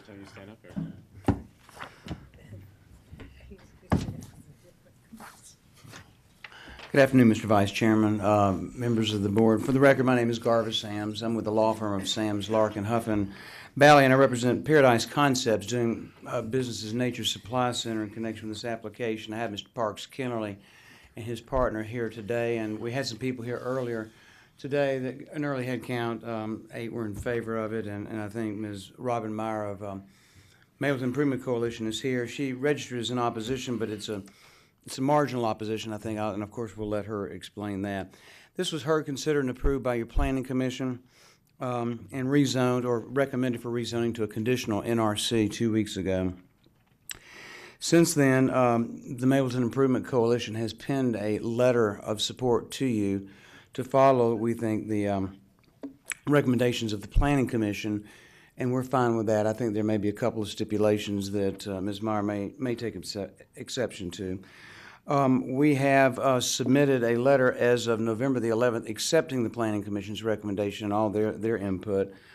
Briefly, this property is a 3.884 acre tract of land. You can see depicted on the zoning map excerpt that's on your screen here. It's presently zoned NRC, has been rezoned NRC since 2004 when the owner of the property, Mr. Pecoraro, came forward with plans, rather ambitious plans for a retail center, and it just simply never came to fruition because of the downplay in the market and whatnot. This is zoned NRC, is within an NAC. From a historical perspective, it was zoned NRC, I think I said 2004, and that's correct. It was Z126. Since then, you approved a land use permit, and then you approved an extension of a land use permit, which runs out this month on November the 30th. The application originally as filed sought to reclassify this property to a conditional LI classification for this use only, eliminating all under uses under LI. The Planning Commission, I think, was presented with a creative situation and was able to create. And they created a hybrid classification. It's NRC, but it's NRC conditioned upon this use only. While this application has been pending, and I hope I haven't bothered you too much during the pendency of it, but there's been 4 separate occasions where I've submitted letters and emails and petitions in support of this, up to 164 supportive emails, letters, and petitions. So there's been an outpouring of support, and this is support not generated on form letters. Every single letter was different. Every single email was different. They all tell a different story. Everyone from school teachers to other suppliers of landscaping supplies, to businessmen, to contiguous neighbors in the subdivision right behind us. To date, there's been no opposition expressed to this application from the public's perspective. We've been meeting with the county staff and, of course, Mapleton Improvement Coalition during out the pendency of this, and also the previous two land use permits that came down as well. Again, we've agreed to eliminate all uses under either NRC or LI. We've agreed to, if this use only, if Paradise Concepts, Nature Supply Center ceases doing business on the site, then it reverts to the original zoning from 2006 or 2004, or if you prefer, it reverts to an NRC or comes back to the Board of Commissioners. My client, Paradise Concepts, really doesn't care because they want to stay there and they want to stay there forever, and the community really does want them to stay there as well. We're contiguous to the Silver Comet Trails in an excellent positioning. We've agreed to a number of stipulations regarding landscaping and the like. Who better to landscape and buffer this than a landscape supply company? Hours of operation will stay the same from 8 to 6, Monday through Saturday, closed on Sunday. We've agreed to a landscape oversight committee. It's a little different than most of them. It's set up with Commissioner Cupid as the final arbiter, but which we're required, with the way the Planning Commission handled this, to have a personal meeting, a face-to-face meeting, and not just submit a plan and have comments generated, which I think is a good idea. And I'll give Robin Meyer of Mapleton Improvement Coalition and Galt Porter the kudos for coming up with that. The number of vehicles are associated with this business are delineated in the stipulation letter. It's very clear that they're limited. There's no log splitting or there's no log cutting on the property. Outside storage is limited to the landscape supply materials and the other things that are set out in the letter. Stormwater management, we're not adding any impervious surface, so there's no stormwater management requirements except upon a redevelopment, and also upon a redevelopment, we'll follow DOT's recommendations with respect to additional right-of-way and a deceleration lane with a taper. The staff was in an awkward position on this, sort of a conundrum, I think secretly wanting it, not secretly, wanting it, feeling it was compatible, but by the same token, because we applied for LI and the future land use map showed a neighborhood activity center, we're constrained to follow the dictates of the comp plan and couldn't recommend approval. So we're asking that Commissioner Cupid or her designee have the ability to make minor modifications utilizing the boilerplate language that we've been incorporating into our stip letters. Originally, we were presented with a conundrum wrapped in an enigma, but we're presented also with unique circumstances, and that you have got a use here that is loved and embraced by the county. I thought I'd do some more words for you, Commissioner Ott, since you like those. I'm going to start asking you if you know how to spell them. No, I can't spell them, or a preponderance either. This use only, and we hope you approve it. Mr. Kennerly is here, and Parks is a great guy, and I'm not talking about my law partner Parks. I'm talking about Parks Kennerly. He can respond to any questions you have at the appropriate time, and I think some of our people in support had to leave because of jobs and whatnot, but that's our case, Mr. Chairman. All right, thank you. Robin?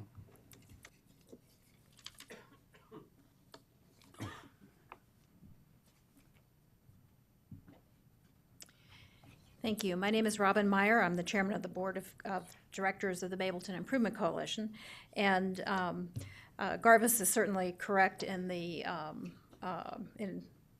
in his attempts to characterize my reason for being here on the opposition side of things. I guess I can't quite go with a description of marginal, but in point of fact, we are very supportive of the Planning Commission recommendations to ask you to approve this request as a conditional NRC, because it avoids the specter of light industrial zoning at such a sensitive area and such an important area in our community at the junction of the Silver Comet Trail and the soon-to-begin construction Floyd Road Trail. So we appreciate very much the opportunity for the I think, very proactive and very thorough landscape oversight committee. We appreciate the 50-foot buffer for the landscape buffer for the Silver Comet Trail and for the adjacent neighborhood. This property and the heavy equipment that operates on this property is absolutely visible from the Silver Comet Trail when the leaves are off the trees, and somewhat visible when the leaves are on the trees. So that's a very important aspect of this piece of property. We are very hopeful of your approval in a way that restricts it to this use only, so that at the point in time when, hopefully it's many, many years from now, because as Mr. Sam says, the community and the Mapleton Improvement Coalition are very supportive of this local business. But at such point, if it ever comes that Nature Supply leaves this property, reverting the zoning entirely to the prior zoning leaves us without any protections in place. So we would ask that it be for this use only, and that future users of this property, be it the owner or a tenant, would have to come before the commission for rezoning before beginning operation. I think that pretty much concludes my my remarks on this. Again, this has been a challenging piece of property for decades in our community, and we really are looking forward to continued improvement here. We've seen a lot of improvement with the over the last couple of years as the land use permit has been in place, and the minimal improvements made there because of the temporary nature of that land use permit. Rezoning is not temporary, so we're looking for solutions that are also not temporary. Thank you. Thank you. Not seeing any other opposition. Public hearing is closed. Commissioner Cupid? Yes, thanks, Commissioner Ott. I must say that it is nice to see the progression of this case. The last time this matter came before me, we were contemplating issuing another permit, which had to be continually renewed, and it made sense for the site to move towards just an actual zoning.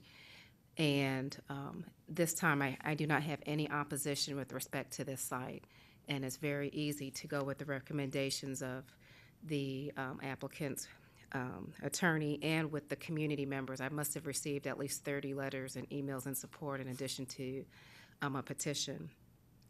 So with that, I would like to make a recommendation to adopt make a motion to accept the Planning Commission recommendation to delete the zoning to NRC, subject to the MIC letter dated November 11th, supportive letters and emails and petition received by Attorney Sams dated on November 11th, letter of agreeable conditions received from Attorney Sams on October 13th, as long as they do not conflict with adoption of Planning Commission recommendations, subject to the following modifications.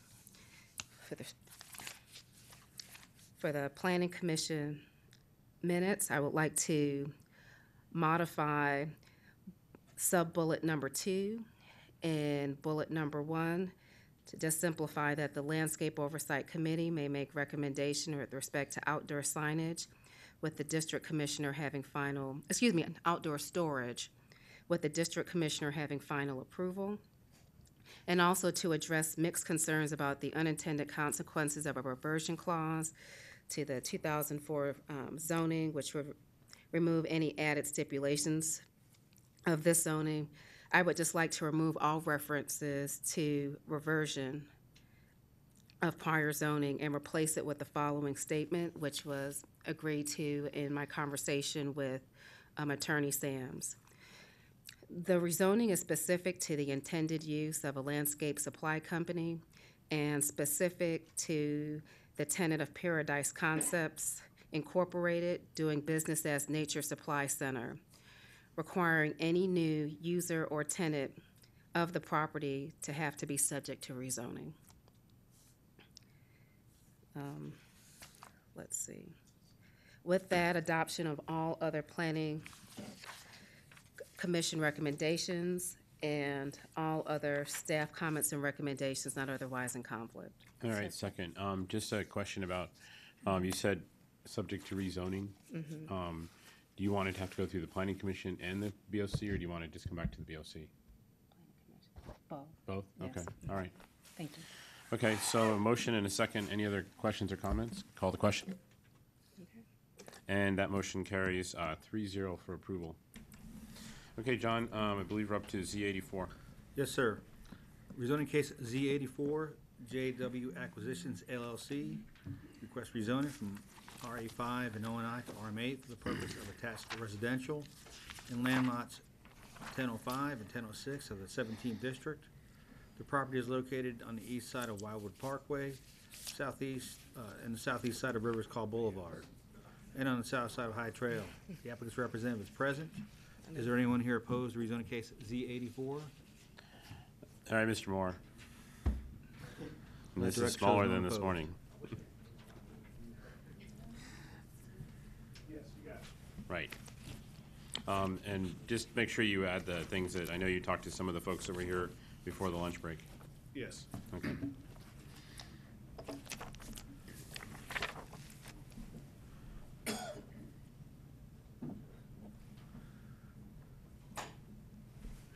That's really cheap.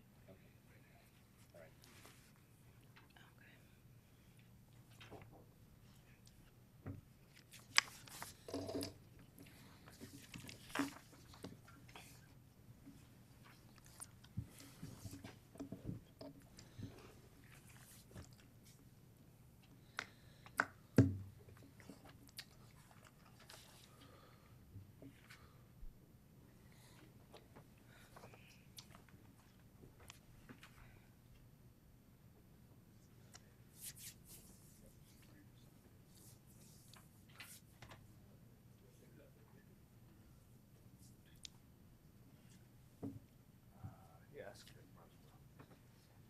Yeah, great. You ready? Okay, thank you. For the record, I'm Kevin Moore here on behalf of the applicant and owner of this application for rezoning. This is 18.2 acres located off Wildwood Parkway, and this application comes to you with recommendation of approval from staff, as well as a recommendation of approval from your planning commission. The current zoning of the property is RA5 and O&I of this 18.2 acres, and it's proposed to zoning category of RM8 for a townhome project that we think is an excellent use of the property. And I've been requested to do this presentation in more of a summary fashion. But if I was to go to a very lengthy presentation, I would be showing you right now a site plan of the current zoning that shows it as a 31-lot RA5 development. What's shown on your screens now is the proposed site plan with one modification that I'll just cover briefly. But you can see that what dominates this site plan is the open space green area that's been that's going to be protected in a conservation easement. It's part of our stipulation letter. That area that you see all in green under the current zoning is taken up by detention ponds and lots that back up against the current and existing Rivers Call subdivision, which is to the right and borders this property. We have had multiple conversations, meetings, and discussions with Rivers Call subdivision, which is adjacent to this property. You notice at the top there it shows a tennis court. This is the colored version. Since that time, the tennis court has been removed. The actual site plan that's a part of our stipulation letter and it's submitted does not show the tennis court. We will not be putting a tennis court there. We have a stipulation which specifically includes what will be placed there is basically a low impact park, a manicured park type area that will be very low in impact, and we've specified what that will be. The stipulation letter goes on to also identify the area that will be placed in the conservation easement, which is shown by the green on this site plan, which is a minimum of 3.5 acres, and we say that very carefully. It's a minimum of 3.5 acres. We anticipate that it will far exceed that once final design has occurred. But we want to make sure that the area that's adjacent to Rivers Call is included within that conservation easement, so that their view shed is left unchanged. And that's why we believe this is a a really good plan and a much more responsible, much better way to develop this property for a total of 47 units. It's 45 townhomes and then 2 single-family units you see that'll have beautiful views overlooking the Chattahoochee River corridor that you see on the bottom of that site plan. In addition, we have a variety of special stipulations that have been presented. You'll see this is a letter dated November 18th. I know that's today. There was a letter for the Planning Commission that was updated since that time. We worked through literally word by word with Rivers Call to make sure we got it right, and that's why we have this final version for you.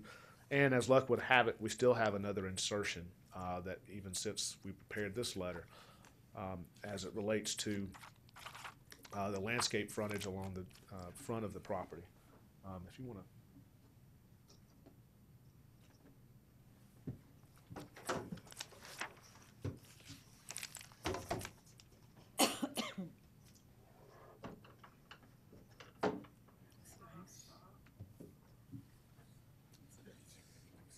I'm just going to show you, we have this, a portion of this is attached to the stipulation letter.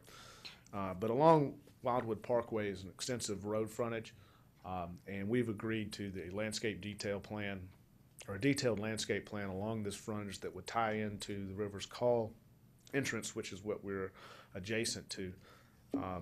This is simply a conceptual perspective of it, but it's really important for Rivers Call and for this project, which will be a high-end townhome project, for it to have the right look, the right measure of quality. So we have agreed that the detailed landscape plan will be presented during plan review. It'll include entrance signage, all wall features, and fencing features, which will be submitted prior to the issuance of a land disturbance permit. And it will be subject to approval by the district commissioner. A copy of that proposed plan will be provided to the Rivers Call Homeowners Association for their review and, importantly, their input during that process.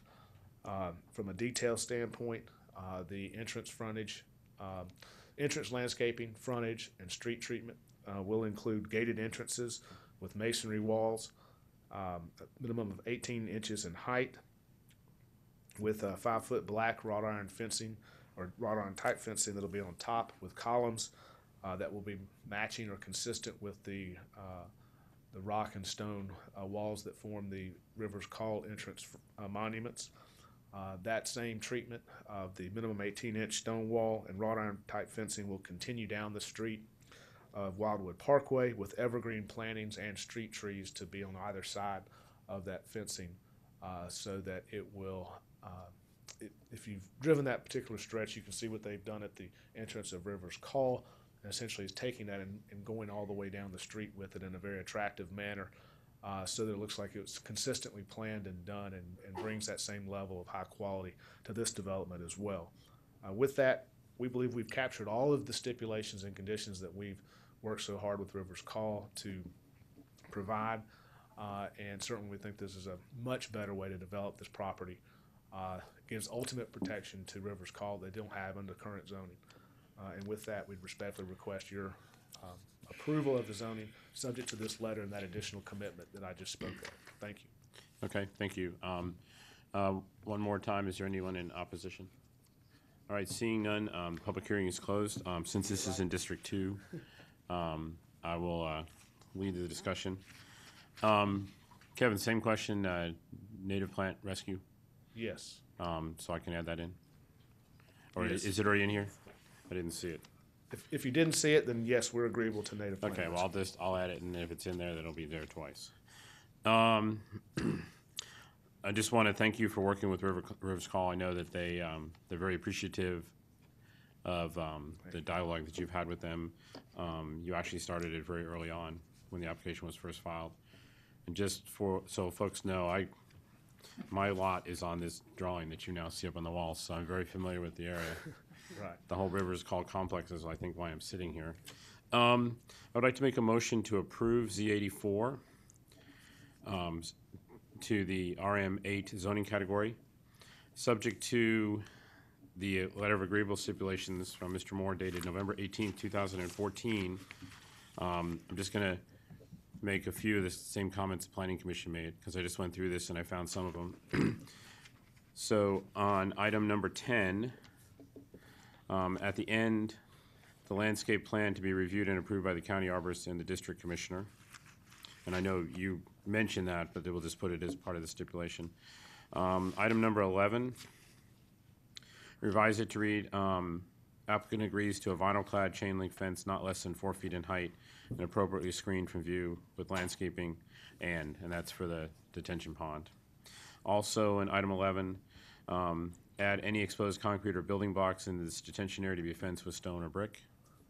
Number 14, add to the end, construction hours are Monday through Friday, 7 a.m. to 7 p.m., Saturday, 9 a.m. until 7 p.m., and Sunday, no work unless approved in advance by the district commissioner.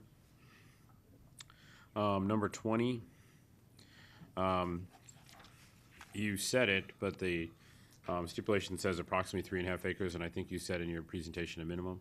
Yes. So we'll change the word approximately in number 20 to minimum. And then for the, let's see, you made that change.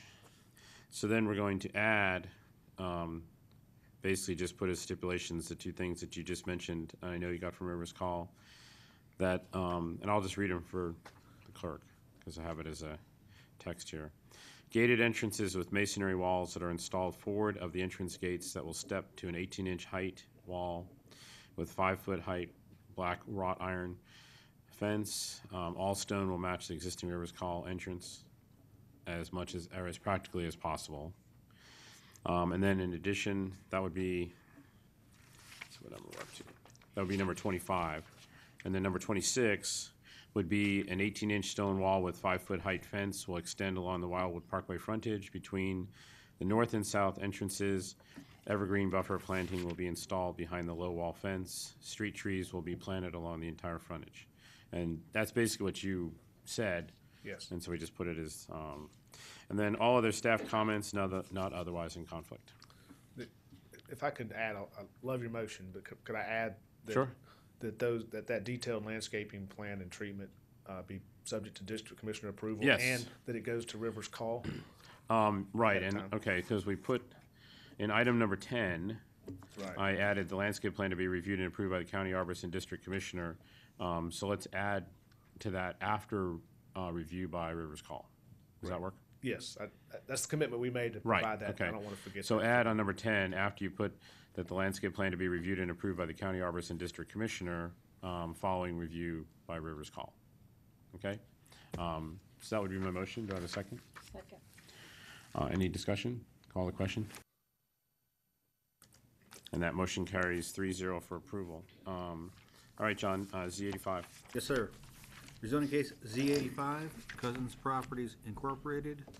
Request rezoning from UC to OMR for the purpose of offices in land lots 987, 1005, 1006 in the 17th district. Located on the southeast side of Wildwood Parkway, east of Winnie Hill Road. The applicant's representative is present. Is there anyone here opposed to rezoning case Z85? Let the record shows no one opposed.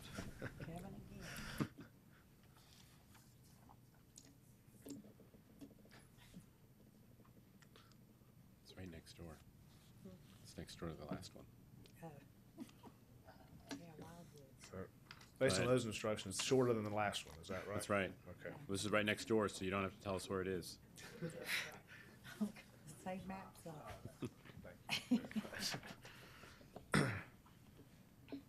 This is an application submitted by Cousins Properties.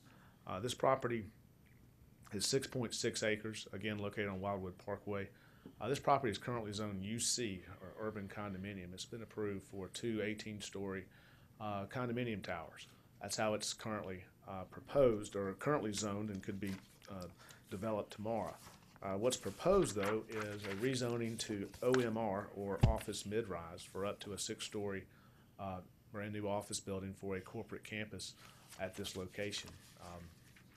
It is a proposed office building that will be a maximum of 200,000 square feet, one that we think fits much better at this point in time with the office buildings that Cousins has done already on Wildwood Parkway, which you can see on your screen. It allows for a proposed use that certainly is not inconsistent with the uses adjacent across the street on Wildwood Parkway. It certainly is done in concert with the development that was just received approval, which is adjacent. You can see here on your screen is the site plan for the proposed office building. You'll see Wildwood Parkway at the top and the office building at the bottom. This drops from Wildwood Parkway, as you see on your site plan, to the bottom of your screen. That's dropping pretty significantly to really just going towards the river. So you would expect that it drops. This building's been placed so that it sits going down and below, has a beautiful setting, as most of the buildings do, or all of the buildings do in the Wildwood complex, using the slope. You'll see a parking garage and deck that will likewise fit into that slope and be used in conjunction with the existing parking garage that is adjacent to it on adjacent property. So you can see how this will all fit together very consistently in a project that Cousins will be very proud of, as well as the county, I believe, on Wildwood Parkway.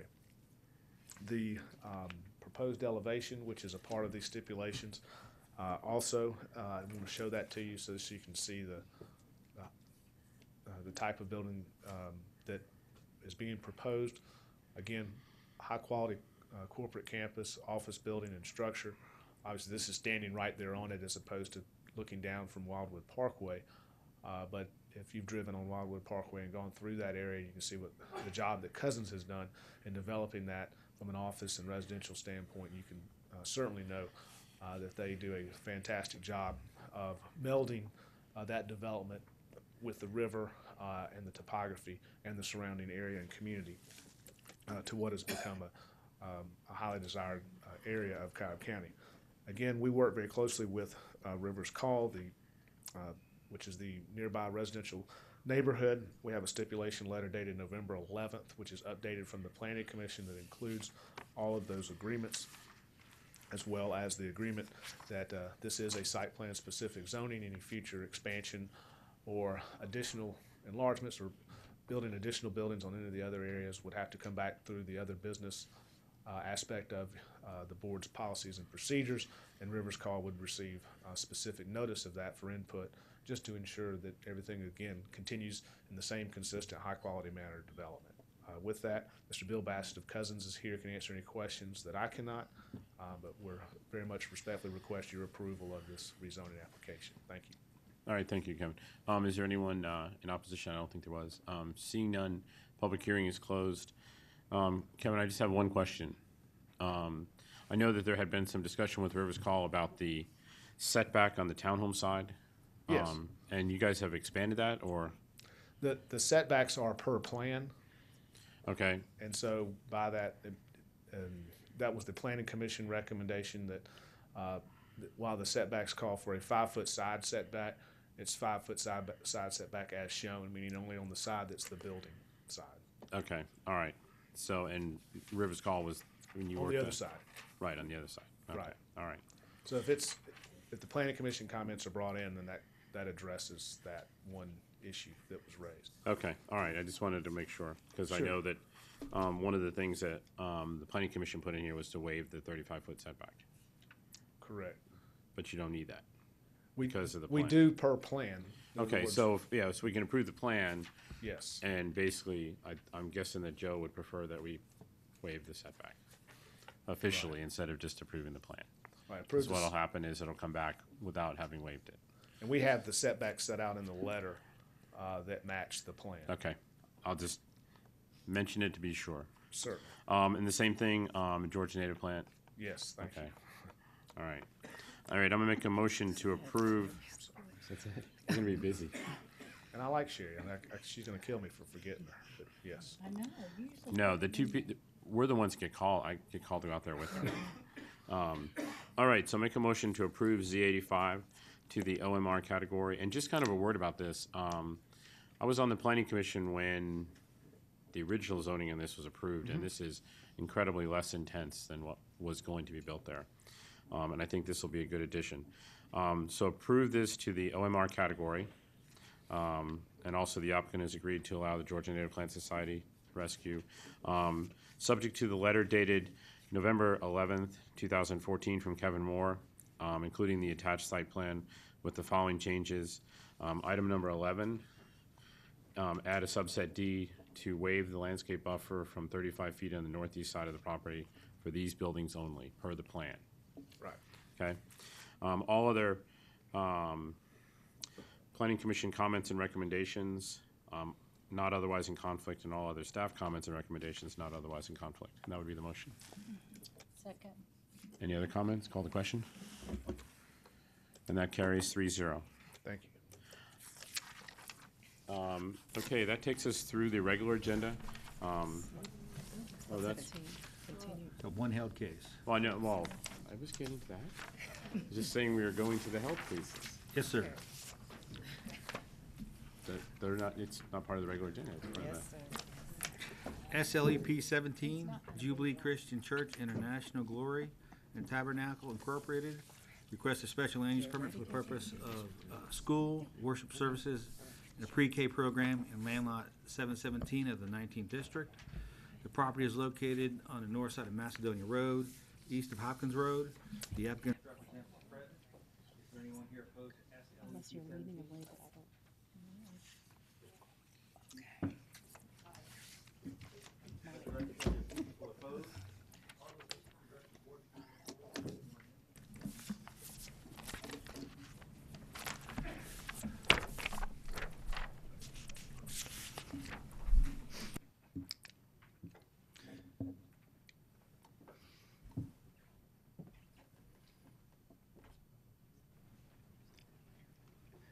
Go ahead. Good afternoon. For the record, my name is Parks Huff for the law firm of Sam's Larkin Huff and Valley, and I represent Jubilee Christian Church in relation to this request before you this afternoon rather.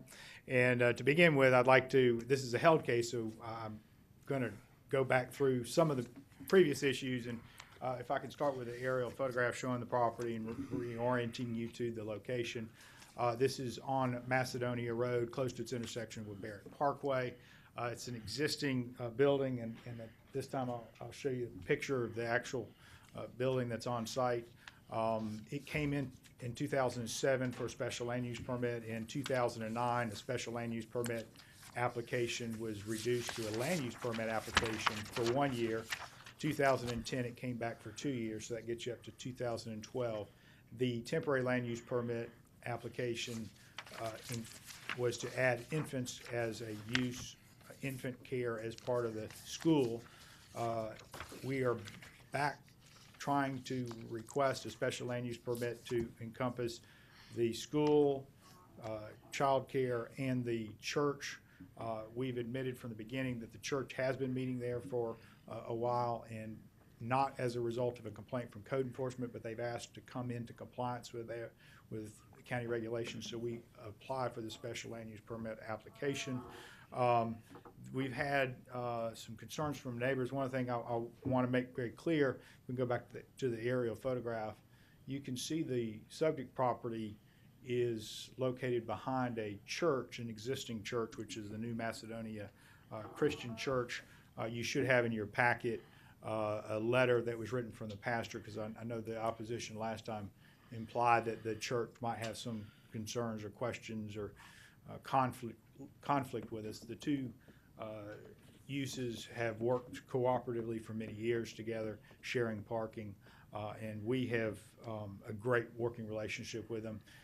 You can see also from this aerial photograph that, and I do want to make very clear that the adjacent property owner that is here objecting to this request is not our adjacent property owner. They are removed from our property by several hundred feet and a lot of trees and a different property owner. I reached out to that property owner that's between us and the objecting neighbor because I was surprised that I hadn't heard anything from them.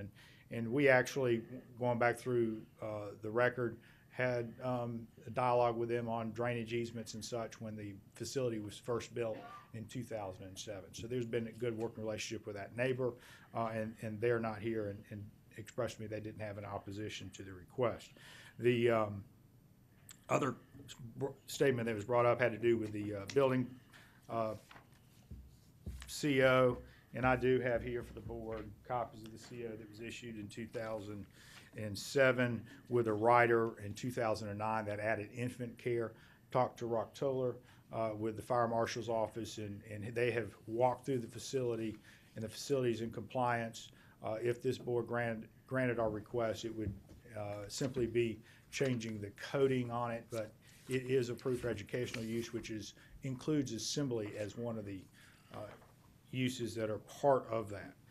So what we tried to do, we've had, as I said, Ms. Gauze is here, a property owner that owns 50 or more acres on Barrett Parkway is here opposed to the case, and we tried to address the objective criteria that we normally think about when granting a special land use permit in terms of light, in terms of noise, in terms of traffic. And I've got a letter dated November 11th that goes through and tries to address those objective criteria that this board utilizes in granting a special land use permit application. Specifically, some of the changes that we've dealt with have to do with landscaping.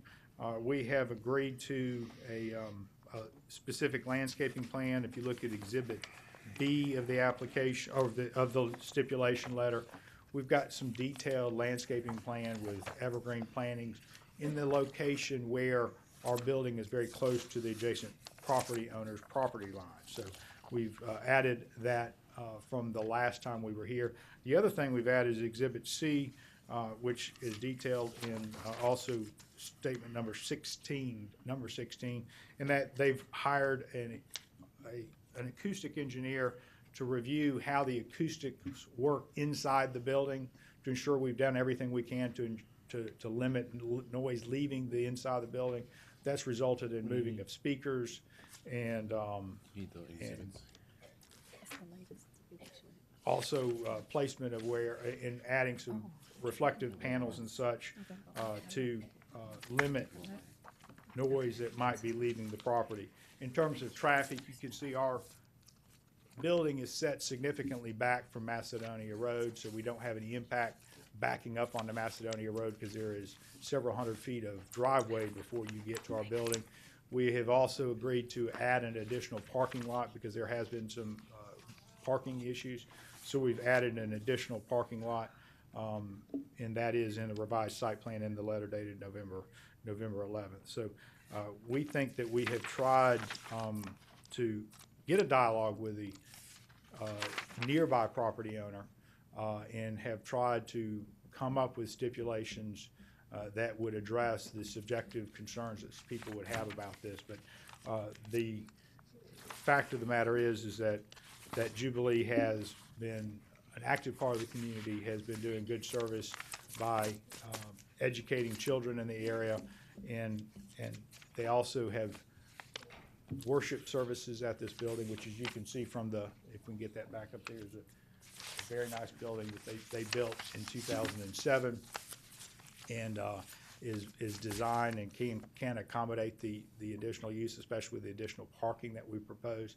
So when your professional planning staff looked at this application, they went through these objective criteria and they recommended approval for the request. When your planning commission looked at it, Mr. Porter, the district commissioner's planning commissioner, met us on site, talked to the pastor for the adjacent church, and looked at the facility and looked at how it operates. And the planning commission recommended approval of the application. So what we ask you to do is to approve the application as we presented it, subject to my letter dated November 11th, which, as I said, details limitation on hours of usage and landscaping and those type of things. And just simply follow the planning commission recommendation that followed the staff recommendation and approve the request. We appreciate your time. Appreciate your consideration of this case, and I'll be glad to answer questions you may have. All right, thank you. Opposition?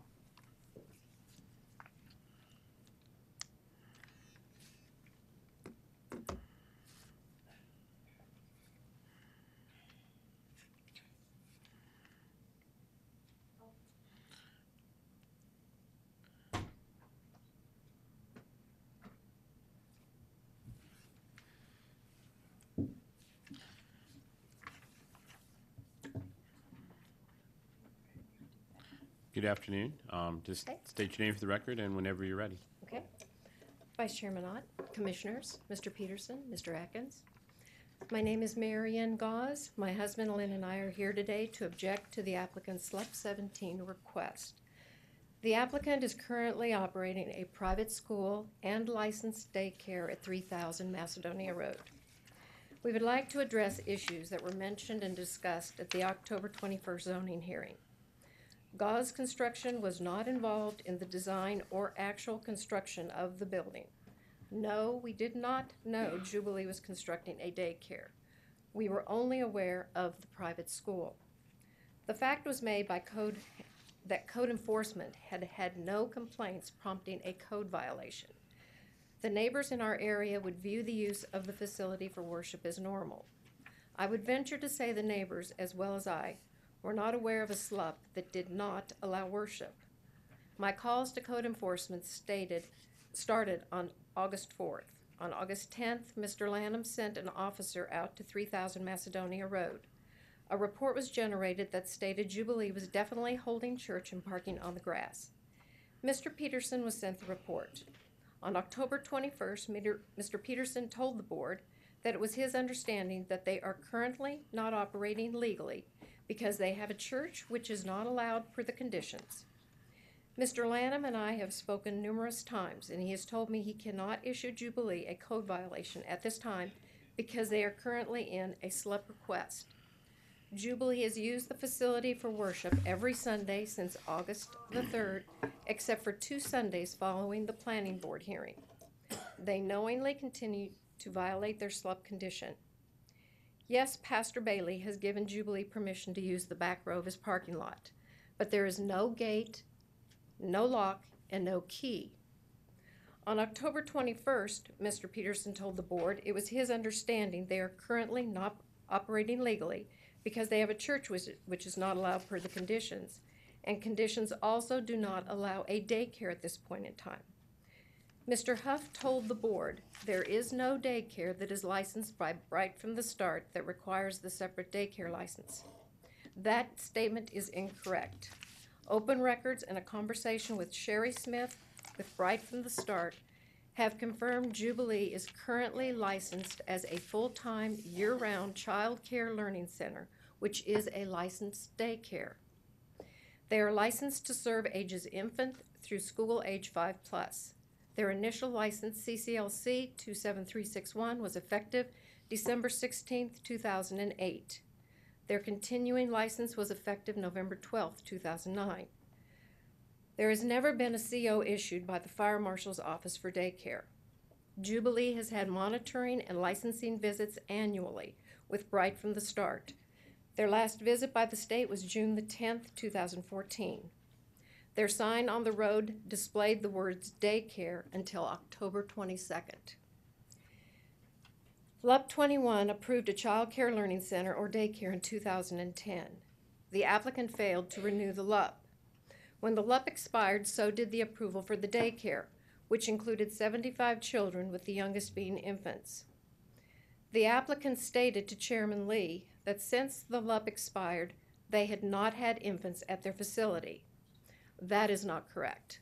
Monitoring visits on June 28, 2013 and September 4, 2013 indicate 1-year-olds were present. Bright from the Start's definition of infant includes 1-year-olds. Both gentlemen have given the impression to the board that caring for infants defines daycare. Mr. Huff, Mr. Porter, and zoning staff have all stated that the applicant wants to have the lower age for the convenience of the customer, one place to drop off their kids instead of 2. Please stop the madness and bring the words daycare into the conversation and into a written request. Development and Inspections issued Jubilee a notice of violation on April 9, 2014. The violation was for building without a permit, zoning, commercial plan review, site inspection approvals. Open records indicated plumbing was in the slab and retaining walls had been poured. Open records for 2013 and 2014 show dates when the applicant had submitted plans for a 1,000+ square foot addition to the Fire Marshal's Office for approval, but never got the necessary permit. On June the 2nd, a permit was issued for demolition of the foundation. Apparently, the slab was not a patio, as referenced by Mr. Huff and the applicant. Zoning comments per Jason Campbell stated the applicant is requesting the following contemporaneous variances: to reduce the minimum lot size for a church with a private school from the required 8 acres to 5.7, and to reduce the required 50-foot setback to 17.7 feet for the existing house that would be used for worship or residence. Mr. Peterson emailed me confirmation on November 10th that SLUP 15 of 2007 is the valid and controlling zoning document. Based on that information, the SLUP only allows a private school. Zoning code reads, a church may have an accessory school. The minimum lot size is 3 usable acres for a school, in addition to the 5-acre requirement for a church, which would be 8 usable acres. The zoning code does not state the specific requirements for a private school wanting to add a church. The zoning code in this particular instance should follow the code guidelines that read 5 usable acres for a church and 5 acres for a private school, 10 total acres for the minimum lot size.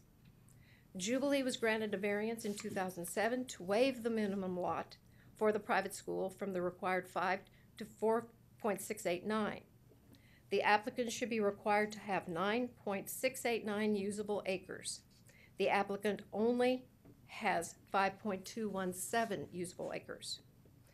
Neighboring property with open undeveloped land with trees and vegetation should not be a criteria in allowing a variance. The trees have not buffered any playground or loudspeaker noise during the day, evening, or night hours. Mr. Porter commented at the planning hearing that the type of service the applicant runs can be very loud. Trees and natural vegetation are not a buffer. When leaves fall off hardwoods, the screening effect is even less. Webster's definition of buffer is something that serves as a protective barrier. If the applicant wants to operate a private school with a church added and a daycare added, then they should be required to meet zoning's required 10 lot size of 10 usable acres. The applicant is also requesting a variance to reduce the 50-foot setback to 17.7 feet for the existing house. The applicant was issued a notice of violation for unpermitted building, which encroached almost 16 feet onto the neighbor's property. This variance request should be denied based on the applicant's obvious disrespect of the neighbor's property. Zoning also states that when a church or place of worship is abutting any residential property line, a 35-foot landscape screening buffer shall be approved by the county staff. The applicant has a very limited and specific buffer and does not include all residential property lines as required by code. The applicant would like to extend church hours until 10 p.m. Following is a list of local Powder Springs churches in their evening hours. First Baptist, Sunday 6:30 to 8 p.m. Lost Mountain, Wednesday 6:30 to 8 p.m. Sunday 6 p.m. to 7 p.m. Trinity Chapel, Wednesday 7 to 8 p.m. and Macklin Baptist 6:30 to 8 p.m. Based on the times of these local churches, we find the applicant's 10 p.m. ending time extremely late, especially when children have school the next day. Yes, confidence needs to be inspired that the applicant would do what the applicant said they will do. There seems to be a real disconnect with the applicant following the only valid and controlling document on the property right now, let alone a new request. Jubilee has repeatedly violated these conditions and stipulations. Use of the facility for worship, use of the facility for worship without a CO for assembly, use of the facility for daycare, providing daycare without a renewed LUP for 2 years, providing daycare without a CO for daycare, parking issues as a result of use of the facility for worship, unpermitted building, and unpermitted building which encroached onto the neighbor's property. We believe if we were not objecting to SLUP 17, the majority and perhaps all of the applicant's missteps would not have been revealed or addressed. The absence of a code enforcement violation does not excuse the applicant's behavior. The applicant has not apologized or shown remorse before the board. It has been voiced the applicant is coming forward to be in compliance with zoning and wants to clean up what they are doing. The compliance and cleanup are a result of open records and facts that we have presented to the board.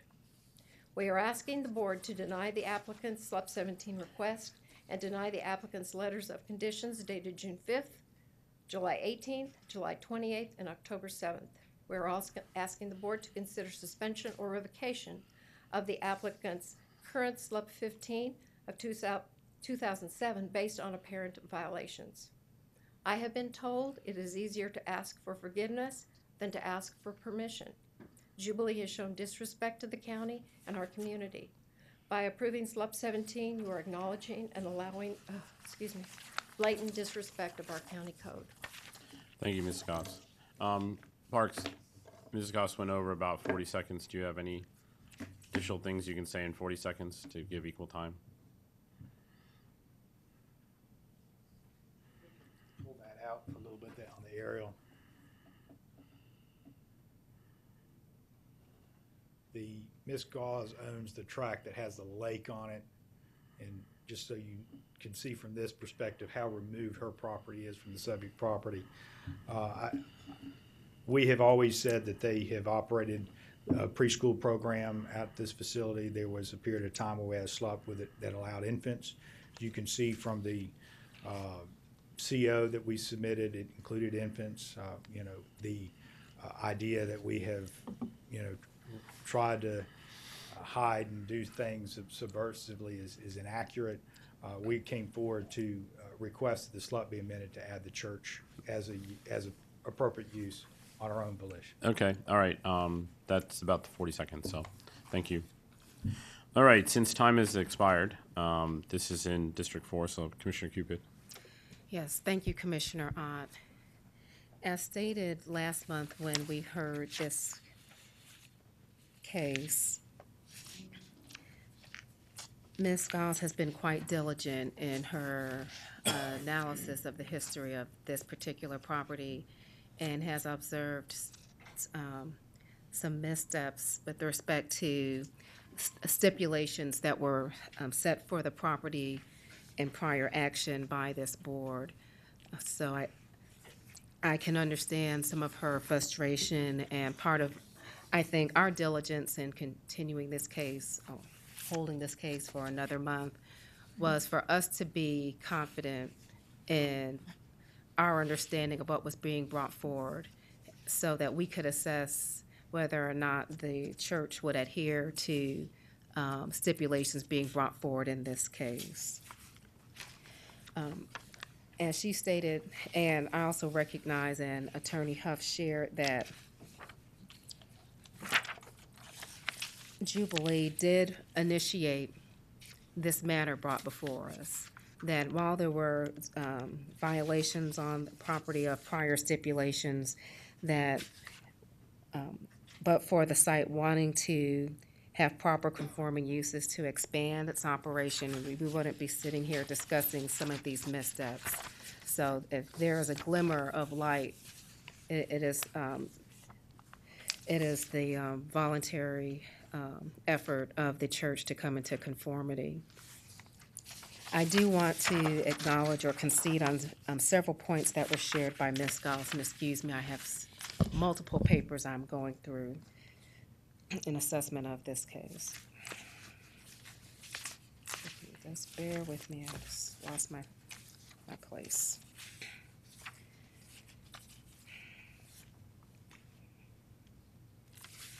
Okay. I want to recognize that the site is asking for a variance than what would typically be required for a worship service and educational facility. And it was contemplated by the Planning Commission that the significant buffer of the surrounding property would help to mitigate any disturbance to area residents. And that is also a consideration that I have. It's helpful to know that the owner of the buffer around the property is not in opposition, and I believe had even contemplated consideration of working with the church desire to acquire part of that property.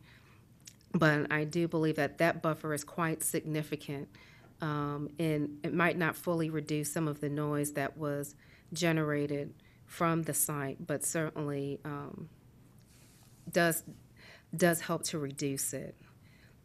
I do want to share that several stipulations were added to address noise, and those are referred to in the letter of agreeable stipulations and also in the Planning Commission recommendations, which I will go through momentarily.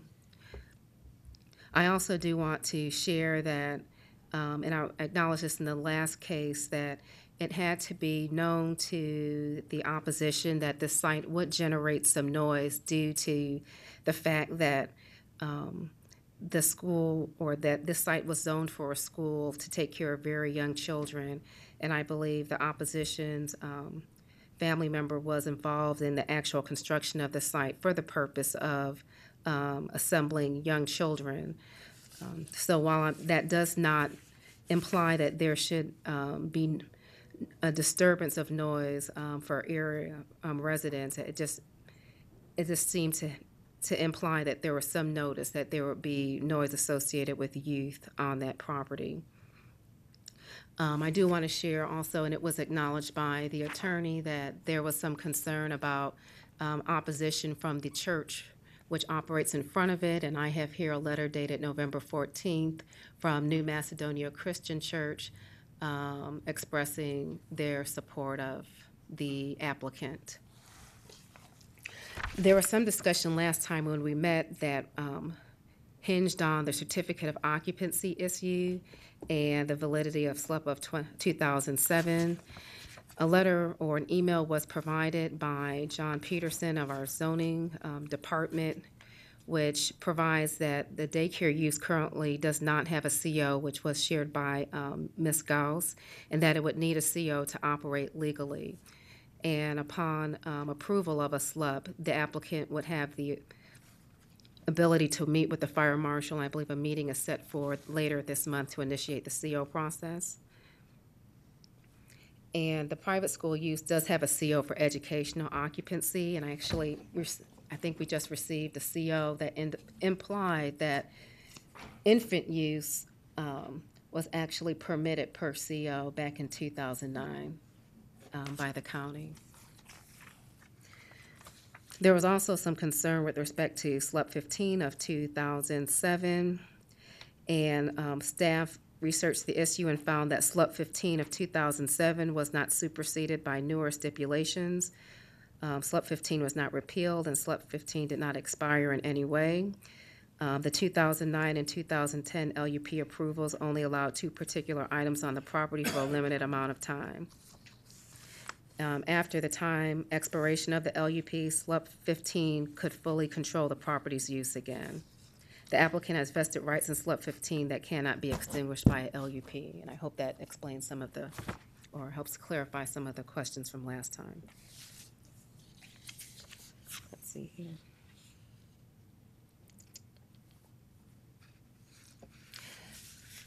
I want to share that it has come to my attention that perhaps part of the opposition to this is from, I've shared only speculative, that having a worship assembly in this particular site could limit commercial uses that are around this site, particularly if any of them desire to use alcohol.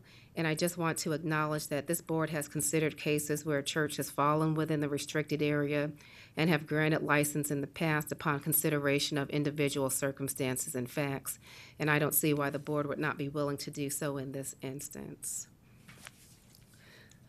With all of those things being shared, what I would like to do is make a motion to adopt the Planning Commission recommendation to grant the SLUP subject to the letter of agreeable stipulations received on November 11th by Attorney Parks Huff, subject to the clarification email received by John Peterson, zoning manager of Cobb County, on November 14th, which referred to the CO and 2007 SLUP.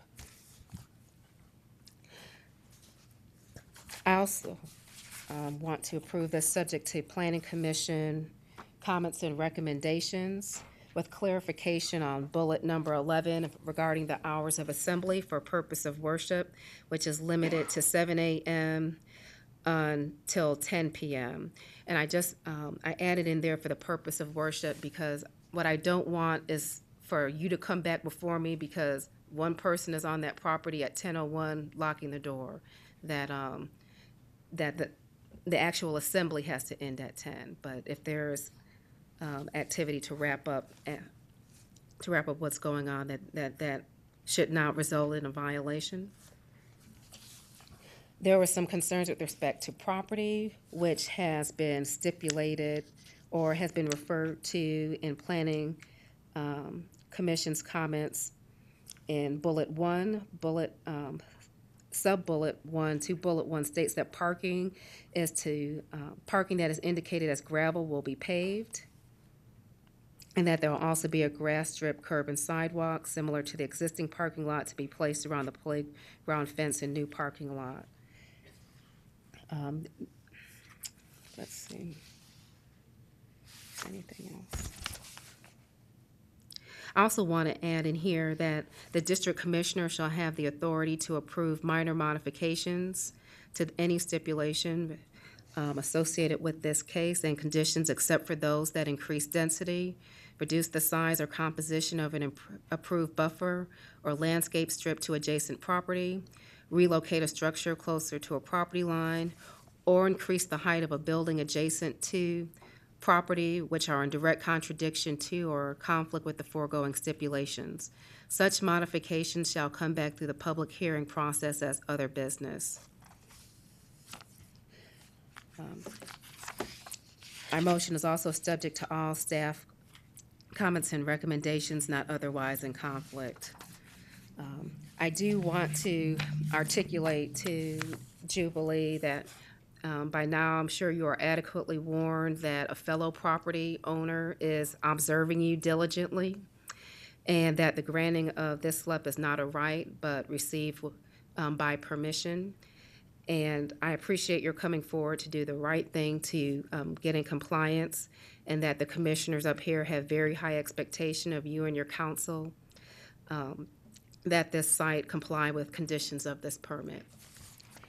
Before I complete that motion, and I wanted to address zoning manager Peterson because there was a recommendation made by staff that the time limitation be removed for this SLUP, which is stated by the Planning Commission to be 24 months. Yes, ma'am. And can you provide why you would make that recommendation? In the original staff recommendation for this, the staff did not include a time limit, Commissioner Cupid.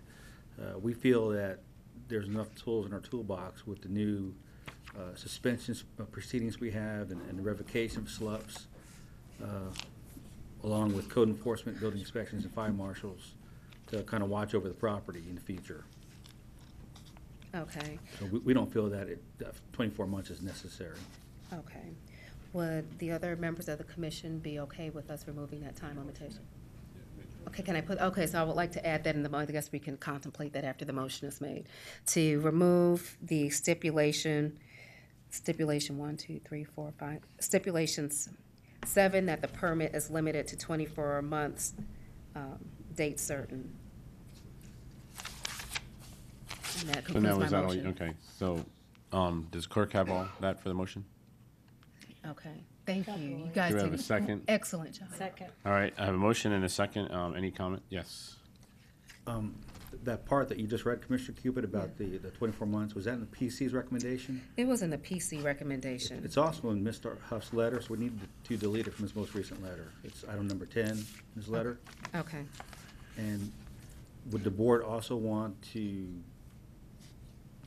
I guess... Where there is conflict between the Planning Commission recommendation and the letter of agreeable stipulations, I would like the Planning Commission recommendations to be upheld if there's any conflict, to supersede any condition in the letter. Okay. And would the board consider adding to the motion that the previous SLUP 15 2007, is expired once this SLUP takes effect? So we only have one SLUP to go by? Yes. I support including that in the motion. Okay, is the second okay with that addition? Would you agree That's to that? basically Yes. saying That this SLUP one supersedes. 15 goes away. Yes. And a But new this SLUP. is, you're taking out the 24 months on both the stip letter and the Yes. planning commission recommendation. Right, and that's because, as staff said, the county, with the taking away of SLUP 15 and having this new SLUP in place, there are new rules that the county has put in place for revocation of SLUPs so that it can be enforced. All right, so a motion and a second. Any other comment? Call the question. And that carries 3-0. And while you're getting ready for the two other business items, we're going to change chairs again. Yay. Thank you. Good job.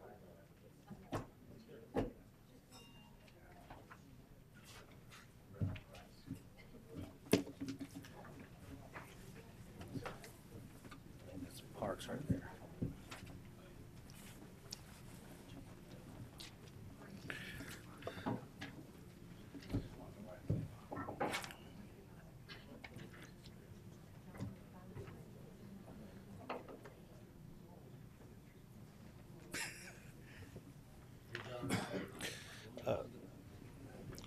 Welcome back, Mr. Chairman.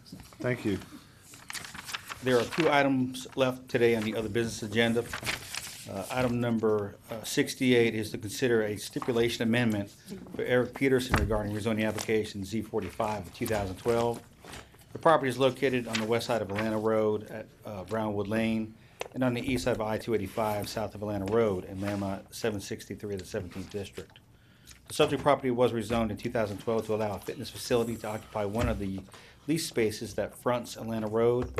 Earlier this year, the Board of Commissioners approved a dance studio and exercise studio in a lease space that also fronts Atlanta Road, 2 spaces down from the existing fitness facility. The current applicant would like to lease a space that also fronts Atlanta Road for an indoor baseball training and fitness facility. It's important to note that this side of the building looks like a commercial space with a brick front with large windows. The zoning conditions have been amended. The zoning conditions would need to be amended to allow the baseball and fitness use for the applicant. No exterior changes are proposed. If approved, all previous conditions would remain in effect. And we would ask the Board of Commissioners to conduct a public hearing and consider the proposed stipulation amendment. Thank you, sir. Now I'll open the public hearing for other business item number 68. Is anyone wishing to speak for or against this item, please come forward. Seeing and hearing none, the public hearing is closed. What is staff's recommendation? Mr. Chairman, the staff would recommend the Board of Commissioners approve the request to also allow an indoor baseball training and fitness facility in all previous conditions not in conflict. Thank you. Commissioner Ott. Motion to approve as stated by Mr. Peterson. Perfect. Second. Second. Any comments? Call the question. Motion carries 4-0. Thank you. 69. Item number 69 on today's other business agenda is to consider amending the site plan and stipulations for the Georgia House Rabbit Society regarding rezoning application Z13 of 2011.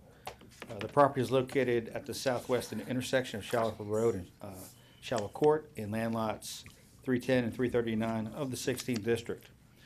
The subject property was rezoned in 2011 for a house rabbit rescue shelter, subject to many conditions, and it was zoned site plan specific. The applicant would like to amend the stipulations and the site plan in order to expand their shelter footprint by 2,800 square feet, to increase the number of parking spaces from 8 parking spaces to 22 parking spaces, and to increase the number of rabbit pens from 35 pens to 68 pens. The interior and exterior of the existing building will be completely remodeled, and the elevations are attached to your item. Additionally, the applicant will enhance the landscaping on the property. All rabbits will continue to be maintained inside the existing structure. If approved, all previous conditions would remain in effect, and the staff would ask the Board of Commissioners to conduct a public hearing to consider the proposed site plan and stipulation amendment. Okie dokie. Can we have, open a public hearing on other business item number 69? Anyone wishing to speak for or against this item, would you please come forward?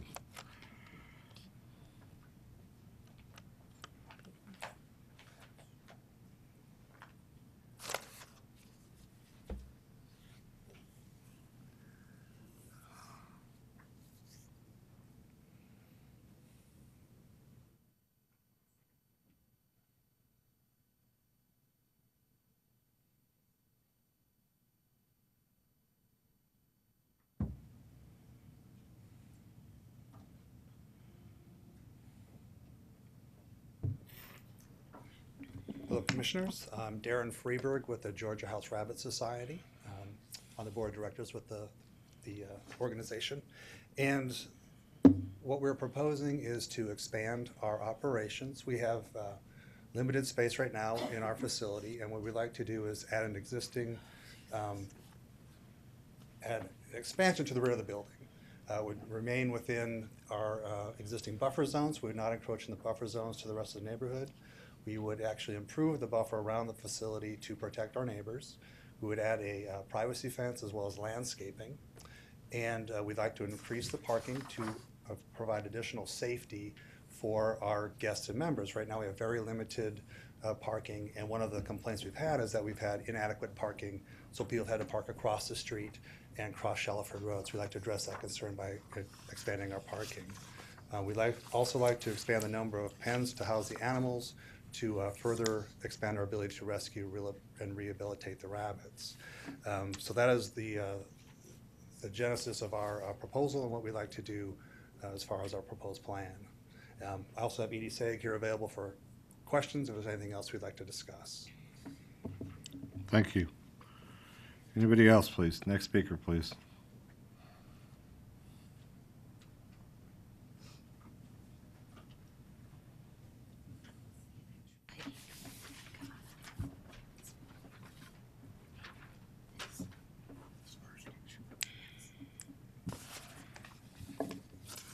Thank you.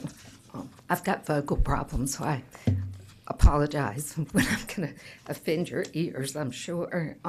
My name is Mildred Bobbitt. I'm a resident and property owner on the cul-de-sac known as Shallow Court. I've just got some minor opposition. I would like to point out that on the site, yes, there's the property that there is in question on 3 sides. It adjoins residential property. The property prior to March 2011, this property was zoned R15, R20. What I'm asking for is that the privacy fence that was previously on that 199.7 feet be restored and act as a buffer again, as it originally did, to the property known as 2280 Shallowford Road.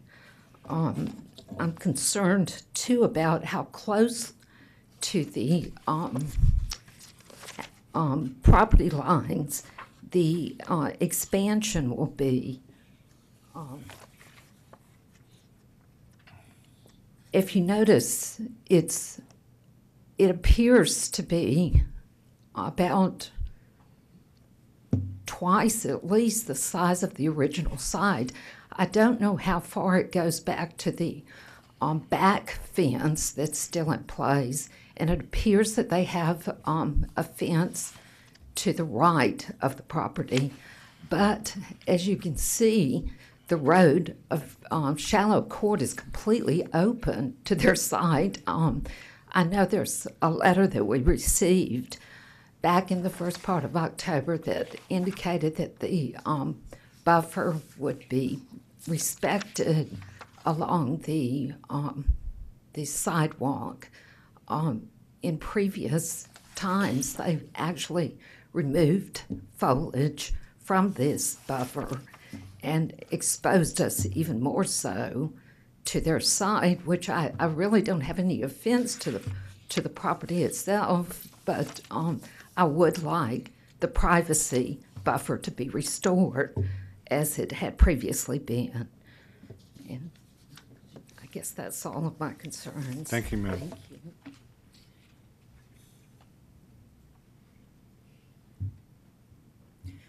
Good afternoon, Commissioners. My name is Jill Flam. I'm the case manager for East Cobb Civic Association for other business item 69. While we do not have a, once again, strong objection, we do have some concerns about this other business item. In 2011, the Georgia House Rabbit Society stipulated that a landscape plan was to be presented to the district commissioner for approval and landscaping to be installed within a year of the rezoning. This was stipulation 14 in their stipulation letter. The landscaping was to consist of evergreen shrubs and trees and provide screening for the existing homes along Shallow Court. A site visit confirmed there is nothing there. Also, a conversation with Commissioner Burrell confirmed that she never received a landscape plan to approve. In addition, the fence along the rear of the property is currently in disrepair. The current plans submitted by the applicant do not address landscaping, fencing, or even where the trash dumpsters will be located. These items again seem to be left for the future. We recommend that this case be handled in two different parts.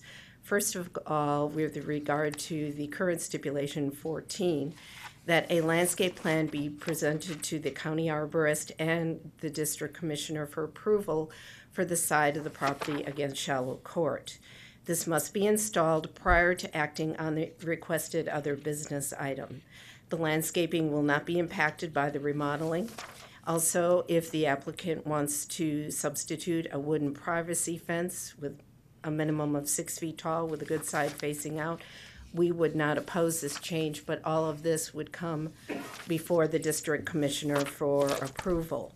Once the landscaping or fence has been installed along Shallow Court, subject to verification by the county, then the applicant can come back before the Board of Commissioners with a revised site plan showing such items such as dumpster location with a type of screening included, how the lighting is going to be handled in the parking lot and on the building, and a landscape plan that will include the front of the property along Shallowford Road, the additional fencing along the rear of the property, and any additional plantings that are proposed on the property, as well as what was installed previously to satisfy stipulation 14.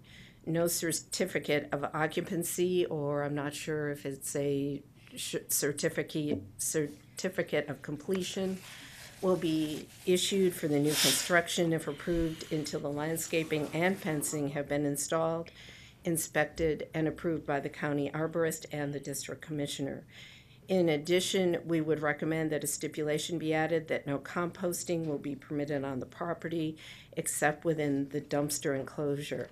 So briefly to summarize, because I know that's a lot of items, we would recommend that the applicant comply with stipulation 14 of the original zoning Z11 of 2011 prior to the hearing of OBI 69. Once it is verified that they are in compliance with the original zoning, then we recommend the applicant present a site plan that includes the dumpsters and their enclosure, the lighting, and a landscape plan that includes everything previously put in plus all additional plantings and fencings at that hearing. And then once again, we also recommend an additional stipulation about no composting permitted on the property except within the dumpster enclosure. Thank you very much. Thank you. Are there any other speakers? Seeing and hearing none, the public hearing is closed.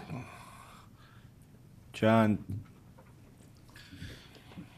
Mr. Chairman, the staff would recommend the Board of Commissioners approve the request, subject to the 4-page letter from the Georgia House Rabbit Society that's contained in your other business packet, subject to the site plan received October 20th, 2014, with the District Commissioner approving minor modifications, and subject to the District Commissioner approving the landscape and/or fencing plan prior to permitting, and all previous conditions not in conflict. Thank you. Commissioner Burrow. I'm sorry, Mr. Chairman, Commissioner Burrow, there's one more thing I forgot. And also subject to the water and sewer comments, the stormwater comments, and the Cobb DOT comments contained in your item. Thank you. Commissioner Burrow. Thank you. I'd first like to make a correction that I did not receive a landscape plan after the original zoning of this. However, when the other business item came up and it was brought to my attention that there was no landscaping there, I did receive a plan that is dated February 9th, 2011, with landscaping shaded on shallow core. So it wasn't done.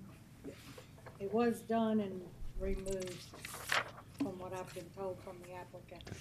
But we have no. Yeah, I need to submit that for the record. I have no proof of anything, so I can't really go on that. However, in light of that, I have spoken with the applicant who is here today, and she is agreeable to installing a 6-foot wooden privacy fence along the perimeter, the rear and side of the building. And then submitting a landscape plan for the front, that the front part of Shallowford Road. So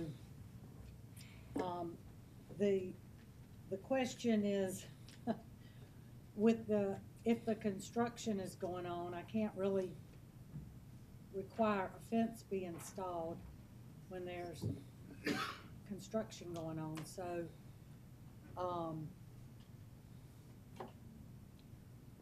how do I do that with the permits not being issued for building permits or land disturbance unless a fence is up? I'd rather give them 6 months from to put up a fence and landscape, but give me a plan prior to permits being issued. Can I make a suggestion? You could allow the permits to be issued, but not allow the certificate of occupancy until the fence is installed. That would allow the construction, but not use. Okay. All right.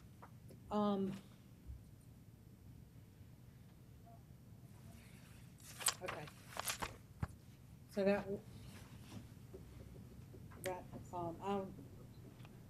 I'm ready to make a motion then. Okay. I'm sorry, Go ahead.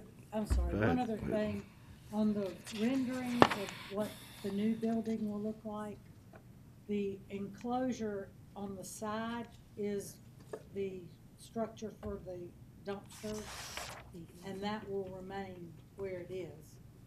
So I know ECCA said it wasn't on the site plan that was submitted, but it is in the renderings. So when a revised site plan comes back with the fence and the landscaping, if you would identify the enclosure for the dumpsters, that would be helpful. And what kind of time frame do I need to, 90 days to see that back?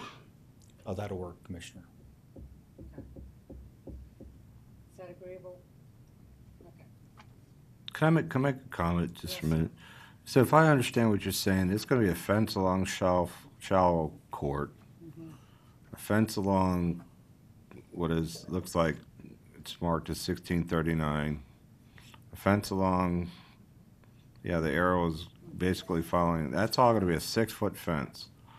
Wooden privacy. Yeah, I understand. Yeah, and that wooden fence, being adjacent to the 3 residential lots, doesn't bother me as much as the wooden fence that's going to be along Shallowford. Look, it's going to look like you're going down a Fort Knox installation there with just nothing but a fence. To that end, I know that's got to be, the fence has got to be off the right of way, so it's got to be on private property. Since there's no real use, I would ask that you ask them. I mean, just put a 6-foot privacy fence. It's not going to look good. I don't think. If you go to Home Depot or Lowe's or any other place and get rabbit ear, no pun intended, cut fences and put it 150 feet along there, I think that just is wrong. So I think that fence should be decorative in nature. I think it should include landscaping on the street side of Charlotte Court, so when you drive through there, if you lived along Charlotte Court, it'd be an improvement to the community as opposed to look like you're putting a big wall up there to contain 200 feet long. I mean, that's longer than this room. And just to have a blank 6-foot rabbit-eared, dog-eared rather, I guess is the right word, fence without any architecture or sculpting or landscaping along there or something, I feel we've encroached in this community once with the rabbits. Now we're encroaching with twice the house and a wooden fence. And so I would encourage you to, in addition to landscaping along Shelford Road, that you required landscaping approved by our arborist along the Shelford Court as well, with the understanding if you don't move the fence back out of the right-of-way, that's going to be in the right-of-way, in which DOT will want some kind of landscaping agreement so that he knows when we go in there to change the water line, we're going to have to tear it all up and he's going to have to put it back in.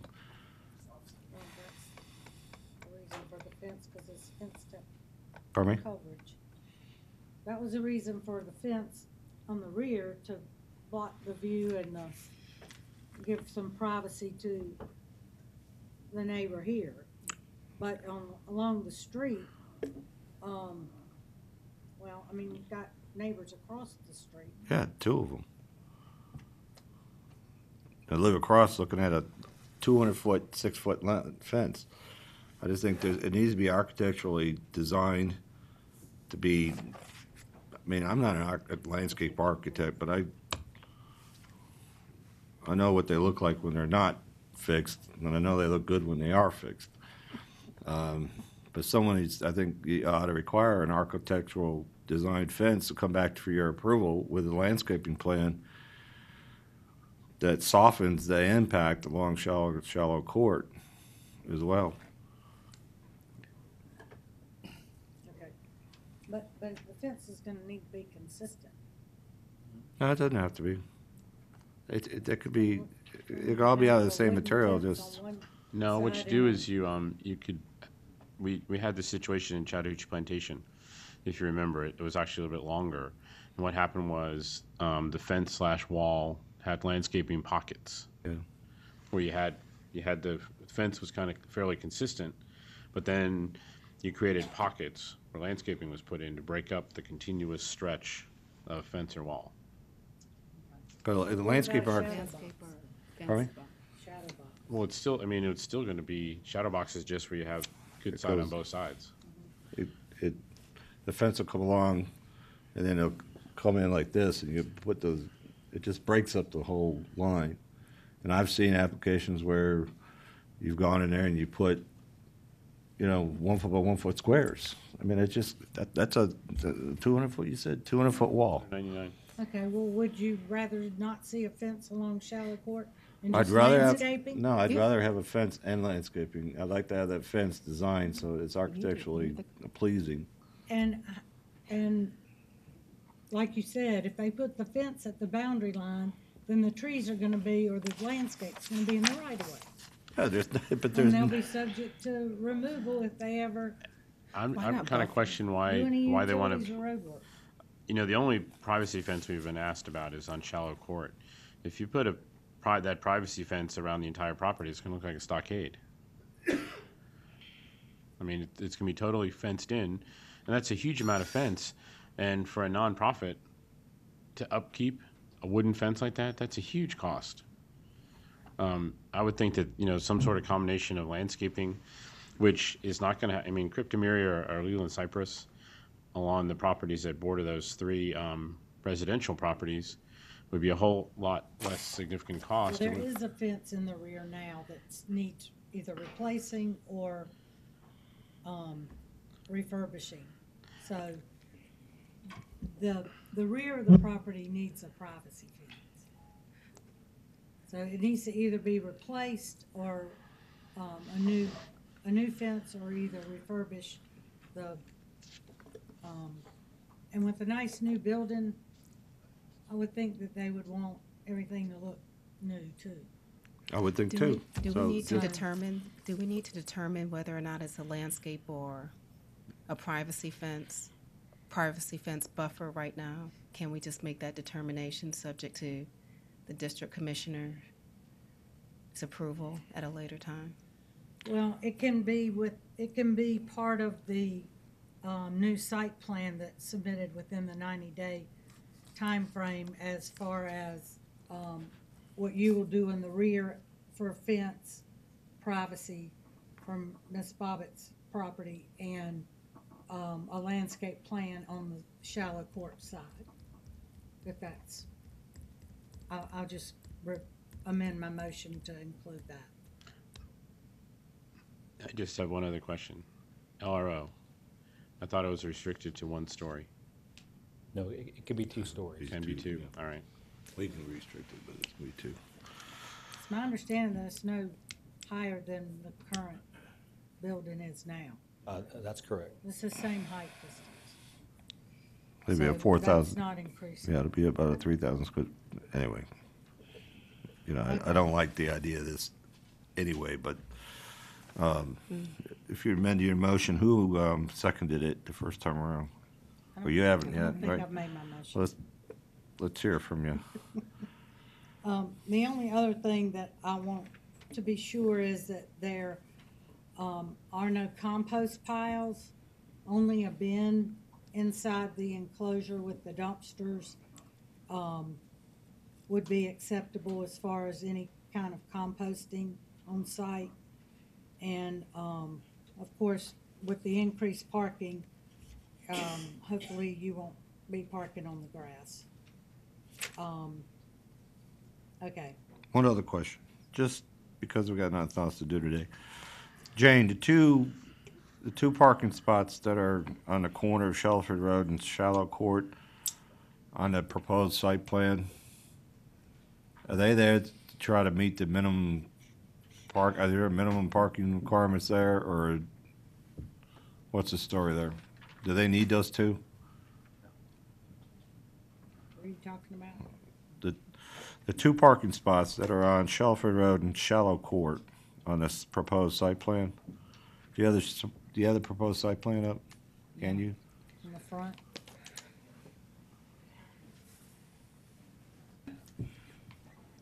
It's in our packets. This? No, this one.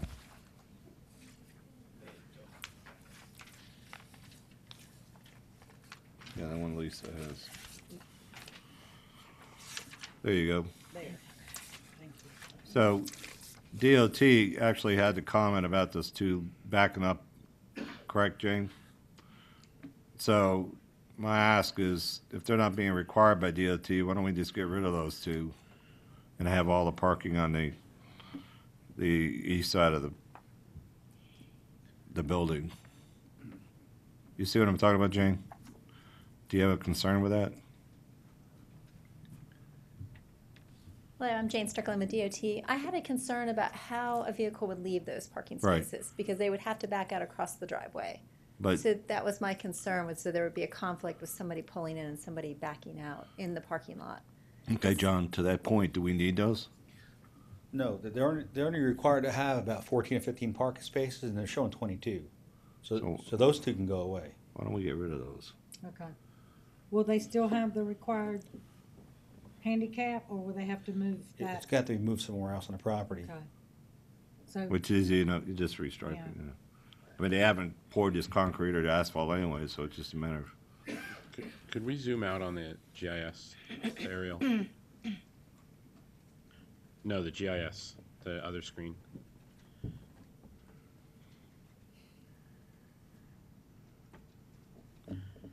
Yeah, could you zoom out? out. Yeah, that's.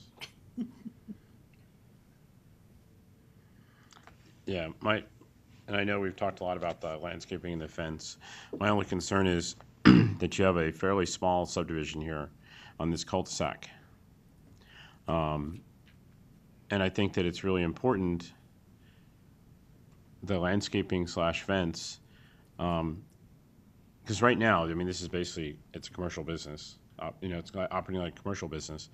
It's at the corner of a neighborhood, and this is going to be what the people that live in this neighborhood drive into every day, and anybody that comes to visit them drive into. And so I think that goes back to the chairman's point about the 200-foot wall or landscaping. I think if it's not done properly, it's going to really diminish that neighborhood. And I mean, so I share the chairman's concerns there that it can really mess up this neighborhood if it's not done right. Well, I'll get with David Griffin when the applicant submits a new plan and staff. And I'll be happy to include you, Commissioner Ott, if you'd like to see it too. Just be mindful. So but the getting rid of those 2 parking spots in the corner would make it easier to pull back the fence a little bit too. Well, I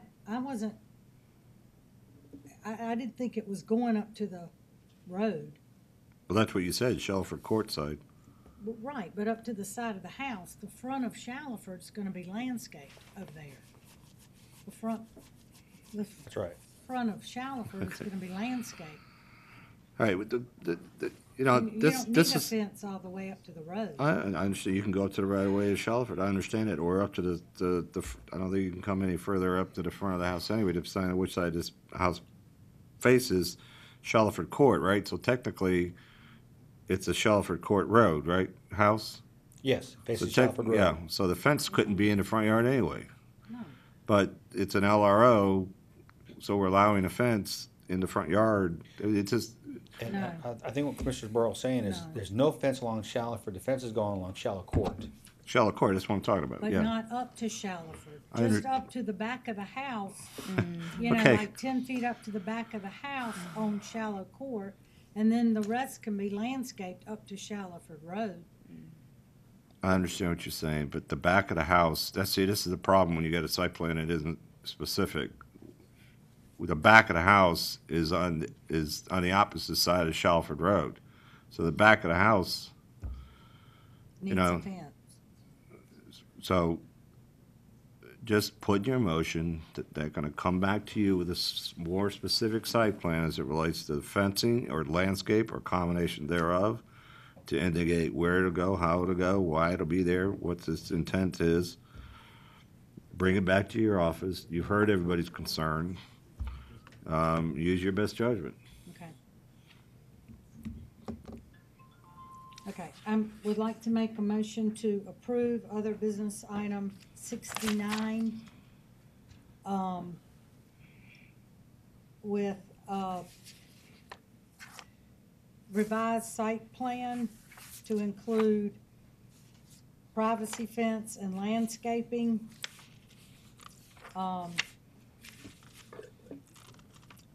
For review and approval by the county arborist and district commissioner, final approval, and landscaping in the front of Shallowford Road. In addition, to show the enclosed dumpster area and no compost piles on the site. Only a compost bin will be allowed inside the dumpster enclosure. And the revised site plan to be submitted within 90 days. And no CO issued before the fencing and landscaping is installed. And all other staff comments from DOT, stormwater management, and zoning staff, and comments included. Which includes water and sewer. And I'll second your motion. Water and sewer. Is there any comments? Are there any questions? Who's the second? I am. Second.